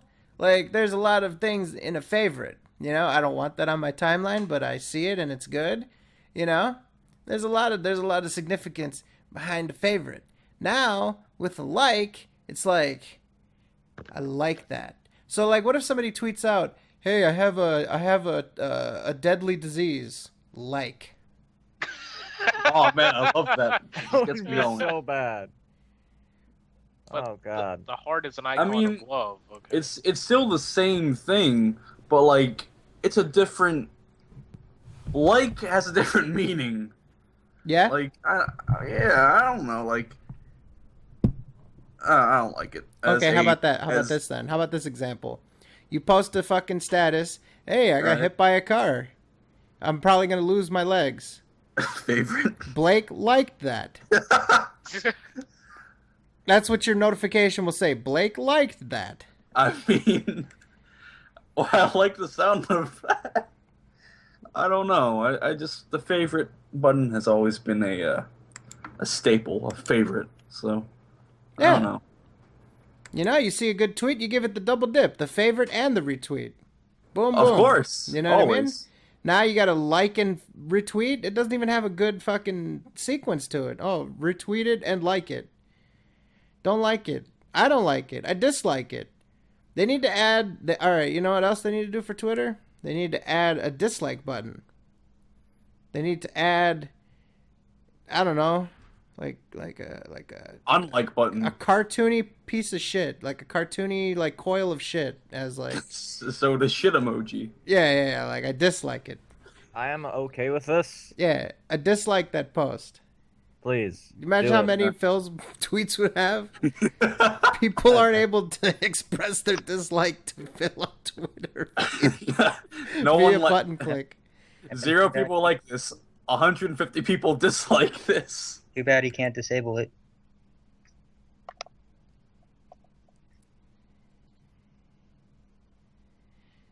Fuck Twitter. It's favoriting the tweet. Now, because I'm just trying to be funny. I'm just saying, I'm trying to be ridiculous about it because people are freaking out about it and I'm trying to overreact about it. I don't really care. It doesn't really matter. It's just a visual thing that didn't need to happen, and I don't know, it just seems more in line with Facebook. Listen, Should be man, separate. I have a Twitter brand I need to upkeep, and I do not want them liking my stats or favoriting it. There God should be a damn it. dislike button. There There should. should I think definitely be a Facebook. dislike button for Blake's Twitter. There should be one just for me. Like There should. my account. Dislike the whole account. Yep. The They entire- were thinking about on Facebook to add a dislike button. So maybe Twitter will fucking, copy that a couple years later. I don't know. For me. Yeah, for you. Just you. Just the code. They'll code a fucking dislike button just for Blake.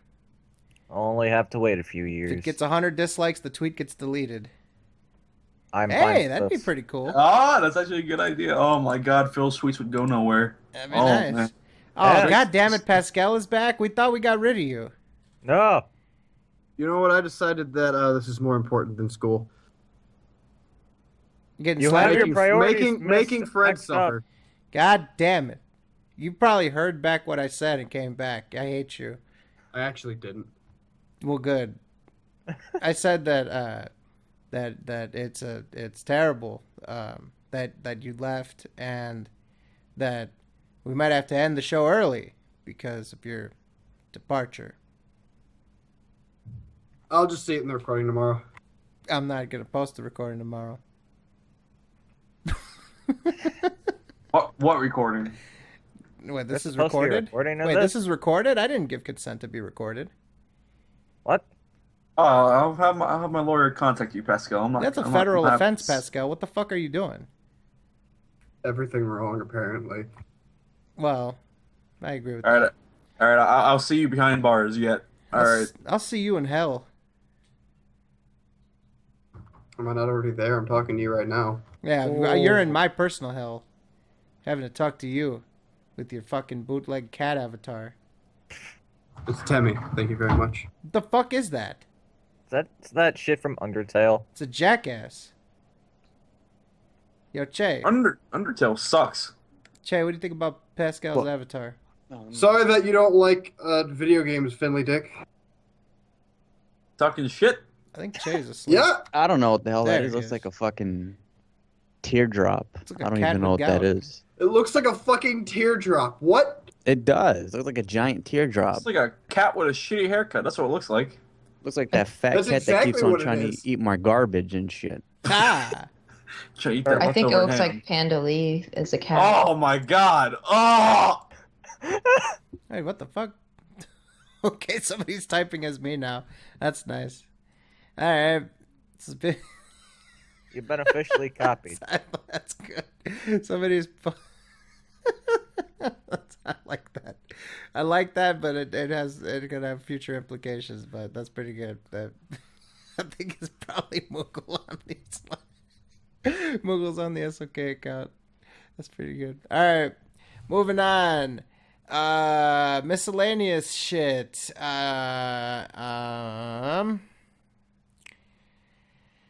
Extra Life, a gaming-oriented charity event, is going to be this Saturday, November 7th. And will anybody be participating? Our friend Arkanect is going to be streaming for 24 hours that day. So, awesome. Go check that out, Extra Life, this Saturday. What's the... Oh, gaming-oriented charity. Okay, cool. So, our best wishes to Extra Life and their charity efforts. Very much wish you the best.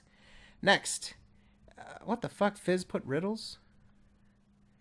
Fizz, are you here? Hey, diddle diddle. Yeah, I'm still here. Alright. Should we do these or not? What the hell is this shit? I don't know. I was bored. You All can do right. them if you want. I'm Alright, not doing fuck no it. fucking riddle. Alright, let's do some riddles. Alright, let's have No, Blake fuck answer off. the riddles. No, we're gonna have Blake answer the riddles. Alright, riddle Oh, me this, God. Blake. Riddle me this, Blake. How about you go fucking diddle yourself? How about that? I'm not fucking doing no goddamn riddle. I am the diddler. Riddly diddly. Alright, riddle me this, Blake. A father and son are in a horrible car crash that kills the dad. The son is rushed to the hospital. Just as he's about to go under the knife, the surgeon says, "I can't operate. That boy is my son. Explain." What the fuck? Wait. So,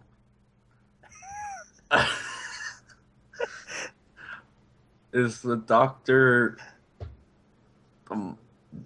I don't fucking know. Oh, damn. All right, so Blake just got exposed. I don't know. Because that's the mother.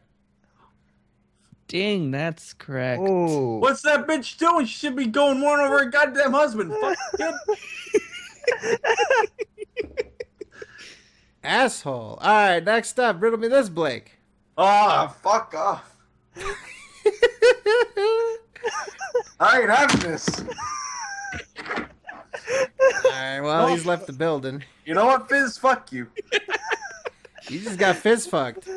You can go fuck yourself with a cactus. I don't fucking know. All right. Hey, if you're into that, I'm not gonna judge. Here we go. You see, Fizz should do that because You know of what, that Spyro bullshit. No. They called Blake a racist. What? They call- All right, well, they racist. must have been looking at your Twitter. That's beautiful. You got called a Blake. A racist. What the hell? All right, Racist. Blake. All right, here's the second one. You ready? Yeah. A window cleaner is cleaning a window on the 25th floor of a skyscraper when he suddenly slips and falls. He has no safety equipment and nothing to soften his fall, and yet he is not hurt. How can this be? He dies in hell. I don't fucking know. You be dead on impact. You can't fucking survive that shit. Hold on. I'm gonna get scientific on this bitch, alright? You would splatter like a goddamn fly with a fly swatter. So I walk back too. Nothing, Moonman. You just He's walk inside of the walk building. away. He's inside the building, Blake. Go fuck yourself, man. I'm not dealing with this. That It is was an correct. inside job, Blake. No, He's it's got an classified. inside job. You know what? Fuck you. Fuck you. Fuck you as well. Fuck you in particular, Fizz. Oh. God fucking damn it. Yeah, that skyscraper was an inside job, man. He's just mad he couldn't get it. I mean, I don't know. Do I look like the fucking Riddler to you? I don't fucking do this shit.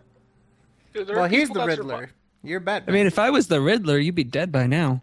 Ooh. yeah, and if he was the Diddler, you'd be fucked by now. So Alright, is there any more? Is there any more of these fucking garbage riddles? nope. I could find a couple more just for you if you fucking want, since you can't get one. No, fuck off. No more. I can get an Alright. easier one for you. I've had enough. Here's something that I'm dying to talk about. As you guys probably heard during the pre-stream, you guys already know what's up. But for those of you on YouTube, buckle up, buckaroos. Oh God. On the Let's Endure, Sammy Samosa, or sorry, not the Let's Endure, but today, Mr. Sammy Samosa released yet another video.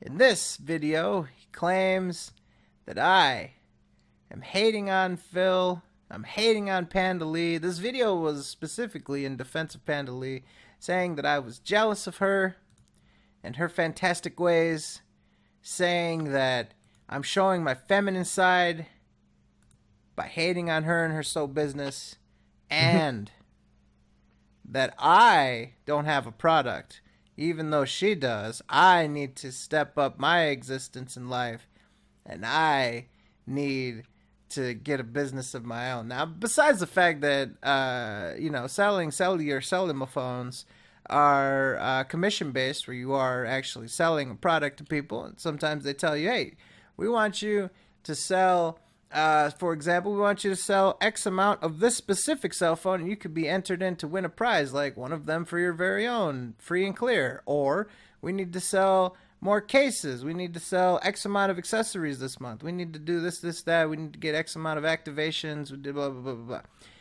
Now, Mr. Sammy, I will just say this to you. Number one, a little bit creepy that you like me that much and that you're quote-unquote on my heels, but whatever. I guess I must be doing something right. Number two, if you want Panda Lee's phone number, just shoot Phil an email. You're probably gonna have to give him $50 on the Patreon, but you'll get it. Nah, it's not even worth 50. Maybe like 15.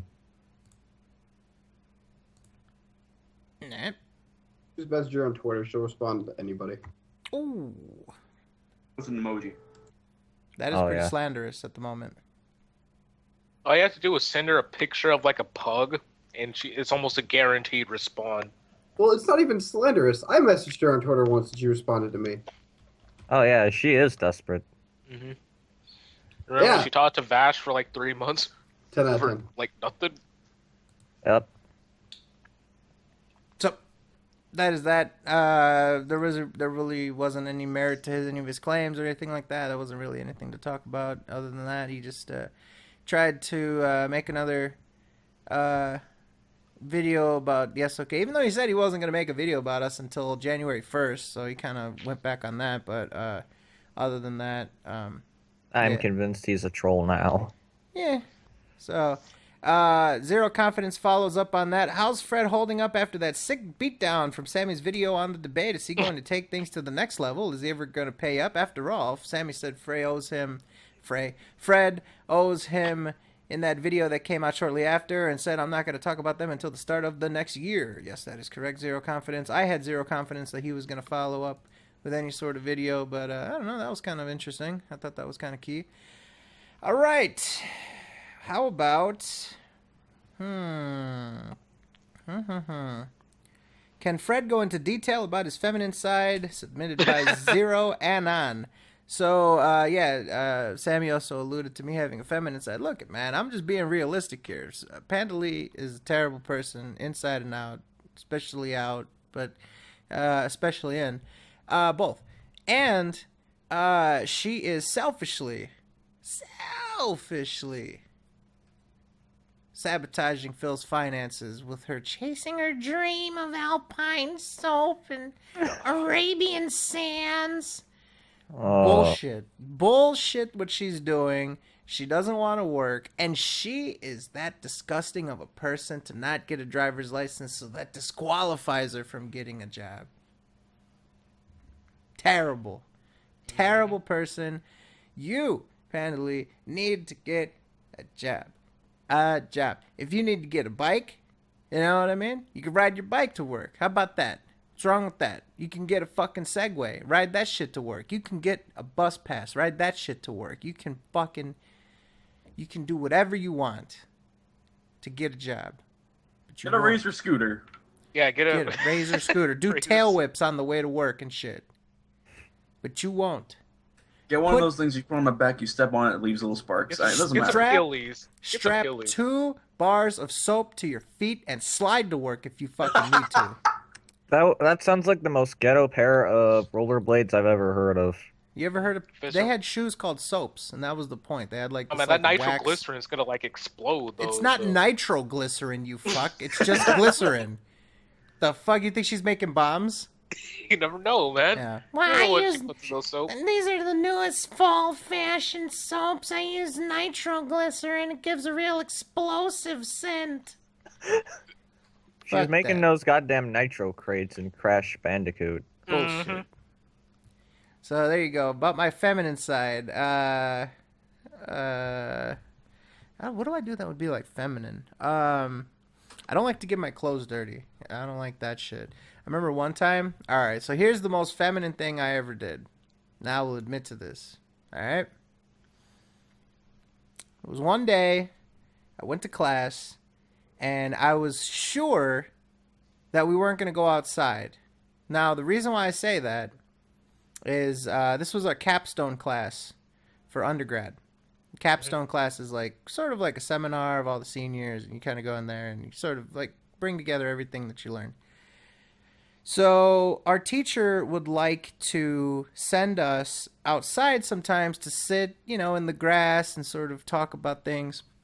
And it was a little bit rainy outside, and the grass was really mushy and wet. So I was for sure that we weren't going to go outside. So I wore a pair of my Nike Air Yeezy 1s. Now, if anyone knows anything about those shoes, they're extremely rare. So it's not like I could just go buy another pair. They're on eBay for an incredible amount of money. And I just wanted to wear them. I really like the way they look. I have the black ones, the Nike Air Yeezy 1s. The Air Yeezy 2s. The black and the pink? Or... Yeah. Mm-hmm. Oh. Yeah, and they glow in the dark too, the soles. They're really tight. Anyways. She says, we're going outside. And I was not willing to wear those fucking shoes into the grass. So I took those shoes off and I carried them while we walked into the grass. I sat on my backpack, okay? And then after we were done, I walked with just my socks through the grass. Then I took off the socks, dried off my feet, and then put them into the shoes. It was the worst day of my life as far as that goes. The most feminine thing I ever did. And looking back on it, it wasn't the best thing ever. But that is what I had to do. And I had to wear my Air Yeezys with no fucking socks home. All right, realistically, the worst thing that could have happened is you would have got a blade of grass on the suede on the toe box. That's literally it. Oh, yeah. That's like realistically the worst thing that would have happened. It was wet grass. Like, it was mushy grass. Like, you step in the grass. Suede dries. So, yeah. But it doesn't... if you get suede wet, you're fucked. It fucking dries. Listen, it's also your fucking And it can also discolor, the sole. It's a fucking glow-in-the-dark sole. It's gonna fucking get discolored anyway. No, they were very white. They were very You mean the midsole, not the sole. I'm just saying they were fantastic shoes in Did you perfect have condition. to walk on the grass? The goal was to go sit in the grass. Oh, why would you guys sit in mushy I'm grass? telling you how much of a stupid bitch this fucking teacher was. Yeah, so everybody's sitting on mushy grass and shit. Sit on your goddamn backpack. I sat on my backpack. Like, I had a Habitat backpack. Those are not the ones, Oh, Pascal. God, no, those are not the ones. Those are very fake. Those are very fake. Those are Like especially Shaq's. fake. Dude, there was this one dude. I almost got into a fist fight with somebody because he was like, "Hey, check out my Yeezys," and they were like all like white and black. I was like, "They don't even make those." And him and his friends started approaching me and shit, and they were like, "No, it's not worth it. Don't do that." So I almost got in a fist fight. Okay, kind of looks like that, but those are the brown ones. All right, He has a black pair. You guys don't understand. All right, listen. I can't lie. I have a similar story. My shoes weren't as prestigious, but they're still a very sought after pair of Jordans. They are some Air Jordan 5s from a pack that released a few years ago. I think it's almost a decade now that came out, and it's all red suede. So I decided, you know what? Say it looks nice. I didn't check the weather or anything. I just threw them on, walked out the door. Maybe about as soon as I got out the car to go to class, it starts raining very hard, and I paid about $300 for those shoes. They were ruined, and I cried. Like, I legitimately cried. Cried. This was like my freshman year of high school. Like, I've always been very big into shoes, and it was very terrible. I can't really make fun of Fred for that shit, but that's what I did. Yeah. Well, like, I don't know, like, fucking red suede is a whole nother fucking story. That shit gets fucked up bad. Turned into, like, fucking a burgundy color. But yeah. Those are the Yeezys. That's what I did. That's what I did. I fucking you know exactly what are those. Those are some of the most sought after fucking shoes in the world. I'll tell you what those are. And they made limited quantity so that they could boost the price. They made 350, right? And they only made 300. They made 300 and 100 in each color of 3 colors. I still think the tans are the best ones. I didn't like that the strap didn't have the Y print on it, so I didn't get those. How much you pay for them? $350. That's not bad. Yeah, well, that's how like much they were when they now. launched, but like nobody could get them. Yeah, they were like they were the Amiibos of shoes. If you didn't live in Oregon, which is where Nike is located, you can't get anything. Sam, the reason why we're talking about shoes is because Sammy Samosa, your brother, accused us of having a feminine side, so we're talking about shoes, you know? Jesus Christ, that's some serious slander. Fazzy was about to talk about purses. So let's not even get started about that time I spat on my shoes. Trinkets, great item. I remember a few months ago, we were on Skype, we were watching a particular Vine, and I was drinking water, and I got very disgusted, and I spit water all over my suede shoes out on the floor. Oh, that's terrible. What Vine was that? The I'm Real Vine? I'm real. You know what? think deep down, you know what vinyl was. Was it the one where Terry Funk was getting slapped? No. Was it the one where the stripper put a condom on her foot and fucked a dude? Or wait, she put a condom on a dude's foot and fucked it. What? Someone was picking at something. Oh no, the Huska. Oh yeah. Oh no. Like I come to the caller like, oh hey Blake, you need to see this video. It's gonna make you laugh. I'm like, okay. You guys just link me this fucking Vine, man. I'm drinking my water. I'm expecting God knows what. I see her digging in there. Oh, hate you guys. Garbage. Fuck you and your shoes. I'm gonna keep spamming pictures of my shoes now because people are talking shit. They know what's up. They know what. They know what are those. I don't think they give a fuck. What are you talking about? We're having fun. Yeah, we're having fun. Yeah, we're having fun about it. Talking for like what, like fucking 4 hours now? We're having a grand old time. Those shoes are girl-like shoes. No, they're not. They kind of are girly. They got pink. Pink's for girls. No, but if you can pull off pink. Moon Man, if you don't get your goddamn masculinity out of here. Ooh. All right, I like how you say that to Moon Man. Moon Man is like 50% like, masculine. He said Chay's 120% fucking masculine. He said pink is a girl color. Oh no, I don't. No, Chay was originally supposed think... to do the William Regal gimmick with the fucking squeezing oranges and shaving in the woods and shit. Nah, I think a lot of people talk about masculinity is bullshit. There's a lot of tryhards out there. Ooh. The more you talk about it, the less masculine you are when it comes to most cases. Cool. Nothing wrong with those shoes. So since I'm talking about my femininity, then that means that I'm not feminine at all. Like, we just fucking move on. This is going. I'm just talking about what masculinity. People don't brag about their No, we're using the inverse about the femininity. masculinity. Yeah, we're using the inverse. I'm talking about my femininity instead of my masculinity, so that means that cancels that out. Awesome. Not really. All right, moving on. No, not really. Oh, okay. So, okay, it only goes one way, but not the other way. Got it. Yep, exactly. Well, that's fine, Moon Man, because you go both ways anyway. Leather, moving on. Terrible. Oh, them shoes are for fags. Hey, I wear cheap shoes. I admit it. Walmart. Anyways, let's see here. New Slendermania, please. Well, we already took care of that, Draguno, so thank you very much for that.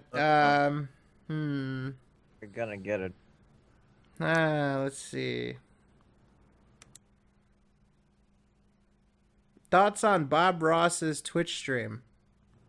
I was planning on watching it, but You know I never what? did. Bob Ross, like, I think he's a great painter. I think he was a good man. I mean, I don't know why he's a meme in 2015, but because you know, if you like it, you like it. If you don't, you don't. I like it. I think it's cool. I don't like it. Wasn't Bob Ross like a master sergeant in the Air Force and shit? I don't know. He's the most badass man I've ever seen. So probably. I think he spent 20 years. Yeah, he was in the Air Force for a Bob while. Ross He used to in yell 20. at people, and he said he didn't like it. Oh yeah, that's right. Somebody said we should add Pascal to the Weeboff. Yeah, that's true. Hey, Pascal. What happened to Lewis? I thought I was always a member of the Weeball. Lewis hates us. Lewis doesn't like us anymore. Doesn't want to come on? Oh. I don't know. He got banned bullshittily, and then he left. And he's like, "Fuck us now." So You guys need to throw the hands. yeah. What the hell are those, Alice? I don't know. Osiris D3s. That's terrible. I don't like that. Yeah, back in 2001 or 2002, those were the shit. Oh, Everyone wanted them. Fred. What were those fucking shoes with the CD player on them? Oh, dude, the fucking bullshits. Yeah, the bullshit ones. Shoes with the spinning rims. Yeah, then the ones with like the fucking wood grain. They had the ones with the fucking. Oh, CD the dot, players. yeah, the Dadas or whatever, the Dada ones. Yeah, they had the most, dude. They had the most stereotypical fucking shoes ever. They had chrome, they had wood grain, and what the fuck else did they have? And they had spinning rim fucking shoes. Spinning rims. Trying to capitalize on rap culture so badly. Garbage. Fuck them, garbage. Fuck them. Fuck them, garbage. I cannot imagine the fact that somebody would wear them shits. Let me tell you what, man. Garbage. I actually, all right, if you want to talk about cool shoes, I had the, I used to skate, so I had I think they were the 902s? Or the 905? Which ones were they? They were Circas. They were Circa 901, 801, 901? 901s, I think. Yeah. No, not the 901s. These were the ones that had like camouflage on them and shit. Chad Muska shoes. Circa. Just Google Chad Muska shoe. You can probably find it. And these were the shoes that were causing controversy because they had a pocket in the tongue, so kids were putting fucking weed. Like you could put dime bags in the tongue. Oh my god! Yeah. Don't get me started. So Nike made a pair of shoes for 421 year. They were called the Skunks, and they had a fucking a spot specifically for fucking weed, like Nice. behind the tongue. Well, and I guess you really could smoke weed every day.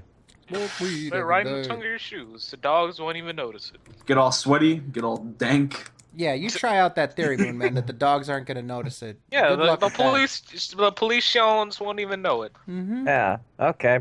Yeah, I'm gonna go into your shoes and be like, fucking fuck you up. Then I remember I got a lot of flack from my skater friends because I had some DCs, some Steve Williams. Oh, terrible. What the fuck is wrong with you? I had the Steve Williams DCs, and my friends told me they look like basketball shoes. They were like pissed off at me or some shit. You know, let's talk about Moonman's favorite shoes, the Shacks. Yeah. Fucking, All nah, leather. he's got the fucking Leather Bob on leather. Cousies. Nah, he's got the Bob Cousies. He's got the fucking Nah, Robert. He's got the fucking Pistol Pete Maraviches and shit. Those Larry Birds. He's got the Larry Birds. He's got the Bill Waltons. Terrible. Those Kyle Korvers on lock. He's got the Luke Waltons. This The Larry Kings. This conversation. Larry Kings. Larry King. That guy never even picked up a basketball. It'd break his arm to fucking grab one. I love how people Dude, would have no alright. idea what happened. All right, this is worse than fucking Freddie rambling on about fucking Rebirth. Oh Alright, my let's get god. outta here. Made Yeah. from his own personal leather collection. Let's get out of here. back Since Che loves the old Fallout games, has he tried Wasteland 2 yet? Submitted by Evil Tabble. Not yet. I will sometime soon, though. All right. All right. I think No, we're I done. didn't play the game. I don't know what to say. I think we're done. Is there anything else that we want to discuss or talk about before we get the fuck out of here for tonight? Fuck Tyrone. Tyrone? What's wrong with Tyrone? Tried to fuck people's wives. He probably fucked your wife, didn't he? I don't know. I don't know. Get cooked. Wow, I know what you're talking about too. Let us get the fuck out of here, do our sign-offs and all that stuff. Unless, again, there was something that we want to talk about or say before we get the fuck out of here for tonight.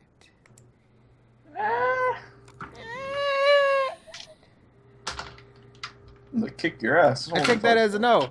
Mr. Freddy Fast Fuck, where can we find you? What have you been up to? My Twitter is at GTSBB1. My YouTube. My YouTube is at Freddy Fast Fuck, and my Twitch is also at TTSBB1, where I will be streaming Afterbirth much more often now that it's out. Mr. Dr. Fizz. Dr. Fizz, Twitter, YouTube. I have to reshoot the shit? Fizz Reacts to One Direction because something happened to the footage, so I have to reshoot that. Mr. Moomain. Yeah, y'all know where I'm at. Fucking pooing and shit.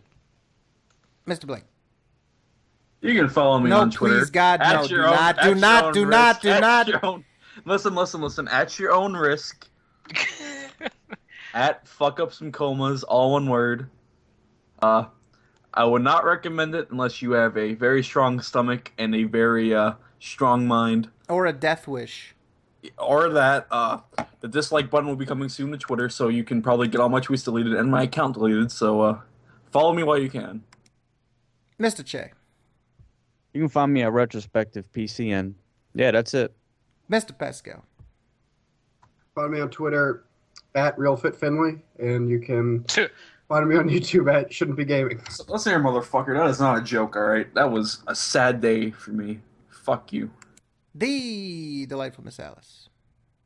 You can find me at 7 in Context on Twitter, where I will probably be doing a Halo 5 stream sometime soon, and the Sharks are always of left variety. And yours truly, Mr. Frederick Fox. You can find me at TI HYDP. The acronym for this is how you don't provide a quality product like Panda Lee would. You can also find me on YouTube. C/Fred Fucks Again. That's my new channel. You see, my old channel has some not copyright, but community shenanigans. So if you type in Fred Fucks in your handy dandy YouTube search bar, you can find 2 accounts this time. One of them having a more drawn avatar with videos being posted lately. That would be me. And you can find me right here, hitbox.tv/Sons of Kojima, every Thursday, 7 p.m. Eastern time zone. You can find us on YouTube, Sons of Kojima on YouTube. You can find me wherever fantastic Fred fuckery is purveyed at. Anyways, ladies and gentlemen, thank you very much for tuning in tonight. Thank you very much for tuning in every other night. Thank you for tuning in future nights. And for all of the fantastic viewer-submitted topics. We love them. They make this show very special to have the viewer-submitted topics. They're some of our favorite things to talk about. We rely on them very much to provide quality content. We also appreciate all of the gameplay footage. Please continue to send that in if you would like to. I think that's it. I think it's time. Yeah. I think it's time to tell you guys that we love you. Go fuck yourselves. Good night. Yeah. See ya. Woo!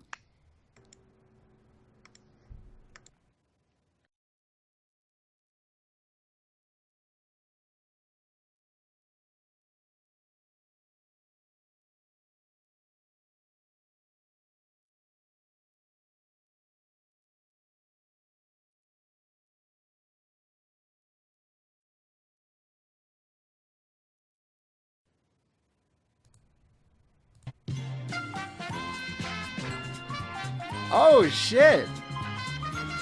Hello, all of you fine people that stuck around. Oh shit, there's hype already. And knew it. Oh shit, haha, knew it. The hype. Uh-oh. Alright. Let me do something here real quick. Let me see if I can do this. Monitor capture. Price is wrong. Might have to change the volume. Alright, hold on a second. Hit the screen. And then let's resize it.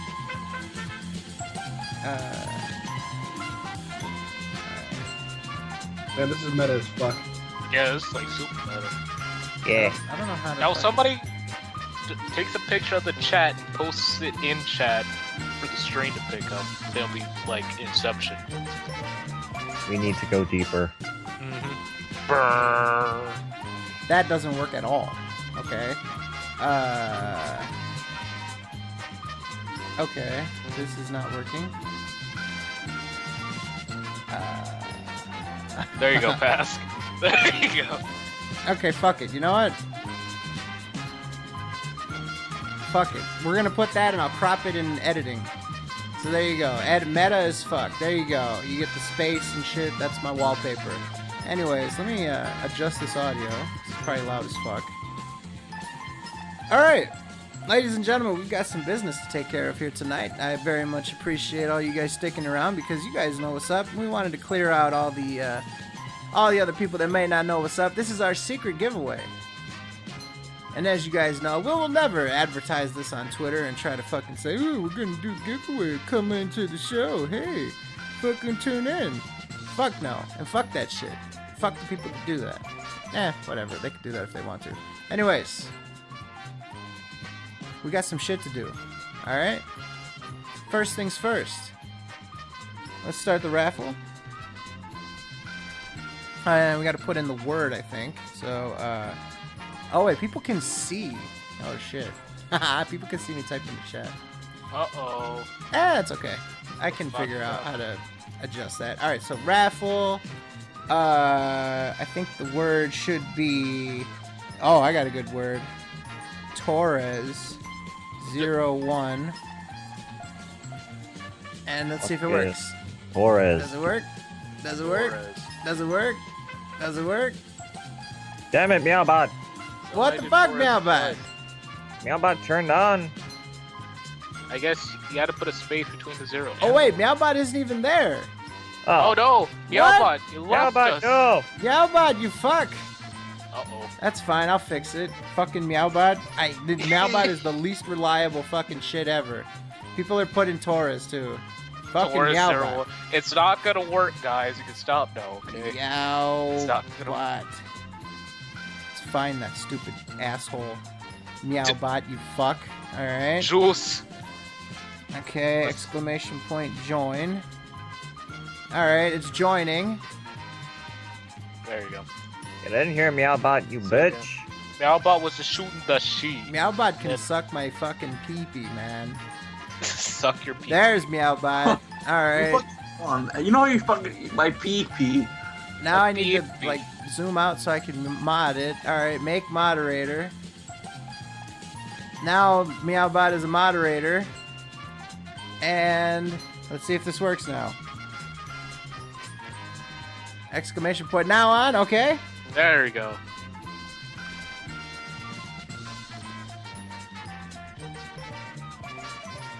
There you go.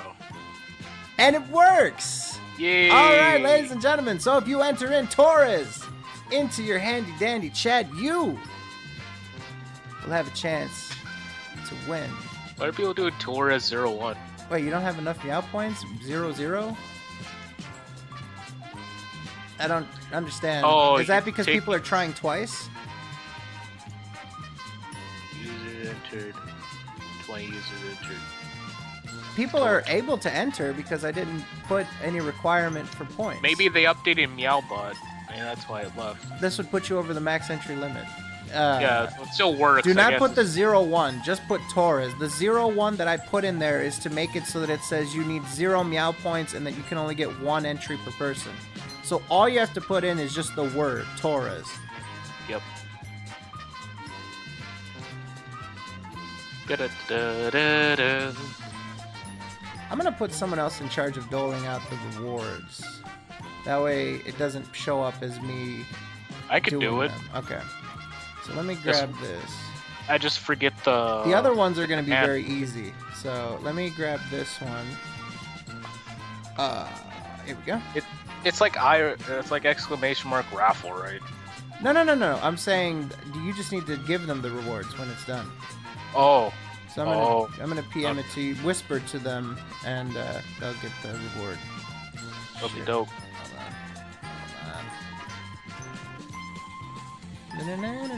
They just want me to run the fucking thing. There we go. Goddamn left shark out, motherfucker. No, middle shark. Alright, so should I just PM you on Skype, Moonman? Yeah, just PM me the Alright. news. So you'll provide them with that via whisper. Alright, so anyways, let's stop the raffle. Let me make sure everything is good with the stream. Good. Alright, stop raffle. And roll raffle. And your winner is Guard Spectre 56. Yay. Guard Spectre 56, you have won.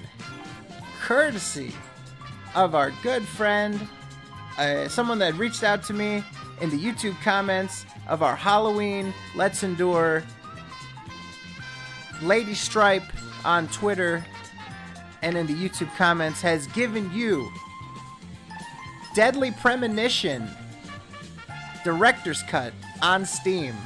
And you can enjoy that fucking song that Torres put us through for hours. Deadly Premonition Director's Cut on Steam. There you go.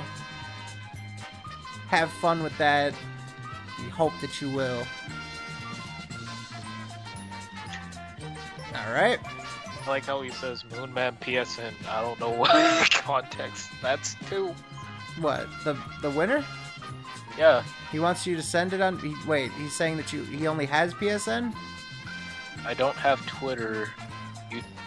I whispered it. Oh, give it to him on PSN? He said he whispered it to you, but you can Yeah. also try to PSN him. Alright, that's a long link to PSN. I don't know. You should try to check your whispers. I sent it to you via whisper, So It'll say if he has it turned off. So if it's sent, then he should be able to get it. It Try said it it's again. sent. Send it again to him. okay, doke. Alright. Whisper link. It says duplicate message. So, God damn it! Fucking so hit send bump. him another one like hey or yo, and then send him the message again. Okay, doke. He only wants on PSN, so I'm sorry, dude. how are you gonna send him a hyperlink through PSN? Yeah, that's a though? long ass link. That's what. Yeah, that he has to send you a enter link. it. Oh, this is gonna be super complicated, but I'll do it. I'm just gonna- Oh shit! There we go. Just keep going on with the giveaway while I try to do this All right. shit. Hey, You guys need just to tell him- collaborate. Tell him to send him your email. Just email it to him. Yes, whisper or something. I don't know. Whatever. All right, we move Okay. on. The next word should be Fizz. Give us a word.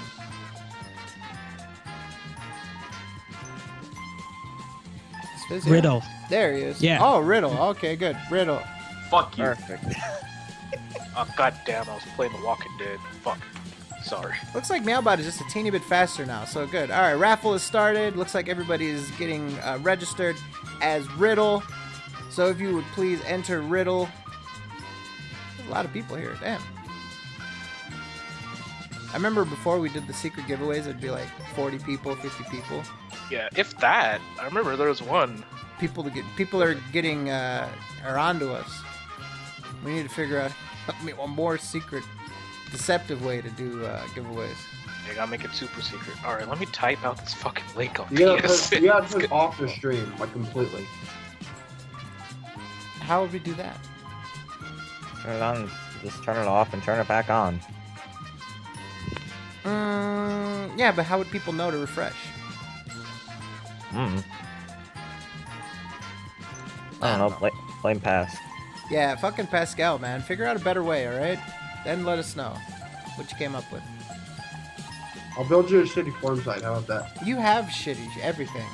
You're just shit. Yeah, I don't like you, Pascal. What do you think You know, about I that? can take that from Fred, but Moon Man, nah. Draw the line with that asshole. Well, you're saying that I'm not as shit as you? Come on. You're younger than me. I'm not gonna take shit from someone who's younger than me. Hey, you can go suck a dick. I sound older than you. Oh, shit. Yeah, Ooh. but you're not.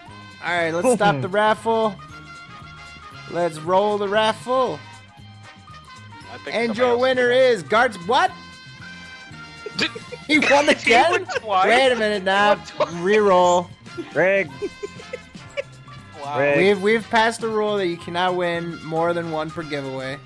Take that. All right, Dusty. Pascal, you fucker. Yo, I didn't even run. Pascal, Yeah, you fuck. did. No, I didn't. I did not type in riddle. Not once. That nerve guy. there you go. That nerve guy. Do you have Steam? And if you do, uh-oh, he's excited. The nerve guy. Mr. Fizz, tell him what he's won. You won that GTA collection. with GTA 3 Collection. Vice City, San Andreas 4, and episodes of 4. That's right, Mr. The Nerve Guy. That is GTA 3, GTA Vice City, GTA San Andreas, GTA 4, and GTA Liberty City Stories on Steam. The whole collection. We used to sort of split them up and shit, but fuck it. The whole thing. You can have that. Next one. I guess I should mention that these are so far for Steam, so there you go. Every Grand Theft Auto game except for 5, but, you know. Oh, wow, somebody sent me a heart. Thank you, Pyrosaurus. Alright, next raffle. Fizz, another word, if you would, please. I don't know. Pick a random word. Random.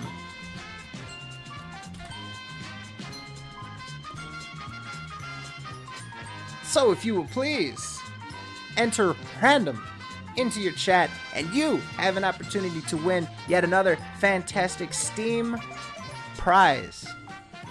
Wonder what that could be.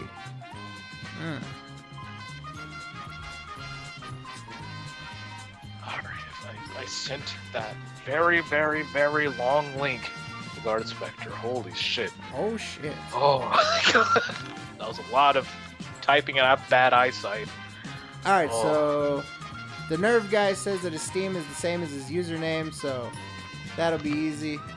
By the way, this prize is courtesy of our good friend Dr. Fizz, so he will be sending it to you on Steam. This next prize is also courtesy of our good friend Dr. Fizz. So, remember guys, this is for PC, Steam specifically. So in just a second, I will stop the raffle.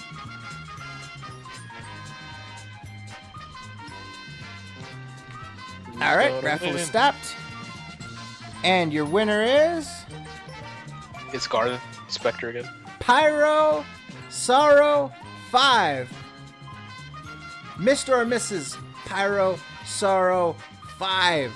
I think it's pronounced... Wow, damn. Pyrosaurus, maybe? With the 5? Pyrosaru. Pyrosaru.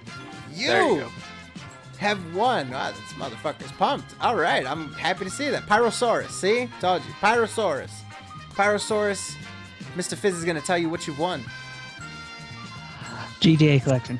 Another copy of GTA Collection. You've won GTA 3, GTA Vice City, GTA San Andreas, GTA 4, and GTA Liberty City Stories. Or episodes from Liberty City, whatever the fuck. Every GTA game except for 5. That is what you won. And he's happy. And we're happy that you're happy. So, collaborate with Mr. Dr. Fizz. He's going to send you a whisper or whatever other kind of shit. And there you go. You can play every single GTA game that's ever come out except for 5. On your PC. Haha. Fantastic. Ooh. Now, by the way, if you whisper me, know that it's going on stream, but it looks like Cyber says that Pascal did say riddle, and he's got the proof. So what's up with that? What's up with that, Pas? So, I'm pretty sure when you do these raffles, you have to type in that word and that word alone. No, you can just type in anything with that fucking word. Fucking really? Yes. Oh shit, I didn't know that. Asshole. Nice job. Fucking over the fans. Well, not What? even the fans. You're fucking over the viewers. I hate fans. I don't want to call people fans. That makes them lower if you call people. It's very egotistical too to say you're fans. That's disgusting. Viewers. People that like our stuff. Consumers. It's quality content. People are excited. Look at all these PMs. Awesome. Alright. Let's continue on. Now, again, ladies and gentlemen, this next round of prizes is exclusive to Steam, okay? Just want to make this very clear. You must have Steam, and you must have a decent computer. Just giving you the heads up, alright? I want to be completely fair to you guys.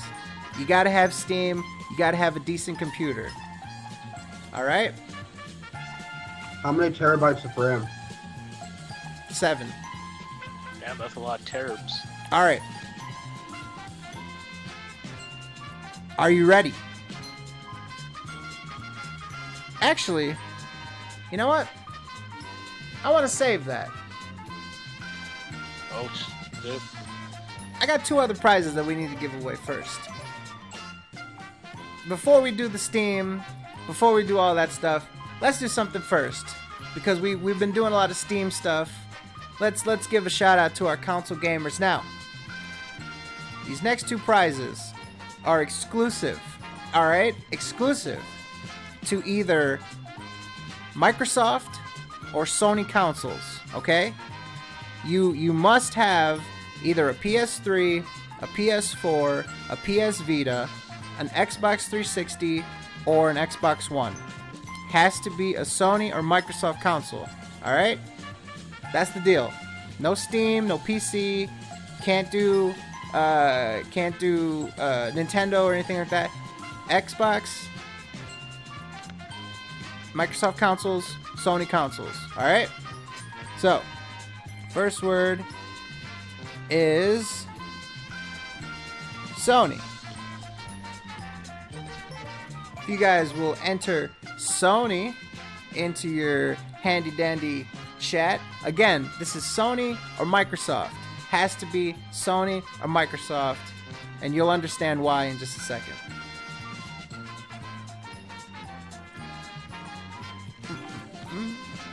Sony Pony. Remember that was like an insult? Yeah. Sony Ponies. Oh, So again, Sony Yeah. or Microsoft console owners. Otherwise, you won't be able to enjoy the fine prize. But I'm sure that if you are a Sony or a Microsoft console owner, that you will enjoy this prize. Sunny. Like Sunny D. Unleash the power of the sun. Wow. That's what's in the Estus flask in Dark Souls. Some Sunny D. Are you doing the fucking I saw your face in WoW? Yeah. I saw your face and wow. Right then I took a vow. Took a bow. Did he vow? Or vow? Took a No, vow. you Damn, said, that's you, what you bad said he as took a fuck. bow. Yeah. So Bad as Pyrosaurus fuck. looks like Pyrosaurus received his GTA collection. We are so happy that you are so happy. We do these to make people happy, you know? Yes, sir. So happy that you're happy. We wouldn't do these unless we wanted people to be happy. We clearly don't do this for any other reason. We have no ulterior motive here, folks. We just want for people to be happy. Are you happy, Moon Man? I'm pretty happy. That's good. See, Moon Man didn't Yeah, even need to win a prize, and he's happy. Yeah. Hey. Well, because there's so many viewers here winning other prizes, you know. Makes me happy. Perfect. All right. So let's get this done with. Stop raffle. Roll raffle. And your winner is Azotherian. Azotherian. Do you know what you have won? Azotherian, you have won a $60 gift card for either PlayStation Network or Xbox Live. So you can buy a game of your choice or several games, whatever the fuck you want, $60 worth on either PlayStation consoles or Microsoft consoles. And he is happy. So, I will reach out to you. Let me think. How can we do this? Because I have to send you the code. So, we'll collaborate. We'll collaborate somehow. Let me know what you want. Do you have Twitter or whatever else? Because he can hop on Skype. Perfect. Can't whisper Perfecto. to him? Well, I got the stream running with the chat. Oh yeah. I So forgot about that. here's the deal. Moonman, send Azotherian my Skype, and then we'll collaborate so that I can send him the code. Because I have to figure out what he wants and everything else. So. All right. Number Skype real quick. Okay. Raffle. Microsoft 01. Now, ladies and gentlemen, this next one is very much like the last one. If you want a gift card, $60 of either Sony or Microsoft, you will enter in Microsoft into the chat, and you can win yet another $60 gift card for either Sony consoles or Microsoft consoles, courtesy of myself, Mr. Fizz, and Miss Alice. We collaborated together to give you guys these fantastic prizes. So, I guess it kind of ruins the surprise, but you know what's up. $60 gift card, Microsoft or Sony. Don't ask us why. The way that we crowdfunded this, those were the only two options. So, anyways, Microsoft. Let me see. 20 users are in queue. Again, courtesy of myself, Mr. Fizz, and the delightful Miss Alice.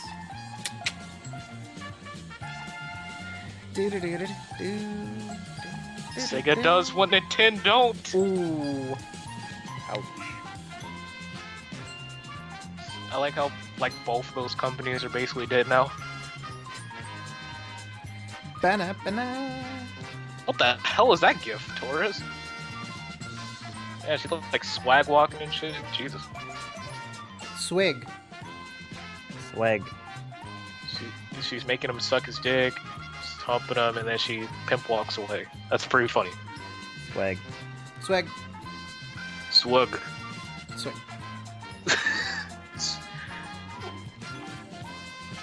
Swiggity swag, what's in the bag? Who can I thank for my prize? Well, like I said, the two $60 gift cards have been courtesy of myself, Mr. Fizz, and the delightful Miss Alice.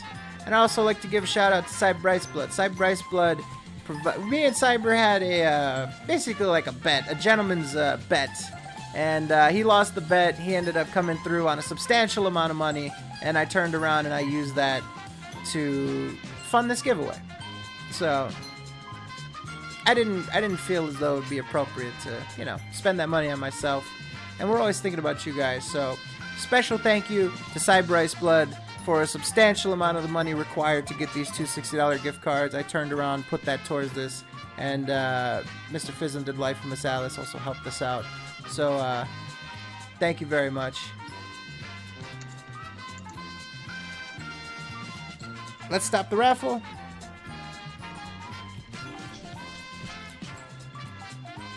And let's roll the raffle. And your winner of a $60 gift card of their choice is ShellBaby78. ShellBaby78.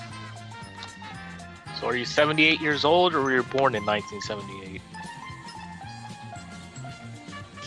Grats, baby. Nah, that's pretty funny. Grats, baby. ShellBaby78. Yay, says ShellBaby78. So, Mr. Moonmain, if you can please provide... ShellBaby, how can I contact you? Do you have Twitter? Do you have Skype? Do you have some way that we can collaborate so that I can check your console of choice and send you the code? Neither. Okay, well then, alright. After the show is over, stick around. I'll turn the stream off, and then I'll communicate with you via... Yeah, actually, you know what, Moonman, give her my email. Okay. I was just gonna say, you can send me the code, and I can send it to her. I need to figure out what's going on with it, though. Hold on a second. Here, send my email address to it. Okay, doke. Alright, there you go. Alright, so that's taken care of. Ah, cool. I already got reached out to by Azathorian, so we'll figure that out as soon as we're done. Alright, so that takes care of the console people. We did a poll. We found out that the majority of people use Steam, Xbox console, or Xbox 360, and PS4 and PS3. So we figured we'd sort of, get all that taken care of. All right, ladies and gentlemen, it is time. You know what time it is. It's Steam time. I already spoiled it earlier. Steam. Now, again, I hope that you guys have a good PC, and I hope that you guys are ready for this shit. Steam, good PC, let's do this shit. First of all, the first word is going to be... let's see. Come on, dig into that noggin. Adam. Oh wow, you ruined it right there. Fuck. You ruined the surprise. Oh no. Moonman, the mouth. The mouth. Yep, the mouth. Gives you bad rats. It's like he hypes it up, gives you a shit game. Don't believe his lies. Alright, it's not bad rats. Good. Don't believe his lies. Smite. Simply don't. Smite. Cursed Alice reference. Zoop-de-doop. I like how Fizz just types random shit in the chat sometimes. Alright, I'm going to give you guys 20 more seconds to type in Atom, as in, you know, ATOM, into the chat.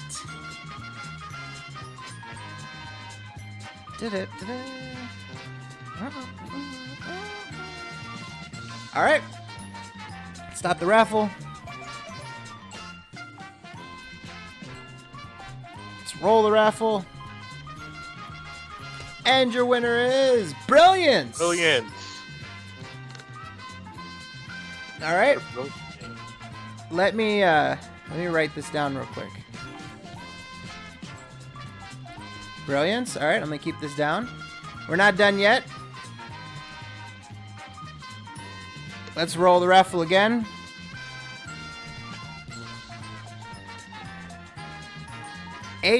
High Jinxed. High Jinxed. Yay. High Jinxed. Alright, let me write that down. High Jinxed. And reroll. Goddamn.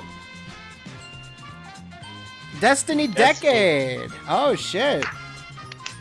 All right. Do you three people, you three glorious motherfuckers, do you know what you won? I'm gonna give you a hint. It's courtesy of Mr. Moneybags, Tyler Hansen himself. I think you guys know what time it is. The three of you have won Fallout 4 as a pre-order on Steam, and you three are going to be playing Fallout 4 in the Wastelands. I hope that you guys enjoy the game. 3 copies of Fallout 4 on Steam. Mr. Brilliance, Mr. Hijinks, Mr. Destiny Decade, Fallout 4 on Steam. Again, courtesy of Tyler Hansen. Destiny is losing this shit. Jesus Christ. So thank you guys. And thank you, Tyler Hansen. Tyler Hansen will be reaching out to you in a manner in which he is accustomed to. So I've got your names down. And we've got a little bit of getting in touch that we need to do. I need to get in touch with ShellBaby78 so we can get that. I love Bender. Now, the 3 are Brilliance, Hijinxed, and Destiny Decade. Those are the 3. Let me go ahead and type that in the chat just so, yeah, hold on a second. Brilliance, Hijinxed. I was gonna type and you beat me to it. Okay, that's fine. Go ahead. Alright.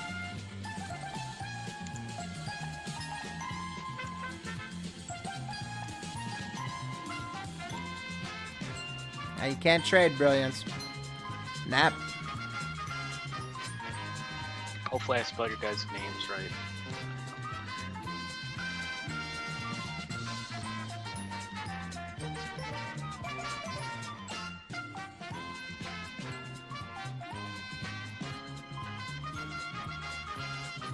So there you go, ladies and gentlemen. Brilliance, Hijinks, Destiny Decade. Yes.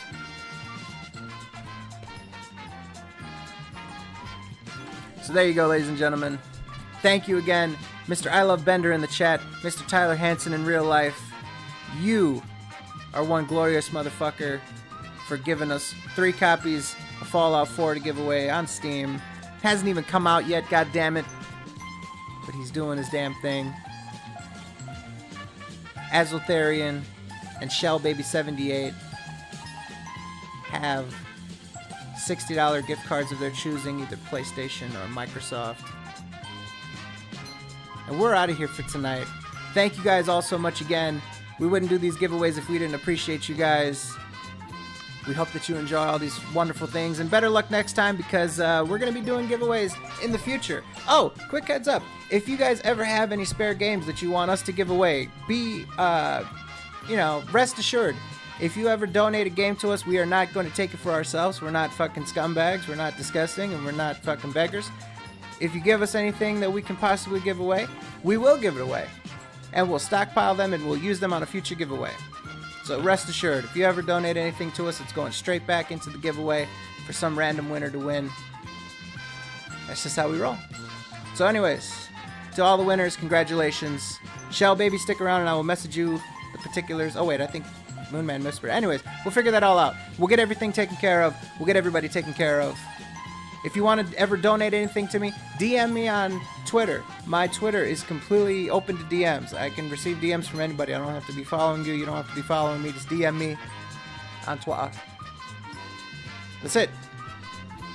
We love you guys. Go fuck yourselves. Good night. Get out of here. We're done. For real this time. Get out of here. Peace.